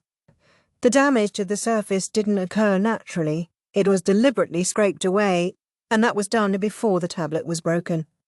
My, I wonder why they would scrape the tablet. It would only make it less valuable. I don't know why they would break it in half, but I suspect I can explain the scraping. Maomao's fingers brushed the tablet's broken surface. "Well, why?" Nobles and Imperials sometimes find their lives in danger from members of their own family. Someone wanted to make sure nobody knew Joka was the offspring of such a family. Throughout history, imperial succession had frequently inspired wars in which blood was washed away with more blood. The books in Joka's room furnished endless examples. And he only scraped the surface. Why wouldn't he just throw it away? Perrin asked lightly. Some things you can't bring yourself to get rid of, even if you want to. Joka put the jade tablet away. That was enough of that. "You happen to know where the other half of that tablet is, do you, Joka?" Maomao asked. "I haven't the foggiest." "Didn't think so." There seemed to be something Maomao still wasn't telling Joka, but if she was keeping it to herself, then it probably meant that she couldn't talk about it, or at least that she thought it was better not to. Joka didn't push her. If every mystery surrounding the jade was solved, Joka would no longer be Joka. And until she was ready to retire from the courtesan's life, being Joka was how she supported herself. She needed a bit of mystery. Chapter 13. Yao and the return of Lahan's brother. Yao had learned quite a few skills while Maomao was in the western capital. Forceps now? Yes, sir. She had begun to assist during the doctor's surgeries. This patient had shattered a bone in their arm, and they needed to extract the shards. She was only standing by as a helper, but just being there was enough to make her stomach turn. The stench of blood, the man's muffled screams as he bit down on the gag in his mouth, and the bone sticking out of his arm at an unnatural angle. Covering her mouth and nose provided only the slightest relief. Still, Yao fought back the nausea and handed over the forceps. After the surgery was finished, Yao retched copiously. Ainen rubbed her back, while Maomao brought her some water. "Thank you," she said, "but the two of you should go back to work." "Understood," Maomao answered and promptly left, but Ainen hung around, looking concerned. "Lady Yao, you mustn't push yourself. I can do it for you," she said. Yao had admonished her not to call her young mistress while they were at work. "Ainen, this is my job." "Dr. Liu finally agreed to let me do this. Please don't take that away from me." Yao had spent the past year industriously dissecting livestock. She had experienced what it was like to kill them and could separate out their internal organs. Human bodies, though. Those she still wasn't used to. She cleared the contents of her stomach one final time, then went back to work. Maomao was cleaning the implements that had been used in the surgery, taking care not to cut herself as she washed off the blood and fat and boiled the tools to disinfect them. The disinfection process was something the palace physicians did as a matter of course, but apparently it was a revolutionary idea. You could succeed in a surgery, and yet lose the patient because there was some poison on the tools you had used. Yao stood beside Maomao. Ainen was off doing something else that one of the doctors had asked for. "Here, Maomao, I'll help you." "All right.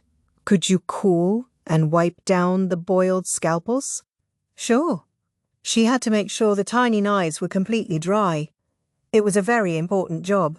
The blades were prone to rust. As Maomao washed each scalpel, she closed one eye and studied it, checking to make sure the blade wasn't chipped. If there were any imperfections, the blade would be polished, and if that still didn't do the trick, it would be swapped out for a new scalpel. Maomao herself was beginning to be entrusted with not just helping with treatments, but doing them herself. She had always seemed comfortable treating the wounded. But since her return from the Western capital, she had clearly taken a step up. Otherwise, Dr. Liu would never have skipped over other physicians to have Maomao perform procedures.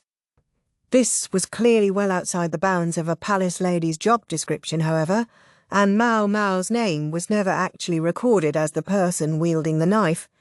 This was as far as a palace lady assisting the medical officers could hope to go at this moment. No matter how good she was at her job, she would never be put forth publicly. That pained Yao, so she believed it must hurt Maomao even worse. But to all outward appearances, Maomao hardly seemed bothered. Yet here Yao was, her head constantly spinning not just with work, but with so many other things as well. "Hey, Maomao," she asked. "Yes? Do you ever, worry about things?" Yao found herself being much more direct than she had meant to be. Would Maomao think Yao was making fun of her? "Sure, lots of things," Maomao replied, unruffled. "Lots of things. Like what?" After a second, Maomao said, "Like human relationships." "What?" Yao's heart skipped a beat. Was Maomao talking about her? She wondered, but she was afraid to ask too directly.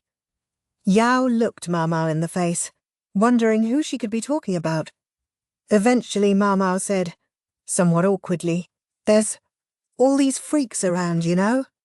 "Oh, freaks. Right."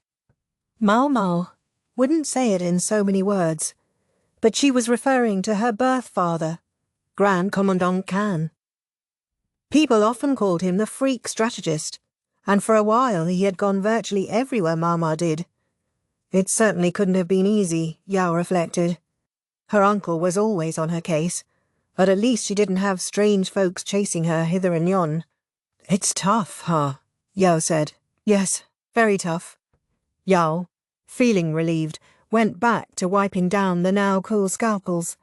They had just finished washing the blades when they heard footsteps approaching. Distinctive, tapping, rhythmic footsteps. "Hello, Miss Chu is here." Striking a funny pose was, as she had identified herself, Chue. She was a lady in waiting to the Moon Prince, probably a few birthdays past her 20th, and during their time in the Western capital, she had been attacked by bandits and seriously wounded. Her right arm was almost useless, and she had broken her collarbone and even damaged some internal organs. But she seemed in high spirits just the same. "Phew, another day of intense pain, huh? I would like to ask for an exam and some medicine, but pretty please mix the medicine with lots of honey." "Oh, you-hoo! You there, could you get me some hot tea?" No sooner had Chua entered the medical office than she sat down as if it were the most natural thing in the world, demanding a drink from the nearest apprentice physician. She also helped herself to some of the tea snacks. Could she be any more audacious? Dr. Liu gave her a cold stare. Being the tough man of medicine he was, he probably wished he could chase her out, but he was forestalled by the Moon Prince's orders. Recently, Dr. Liu had been keeping the medical office assistants close when doing his work. Maybe it was because of Chu's frequent visits. He may have hoped that having other women around would set her at ease. Yao frankly wondered whether such consideration was necessary at all in Chu's case, but There was certainly no avoiding the reality that the woman would bear this wound for the rest of her life. Miss Maomao, Miss Maomao, share a cup of tea with me? And you, the young lady over there, you come too, Chu said, indicating Maomao and Yao. Yao could see at a glance how close Maomao and Che were. That was only natural when they had spent a year together in the Western capital, but Yao had the sudden urge to point out that she had known Maomao longer than Che had. Miss Che, I'm at work now, so I'm afraid not. And so is Miss Yao. It's true. We're working. The diffident answer was the most Yao could muster. Cho might think her rather boring, but Yao had never had much of a gift for humour. Goodness gracious, that is such a shame, Chuz said. More importantly, how have you been feeling? Maomao asked, and Yao could hear in her voice that it wasn't just a polite question. She was really concerned. Oh, I can't laugh with a broken collarbone. And when I try to sleep, the pain is just awful. Boil some medicine for her, Maomao, Dr. Liu said brusquely, and give her some painkillers for bedtime. For the most part, he left Chua-related matters to Maomao, who, rumour had it, had been the first one to treat the injured Chua. All right, Miss Maomao, please, give me lots of honey, lots of citrus, and as little medicine as possible. I'm afraid I only have huge heaping helpings of medicine. Maomao ground up some herbs in a mortar, then put them in a cup, and mixed in plenty of honey and citrus. Oh, you're no fun. Maomao, looking as if she were finding this a great deal of trouble, topped the green sludge with the tiniest excuse for a wolfberry and put a straw in it. Chue drank it down, making a sour face. Was it inappropriate if Yao felt a twinge of jealousy at their easy back and forth? These are painkillers for before you go to bed, Maomao said, handing Chu a paper packet. If you're not in any pain, you don't need to take them. That's a big help. I can't even turn over in my sleep. At first, Yao had thought Chu must be exaggerating, but when she saw the bandages on her hand and the wounds that ran all the way from her chest to her belly, she began to wonder instead what manner of beast had attacked the woman. For a mere lady-in-waiting to be seen by one of the most highly ranked physicians in the palace would normally have been unconscionable. The fact that it was happening anyway attested to just how great Chu's achievements must have been.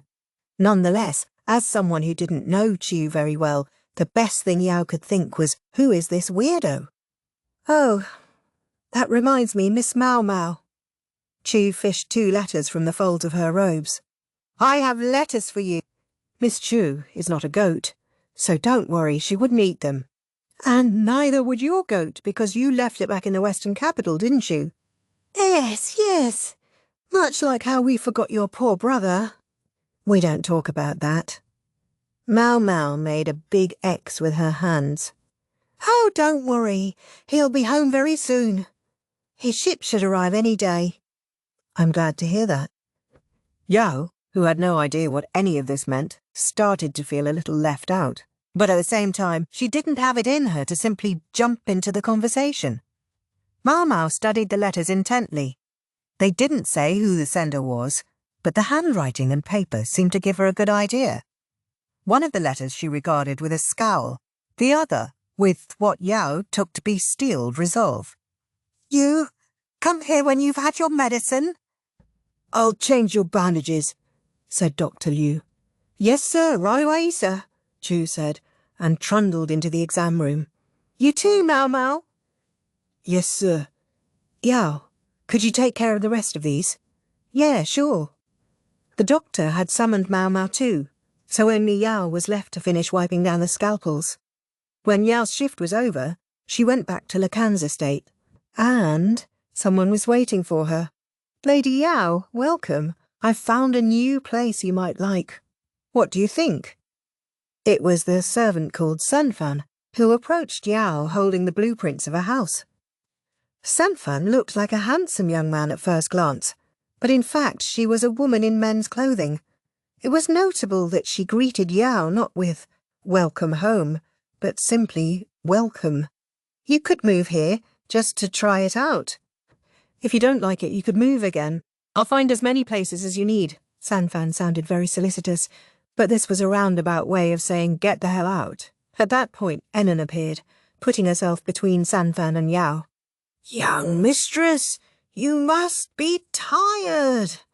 How about a bath?" she said. Then she turned to Sanfan. "Sanfan, the young mistress is tired. Perhaps we could talk about this later." "But of course. I can have everything prepared at a moment's notice." You have but to ask." "Ha, how kind of you. It looks like you're going somewhere yourself. Sure you don't need to hurry?" Yao said. She had grown up a little herself. Instead of getting openly angry, she responded with her own equivalent of, "Hurry up and leave." Yes. We'll be having visitors today." "The two of you can feel free to relax in the annex," Sanfan told them. Then she left, the resentment practically radiating off her.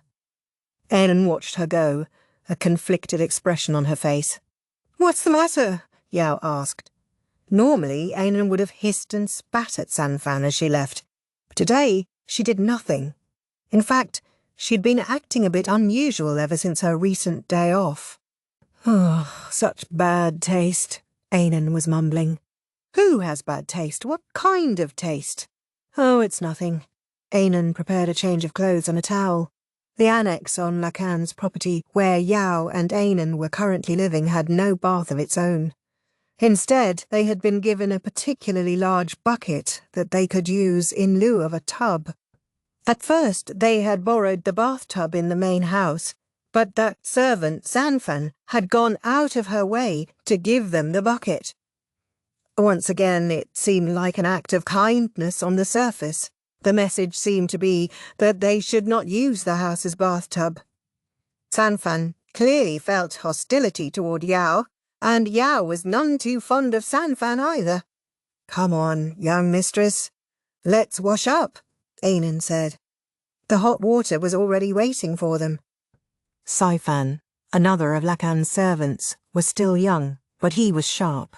He had judged when Yao and Enon would get home and had made sure the water was ready. Enon added some cold water to the hot, so it would be the perfect temperature. Yao took off her clothes and got in the bucket. She wished she could scrub herself down before she got in the bath bucket, but they didn't exactly have the facilities, so it would have been tough. Enon began to wipe Yao's arms and legs with a soft cloth.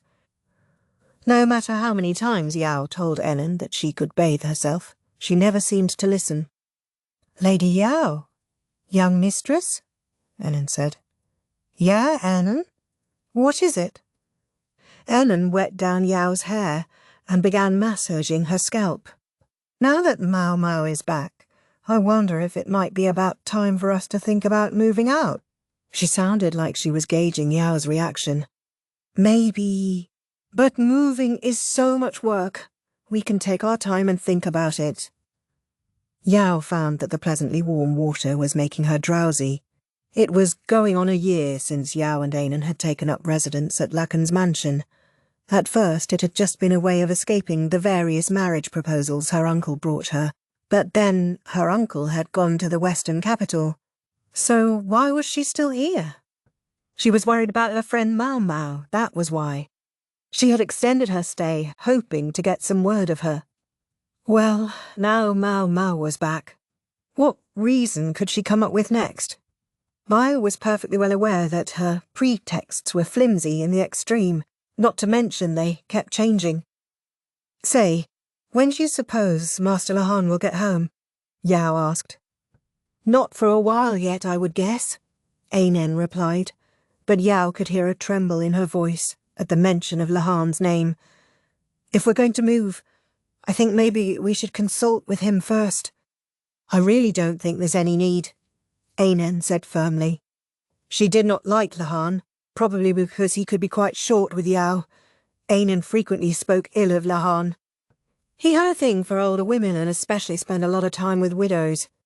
He was obsessed with money, and In spite of being a public servant, he used his household help as proxies to do commercial business on his behalf, not to mention that he had conspired with Lahan to help the old man take over the family headship, chasing out his own parents and grandfather in the process. Enon always peppered these accusations with plenty of personal animus, but they weren't untrue.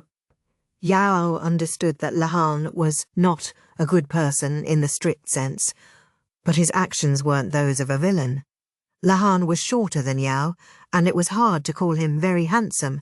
He was quite smart but athletically hopeless. He always acted kind to women, but ultimately it was only on the surface. If you tried to go any deeper, he would promptly rebuff you. So, viewed as a man, was he attractive? The answer was absolutely not.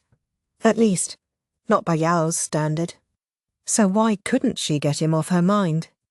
Yao knew very well that Lahan thought of her as nothing more than Maomao's colleague.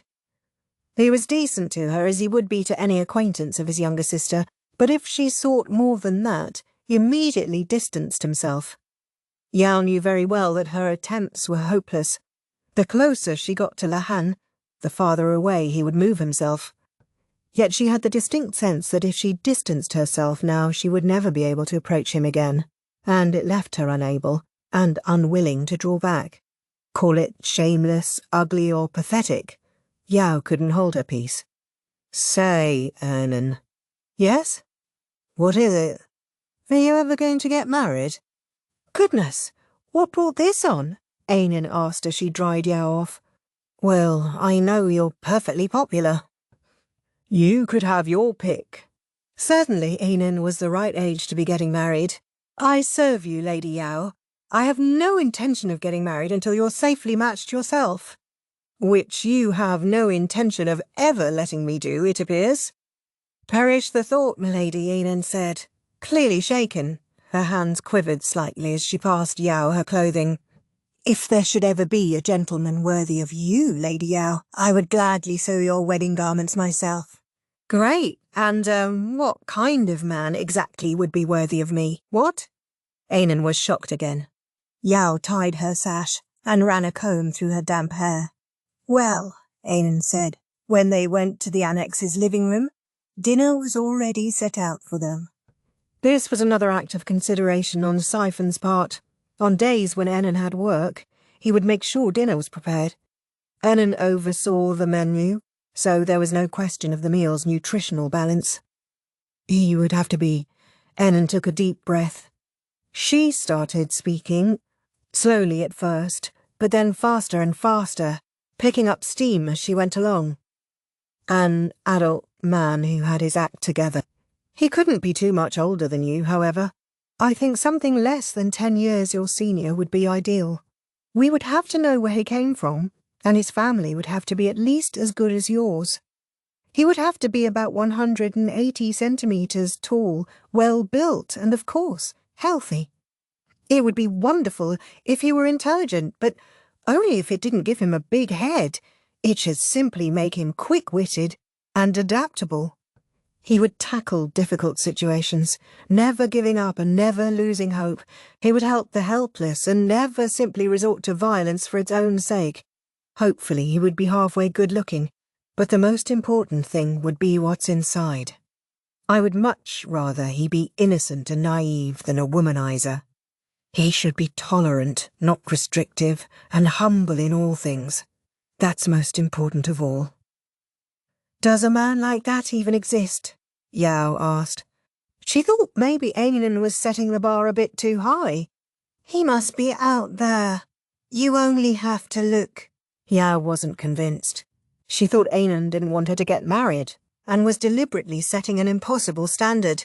Still, Yao herself didn't want to get married while she was still learning her trade. If anything, she thought it would be perfect if Enon would find someone who would bear children in Yao's place. And another thing. That's not my ideal. That's yours, isn't it, Enon? Yes, for of course your husband will become my master as well, Lady Yao. I'm simply telling you about my ideal master. Enon dished some congee into a bowl and set it in front of Yao. Well, if we do find a man like that, Maybe you can marry him, then. Yao was just taking a sip of congee when they heard a voice in the distance. Hey, is anyone home? It sounded like a young man. Lahan, are you here or what? Whoever it was, he was looking for Lahan. Master Lahan isn't back yet, is he? Yao said. The estate didn't have many servants to begin with, and by this hour there were fewer still. Meanwhile, Sanfan had just gone off somewhere. I can't just let you in. Tell me your name, someone challenged him. What? Don't you know who I am? The newcomer shouted back. Something was very strange. Curious, Yao put down her spoon. There's no need for you to get involved in this, young mistress, Anan said. I'm just going to take a quick look. Anan didn't look eager to come along, but she also didn't seem like she was going to stop Yao. Instead, she brought some overwear and placed it over her mistress's shoulders. Meanwhile, the visitor was saying, You must be new here.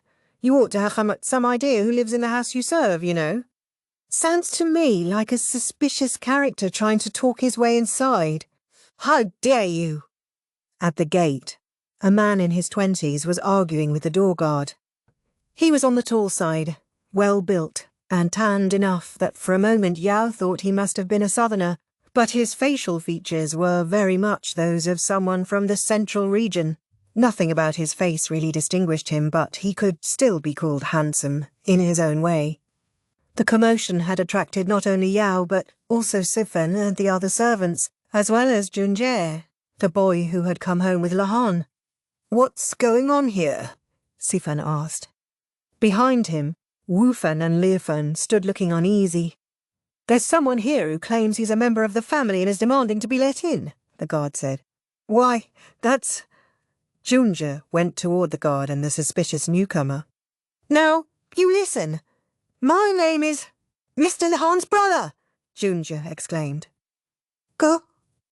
It's been much too long, Junjie said to the suspicious character. Lahan's brother. What happened to you? I was told you stayed behind in the western capital to take care of some unfinished work. I did stay behind, but it wasn't... Lahan's brother started to trip over his own words. From his name, Yao guessed that the man was, well, Lahan's brother, but the two of them seemed nothing alike.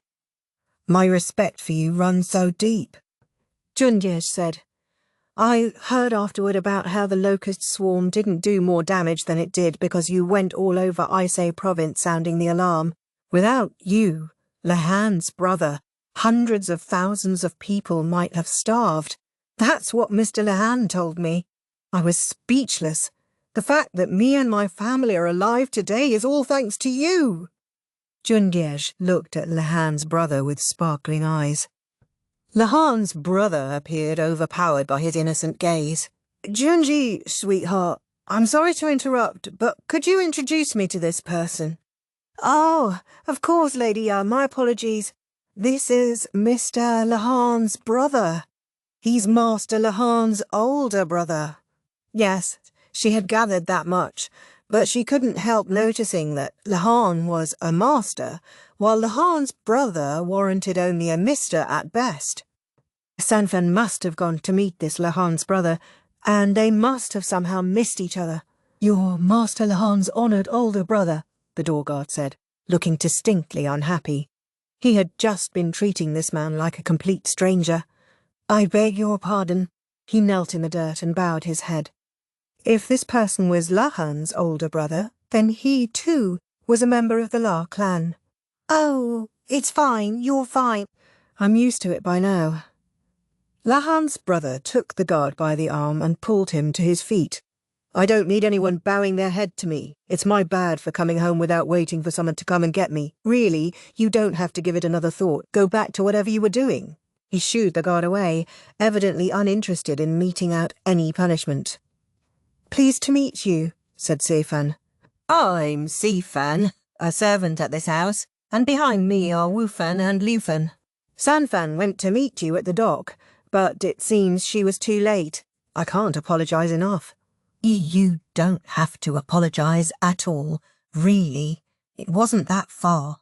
It's been so long since I was back in the royal capital that I appreciated the walk. The walk? It's really quite a ways from the port to the house. Ah, but paved roads make everything so easy, don't they? Are you not tired, sir?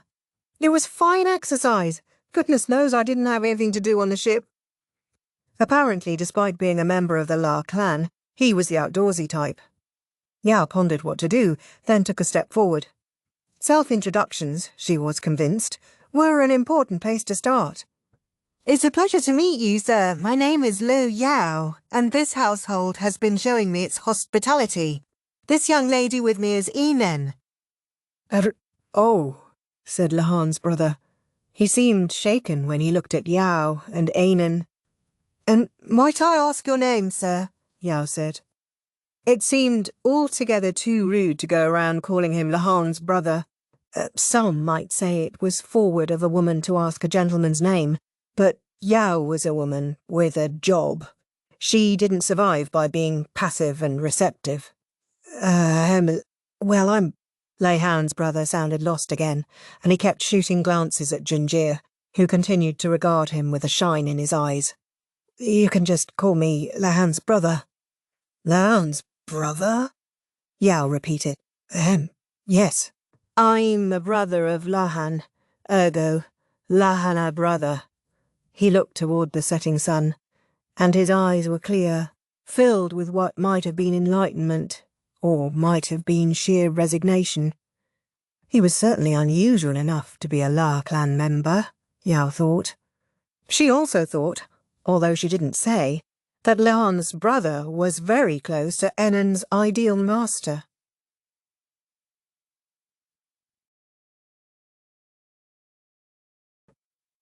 Chapter 14.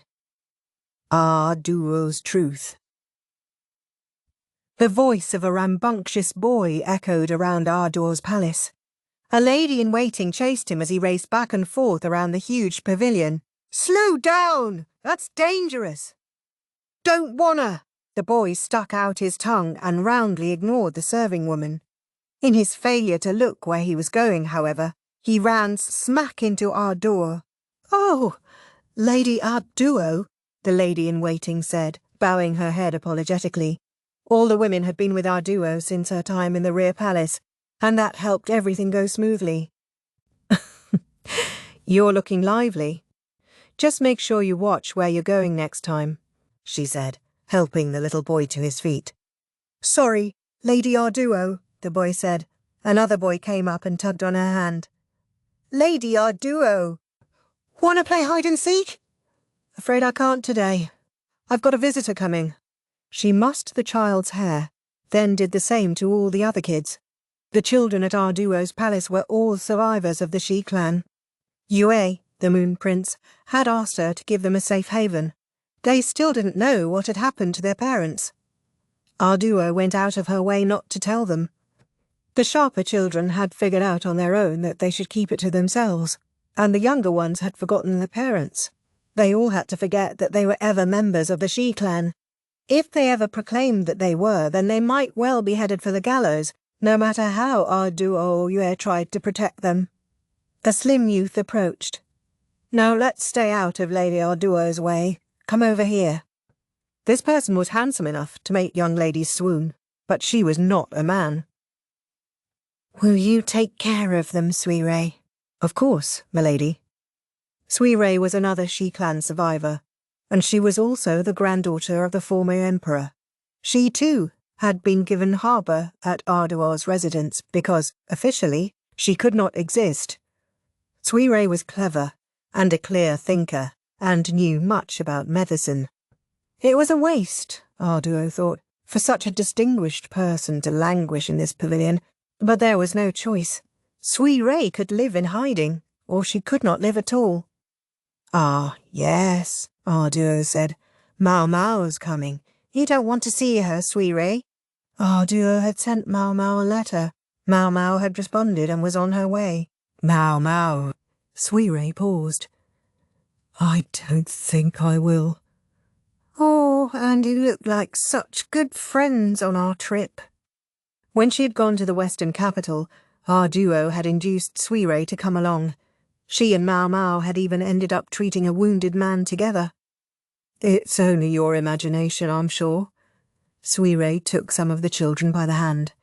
Shame, when she's one of the few people you can actually talk to. Very few knew about Suire. Outwardly, her existence was not even acknowledged. If you didn't talk to people when you could, meet them when you could, you would gradually be forgotten. I won't be around forever, our duo mumbled, scratching the back of her head. Then she went inside. Maomao showed up right on time. The reason it had taken her a while to make it over after sending her letter was presumably because, unlike the retired and hidden our duo, Maomao was quite busy. Lady our duo, Maomao said. It's been a long time. Yes, quite a long time, chirped Chue, who was with Maomao. She had been seriously injured in the western capital, but she kept right on smiling, just like she always had. It was Chu to whom our duo had entrusted her letter to Maomao.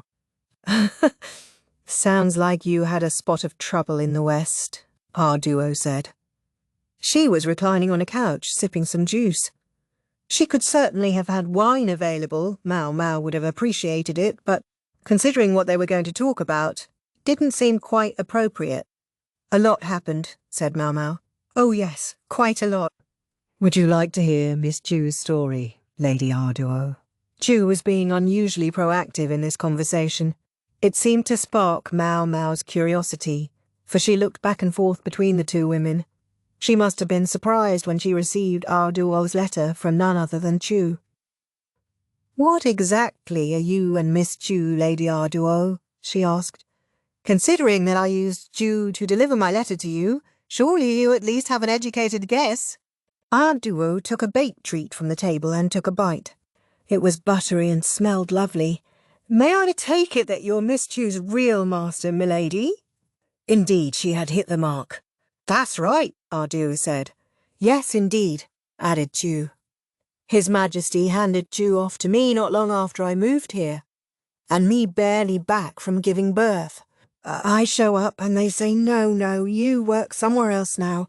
Isn't it just terrible? Chu pretended as if she were weeping. It would explain why you and the Moon Prince never quite seemed to be acting in concert, Maomao said. She sighed, but it sounded like it made sense to her. If I don't have to explain, so much the better. Arduo offered the treats to Chua and Maomao. Chu immediately began to help herself. Indeed, she was probably welcome to. She had lost the use of her dominant arm because she had faithfully carried out Arduo's orders. Her mistress was probably ready to wink at a bit of outrageous face-stuffing. You're correct. Chu serves me. Yes, Chu affirmed, wiping some crumbs from the corner of her mouth. Miss Chu was told that Lady Arduo's orders rank even above His Majesty's. But all this time, you've acted like you're serving the Moon Prince, Maomao said. Feel free to call him Jinshi. I don't mind, Arduo said. I'd call him Yue myself. Maomao looked hard at her. Maybe she had a sense of what Arduo was going to say today, and that sense was probably correct. Lady Arduo said that my job was to make the Moon Prince happy, Chue said, and Arduo nodded. So I did. Maomao remained silent. She hesitated. Arduo knew, because sometimes even when you were sure about something, you weren't sure it was right to say it. That was why Arduo would be the one to give it voice. Chue leaned back in her chair, knowing she had nothing more to contribute. She was normally a very lively presence, but she understood her role. Arduo was confident that Chue would tell no one of what she was about to say to Maomao. Why would I order her to do that? Arduo began. It's because Yue is my son, by birth. As far as Arduo could tell, Maomao didn't appear surprised. Instead, she glanced away from Arduo, looked at the ground, and then gave a little sigh. She looked like someone who had been told the answer to a question they wouldn't have asked. From your reaction, I take it you already guessed the connection between me and Yue long ago.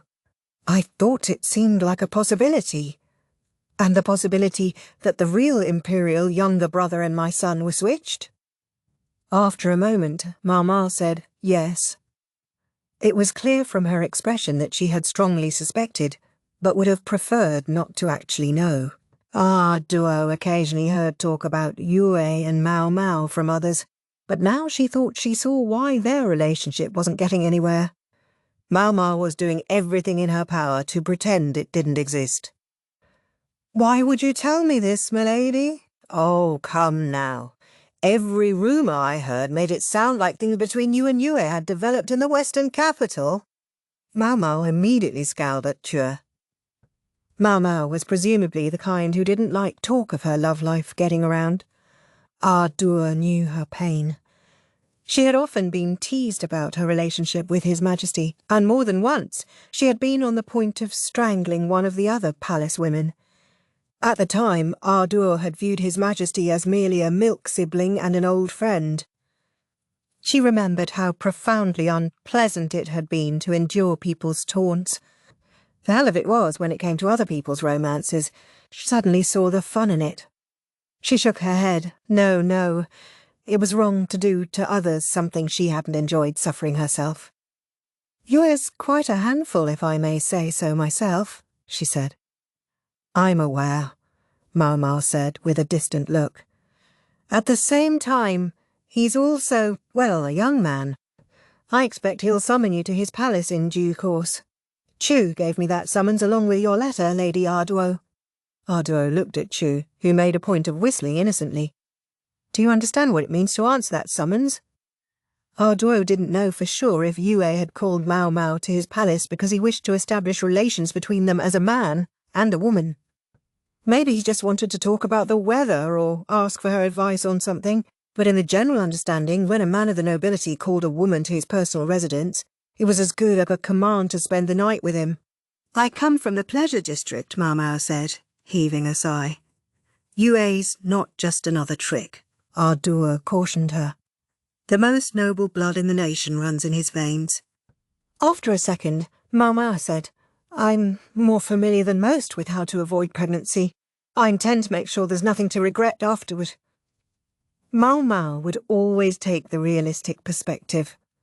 As Yue was Adio's son, he was the child not of the former emperor but of the current one, and the difference between His Majesty's younger brother and the reigning emperor's own eldest son was immense.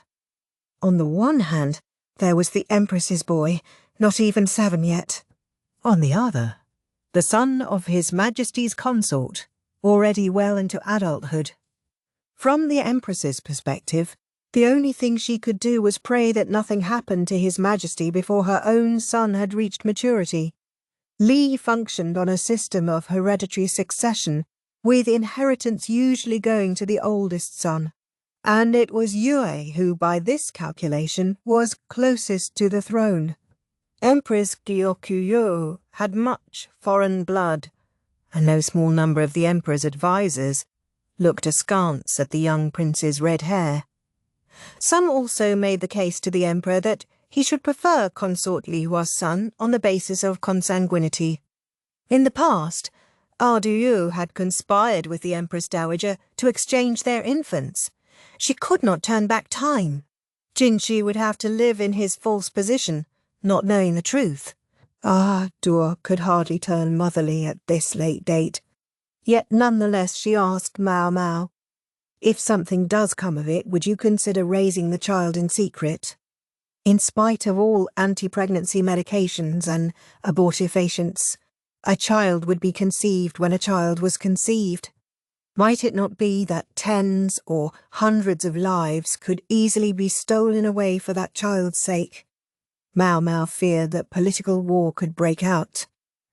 And if so, wouldn't it be much easier for me alone to pierce my belly with a long needle? A needle? Is that how you usually do abortions in the pleasure district? Do you think it would be better for me to drink quicksilver, be punched in the stomach, or maybe dunk myself in freezing water? Maomao understood. She was not a woman who would fall head over heels for Yue just because of his good looks. She knew what resolve would be required if she accepted his feelings. All the more reason Duo pitied her. That's not the only thing. If you accept Yue's affections, Maomao, you'll never be able to leave this country again. Most people in this country can't leave it. Most of them can't even leave the land where they live. True enough. The life of a Linese woman was decided by the household she was born into. The better a girl's family was, the less free she was to leave her home.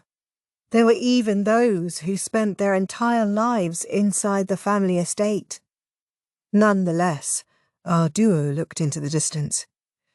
If I said that someday I would like to leave this land and learn more of the great wide world, would you think me naive?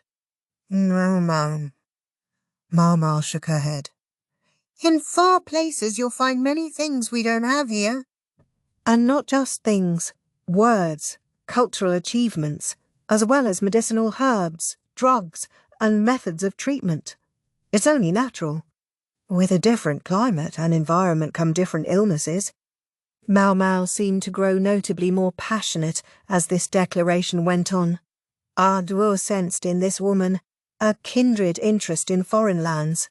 She had been to the Western capital twice, which was more travelling than many people did in their entire lives. Her knowledge was certainly broader and deeper than that of most women her age. My dream ended when I was 14, Duo said. She thought back to when she had been at liberty. As the daughter of the Crown Prince's nursemaid, she had been brought up as a milk sibling to the current emperor. Call me Yo, her younger brother had said. The name meant sun. Yo was Yue, the moon, precisely because he formed a pair with the sun, but could never surpass it. Duo dressed in men's clothing, and she and her little brother had snitched snacks together, climbed trees, occasionally played hooky from their teachers' classes, and laughed with each other when they teased Gaoxian, who was in many ways like an older brother to them.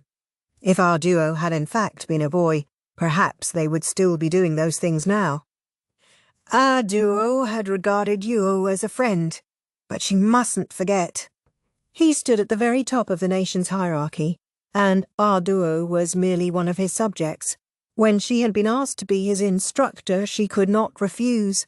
Again and again she had thought of trying to get out of it, but there was no way she could do that.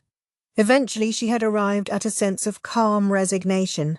She was his companion on the path she saw. The emperor was a man who had no freedom, not from the moment he was born. Setting aside the foolish ruler who had forgotten his role, Yo was too smart for that. Only within the walls of the rear palace could he do as he pleased.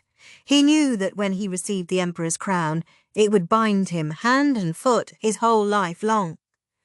To our duo, Yo was a friend, but to him, she was not. She knew there could be no equality between a man and a woman, yet all the same our duo felt as if her feathers had been plucked. Yes, the members of the royal family lacked freedom from the time of their birth, yet they could also steal the liberty of anyone they chose. Yo hadn't realised. He had forgotten that he stood in the place of the one who steals, and he had made our duo his instructor, and made her spend the night with him. Now, our duo was speaking to Maomao, who looked set to walk the same path she herself had. As a mother, perhaps it would have been right for her to encourage her own son's blossoming love.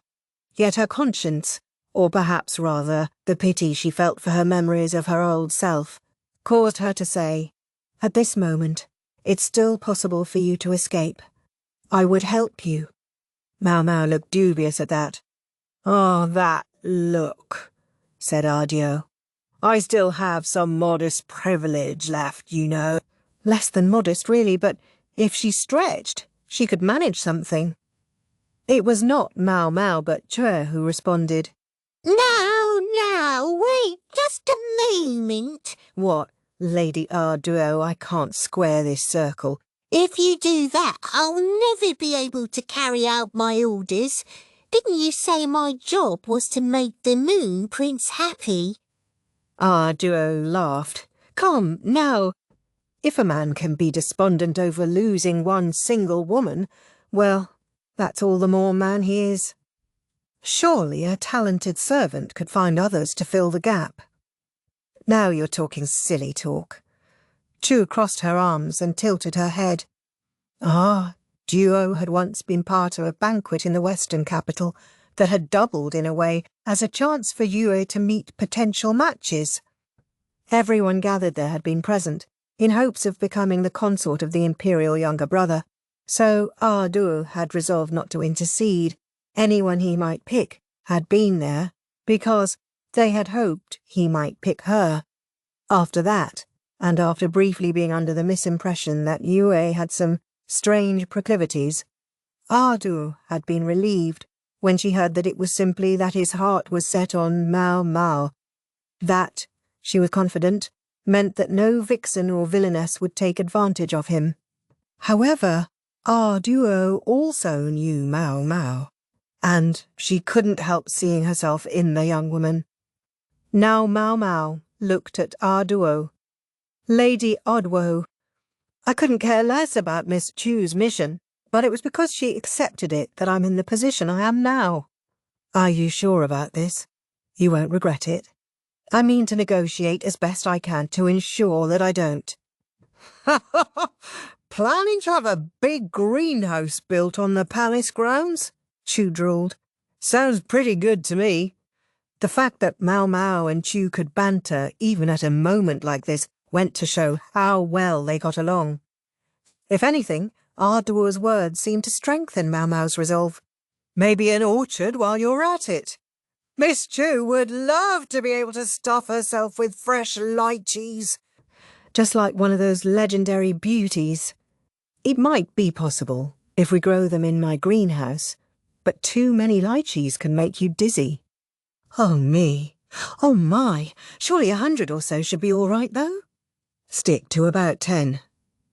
It was a silly conversation, but somehow Duo found herself relaxing as she listened.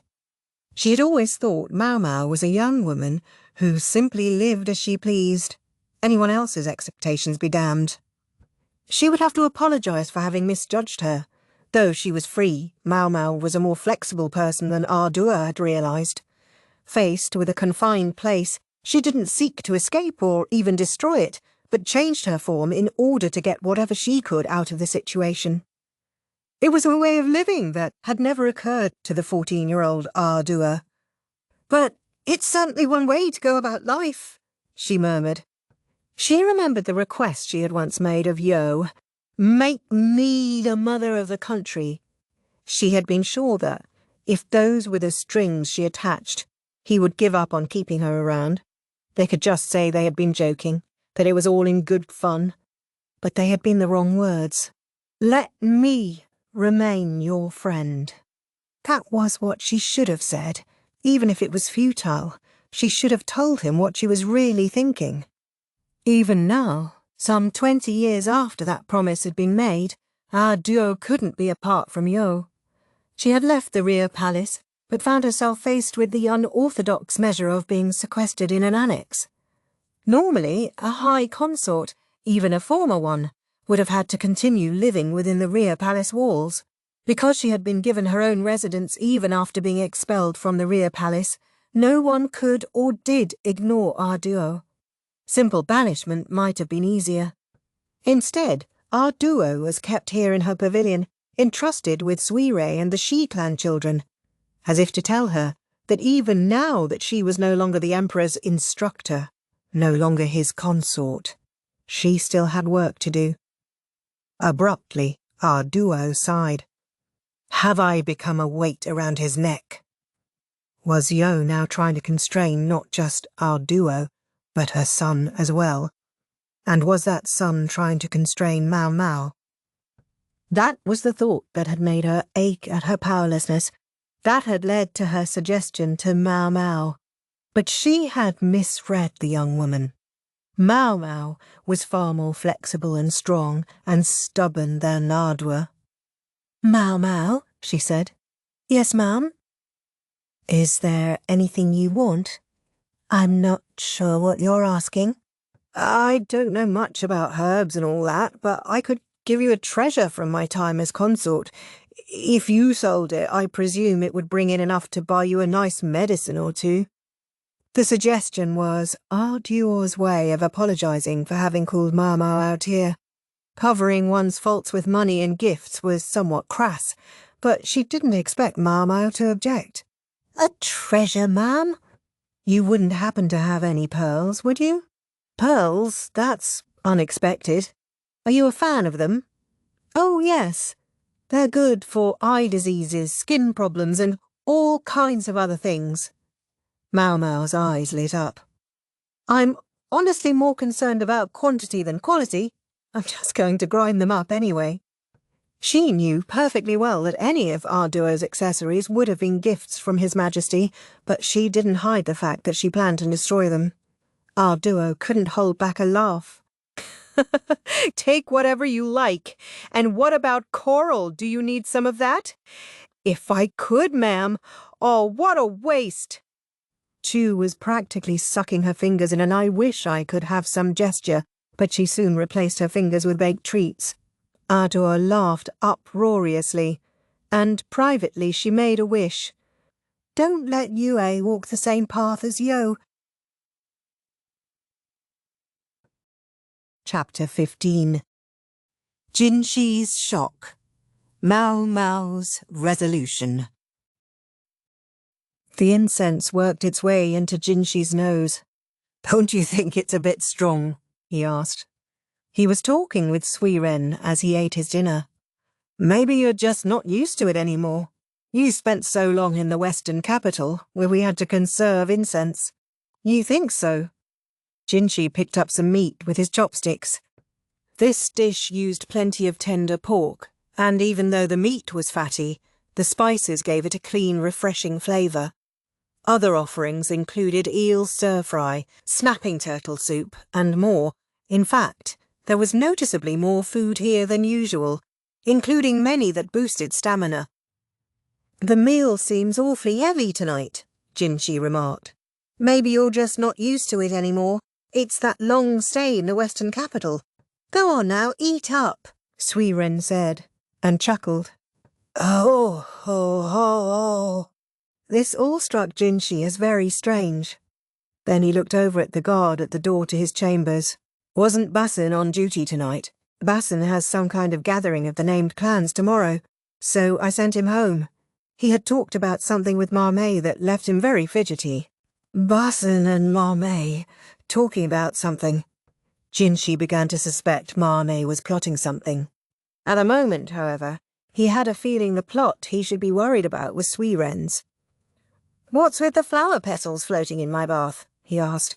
They had been a nuisance, sticking to his skin as he had tried to bathe. Wasn't the temperature just perfect?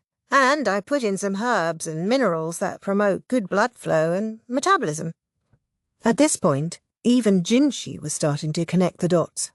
After all, he had made similar preparations for the Emperor during his time in the Imperial Palace. If Suiren was doing all this, it meant someone was coming this evening. And Jinshi had sent Maomao a letter a few days before. Suiren, could it be Maomao is coming tonight? It's been so long since we saw her. You wrote to her several times, didn't you? It was true. Jinshi had sent her a number of letters, mostly pedestrian reports of his recent goings-on. He hadn't sent her explicit instructions to visit him at his residence. He had, however, said he wished to see her and talk, just whenever she had a moment, when work wasn't too busy. Hold on a second, it's just Maamei, right? It had been more than 2 weeks since they had returned to the royal capital, and this would be the first time Maomao was coming to Jinshi's residence. The last time you saw each other was when you were getting off the boat, yes? Oh, everyone has been so busy ever since we got home. She sent word that she finally had a moment to catch her breath. All right, but if Maomao is coming, then what's all this? Jinshi looked toward his bedroom. Incense was burning, a stronger smell than usual, while the bedclothes had all been changed. rose petals, out of season, scattered on top, and the normal canopy of his bed had been exchanged for a translucent woven one with a flower pattern. Vases of flowers and beeswax candles dotted the room, providing a sweet aroma along with a gently flickering light that gave the chamber a fantastical atmosphere. Jinshi quickly put out the incense and candles and opened the window to change the air. He threw the flower petals in the trash and put away the vases. Huff, puff. Oh, goodness! Don't oh goodness me. What are you doing to my room? Maomao had once attempted to entertain Jinshi at the Verdigris house, and what was happening here reminded him of that day. Well, ambience is so important to any endeavour. You and Maomao share the same feelings now, young master. The same feelings. In a mounting panic, Jinshi began to look this way and that. He tried to affect nonchalance, but the corner of his mouth twitched. It did take such a long time. I can't tell you how this old lady worried. To see my young master, our nation's jewel, the man they call an immortal treasure manifested in the human realm, who attracts young and old, men and women alike, revert to acting like a child his age. Then again, many young men your age already have children of their own. I don't... That's not... Jinshi hadn't exactly hidden what had happened with Maomao from Suiren, but he hadn't spelled it out for her either. There had been so many other people on that boat that they hadn't had much, really, any time to be alone together. He had been so sure no one had noticed anything. I may be an old lady, but my woman's intuition is still as sharp as ever, Suiren said, with another chortle. Oh, she squinted merrily, and Jinshi found himself truly afraid. Jinshi scratched his head, looking as awkward as he felt. All right, but this is Maomao we're talking about. Yes, and Maomao is more than 20 years old, you know. She may be an innocent maiden, but she has knowledge. When a gentleman sends her a letter that's not about work and asks her to come to his room, I'm sure she understands what that means. Suiren smiled openly as she spoke. But this room! I simply thought it might be best to be open about it. It's too open. The atmosphere should be more subtle, more thoughtful. No, that's not my point. Jinshi sat on the edge of his bed and tore at his hair. He was beginning to feel something. Something more than just embarrassment. He took a swig of the water by his bed, trying to distract himself. Oh, that's... Pff. It was very strange tasting water. In fact, the smell, however faint, was alcoholic. Suiren, what did you put in this? The water wasn't poisoned, as such, but what was in it was not unlike what had been in his dinner. He felt his pulse quicken and his body grow hot. Heavens! I only put in the slightest bit, and you still noticed. I promise, it's not poison. Of course I noticed, and Maomao's going to sniff it out the minute she gets close. Suiren reluctantly collected the carafe. Jinshi took a deep breath, trying to calm his pounding heart. What was an adult man, already more than 20 years old, doing feeling so shaken by this? More than one woman had sneaked into his bedchamber, after all. He had found himself pressed to their generous chests, moist red lips coming toward him. He had been nauseated by the overpowering smell of incense. He remembered the guards dragging those people away by the hair as they screeched. He had tried to ignore them, but he felt he knew womankind through and through. But he had been, as the proverb had it, a frog in a well. A frog. It was an unpleasant word to remember. He unconsciously glanced down between his legs, then realized he had been poisoned by Maomao. He was sure that wasn't an ordinary word for that part of the anatomy. Calm down, he repeated to himself, as if intoning the words of a sutra. Maybe he should do some training. Jinshi was still thinking himself in circles when his visitor arrived. Hello, Maomao. It's been much too long, Please, come in. Yes, Lady Sui Ren.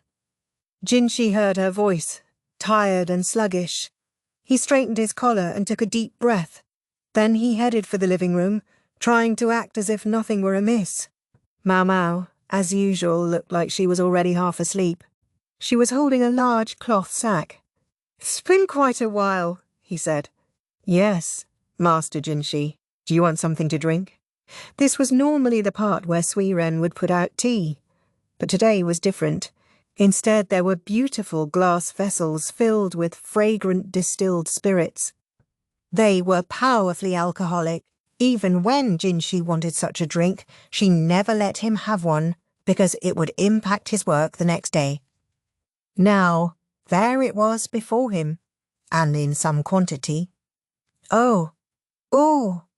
Maomao, her eyes shining, was entranced by the amber liquid. The way she began to drool revealed exactly how much she did want to drink. Still, it wouldn't do for her to completely forget Jinshi was there, so he pointedly put some snacks in front of her. "Alcohol alone is bad for the body," he said. The snacks were a mixture of walnuts, peanuts, and pine nuts, gently toasted and lightly salted. They were accompanied by dried figs and longan, but Maomao had eyes only for the alcohol. "How is work?" Jinshi asked. "The first day back, a corpse was discovered in the freak strategist's office, and we had to investigate the death." She jumped right in with the most astounding thing. "Did the strategist do it?" Jinshi asked, just to be sure. "That old fart wouldn't dirty his own hands. Not physically. Anyway, as it turned out, it was garden-variety jealousy. If it had been him, surely you would have heard about it, Master Jinshi." "Fair point." "Physically?" She seemed to be implying that Lahan didn't have the strength. That was true enough, he thought, calling to mind Lahan's total lack of physical prowess. The one thing he did have was initiative. With that thought in mind, Jinshi looked at Maomao. She was frail, but utterly audacious. In spite of her tendency to lack motivation, when she got the bit between her teeth, she was formidable. He was reminded anew how much father and daughter resembled each other. At the same time, the question of whether Lahan was aware that Maomao was at Jinshi's residence at this moment was a terrifying one. Maomao was drinking the alcohol and obviously enjoying it. Sui Ren had prepared some for Jinshi as well, though unlike Maomao's, it was cut with water. Jinshi could hold his liquor reasonably well, but Maomao could drink him under the table. If he simply started gulping down distilled spirits, he was going to pass out. "And what about you, Master Jinshi? How was your work?" "The same as always. I made my report to His Majesty, but my position remains much as it was before. I always seem to have to entertain the most absurd petitions. Still, I'm not as busy as I was in the Western capital. You're still young, sir, and you've got plenty of stamina. That's the only reason you're still alive. Most people would have worked themselves to death by now." Maomao accompanied this comment with an "Oh!"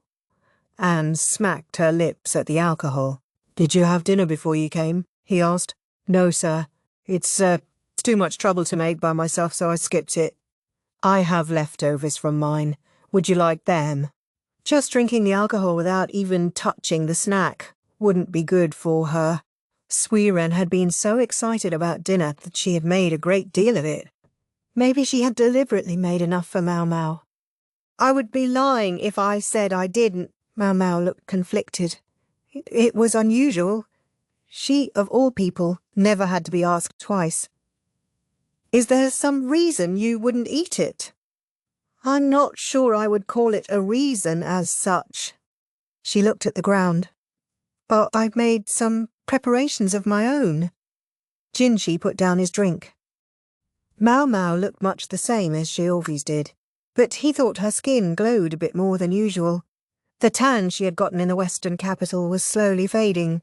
She hadn't drawn in her freckles. Instead, she had used just a touch of whitening powder.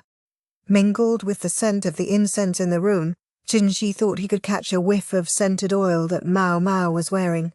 Her hair seemed the slightest bit damp. She must have bathed before she came. Maomao emptied her glass. "May I go rinse my mouth?" she asked. Of course. Normally, he might have expected her to empty the bottle, then ask for another one. Then perhaps we should go within, Master Jinshi. Yes, of course. What was this? He felt like he was dreaming. No, he shouldn't expect too much. She would check the brand on his flank like she always did, and that would be it. Is it just me, Master Jinshi, or are you a bit out of sorts tonight? Who? Me? No.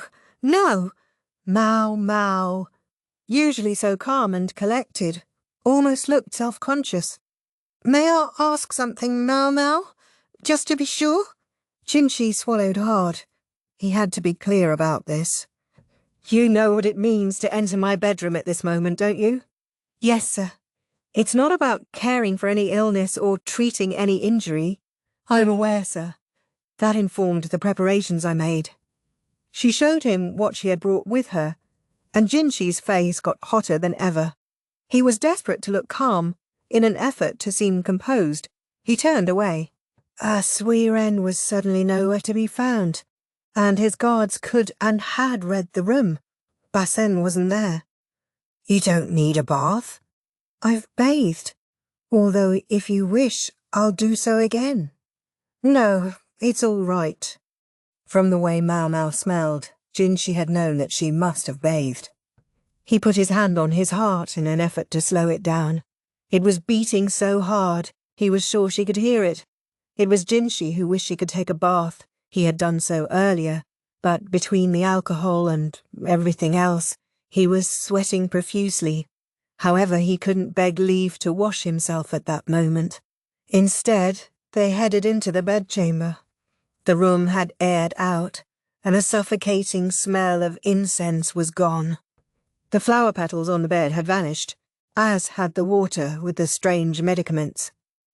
Now, what would happen next?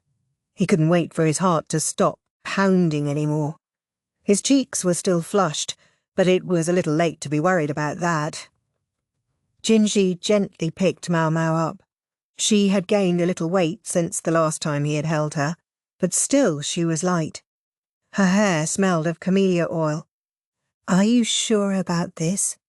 I told you I came prepared for this, didn't I? She averted her eyes as if begging him not to make her say it again. He found it a little annoying, but very Maomao-esque. He wasn't the only nervous one. She was too. Realizing he wasn't alone gave Jinshi some relief.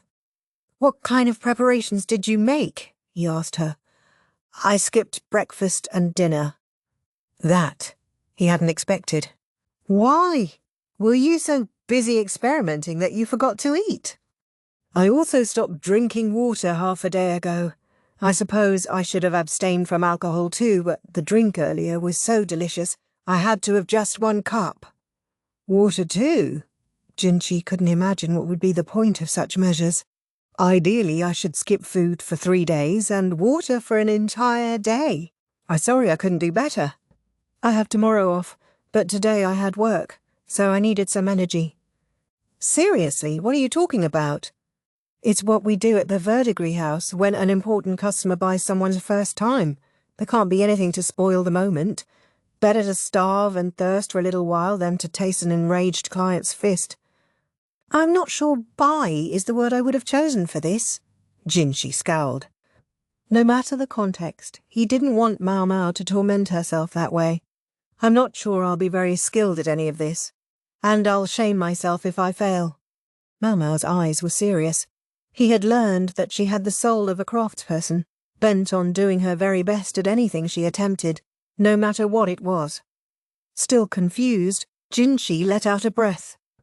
The point was, she wasn't walking to try to finagle a way out, like she had last time. She was being proactive, which made him very happy. Also, may I have some boiled water? Feeling thirsty after all? No? Maomao opened the large cloth package. Out came packets of medicine, along with all sorts of other things Jinshi didn't recognize. What's all this? They have lantern plant root, white blossom and balsam berries in them, among other things. Jinshi recognized all those names, and the combination meant something to him. Those are all plants you said to be wary of in the rear palace, he exclaimed, more loudly than he had meant to. That's right. Maomao was completely blasé. The rear palace was a place for giving birth to and raising the emperor's children. It had to be purged of anything that might be harmful. Hence all of these plants were forbidden there. Why do you have those here? Lady Suiren has already vetted them. Don't worry, sir, I'm not going to use them on you. They're for me. Once again, her eyes were completely serious. I have tools that can do physical damage as well, but they aren't very effective, and I know you don't appreciate that sort of thing, Master Jinshi, so I thought it might be best not to use them. Next, Maomao took out some kind of cylinder carefully wrapped in paper. This is made with ox intestines, and I wasn't sure how that would sit with you. She gently put away the thing made with the intestine of an ox, whatever it was. I get it. These are all to prevent pregnancy. Yes, sir. So when you said you had worked hard to prepare, I gathered everything I could get my hands on in the pleasure district. Jinshi promptly blanched. He felt cold all over. Having accepted your feelings, Master Jinshi, I also accept what comes with them, even having relations. But I must draw a bright line when it comes to that agreement. I will not become Empress Gyokuyo's enemy. Jinshi bit his lip hard. He had been thoughtless. Had he forgotten who and what he was? To Maomao he might be Jinshi, but what did everyone else call him? The Emperor's own younger brother, Kazui Getsu, the Moon Prince. Empress Gyokuyo's son, the Crown Prince, was still very young, and moreover, he resembled his mother. Most Linese had black hair and eyes, and more than a few might look askance at one with red hair and green eyes standing atop the whole nation. Thus there were those within the court who called for Consort Li Hua's son to be made Crown Prince, or for Jinshi to be returned to the position. In those circumstances, for Jinshi to conceive a child with a young woman to whom he was not even married, imagine what that would mean. Imagine what people would do if they found out the young woman was Maomao, Khan Lahan's own daughter. Because Lahan was currently neutral, people would perceive that a new faction had been formed at court. The ambiguous nature of the relationship would invite misunderstanding and pushback, and, very much in spite of what Jinshi or Maomao might wish, a tiny snowball would start rolling down the mountain, growing, until it became unstoppable. Maomao might not be one for politics, but she had a keen nose for danger. I also charted the course of the month, and I think this should be a relatively safe night.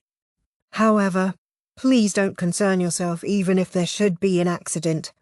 I know how to deal with it. It was almost certainly true. If a child was conceived, Maomao would take care of the matter. She would certainly not raise it in secret. It might sound cruel, but it was right. Any child might be a spark that lit a conflagration.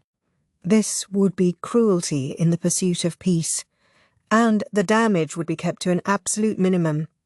Jinshi hugged Maomao tight, not out of the animal lust that had been building in him until moments ago. He felt such guilt and pain that he thought he would shatter his own teeth for clenching his jaw. I'm sorry to make you be the careful one. He rested his chin on her shoulder. She gave him a soothing pat on the back. It's all right, sir. Jinshi felt it was something close to a miracle that he had met a woman like Maomao. That was why he didn't want to let her go. He had gone so far as to press a brand into his own side, all to keep her. Sorry, he said again, and then, although he hated to do it, he let her go. He pushed down his desire to simply hold on to her forever, and sprawled back on the bed. Master Jinshi. He covered his face with his hands. You can go home for today. Take some dinner with you if you like. You must be hungry. If it's gone cold, you can reheat it in a bamboo steamer. I understand, sir. Maomao gathered up her things and went to leave the room. If you'll excuse me, then, she said. But as she left the bedchamber, she murmured something. This is all right, Jinshi mumbled. This is enough for now. He needed to be clear on his own position. He couldn't remain the Emperor's younger brother forever. He would have to demonstrate that he was no enemy to Empress Geokuyo or Consort Lihua. A brand on the flank wouldn't be enough. He needed to do something clearer, more public. Cast aside his position as His Majesty's brother and give up the imperial family. That was the only way. What do I do? Jinshi pondered, thinking so hard he wondered if his hair might start to fall out. He was so busy thinking that he missed the last thing Maomao said as she left. I also planned for the possibility that nothing would happen. She knew Jinshi just had too much on his mind.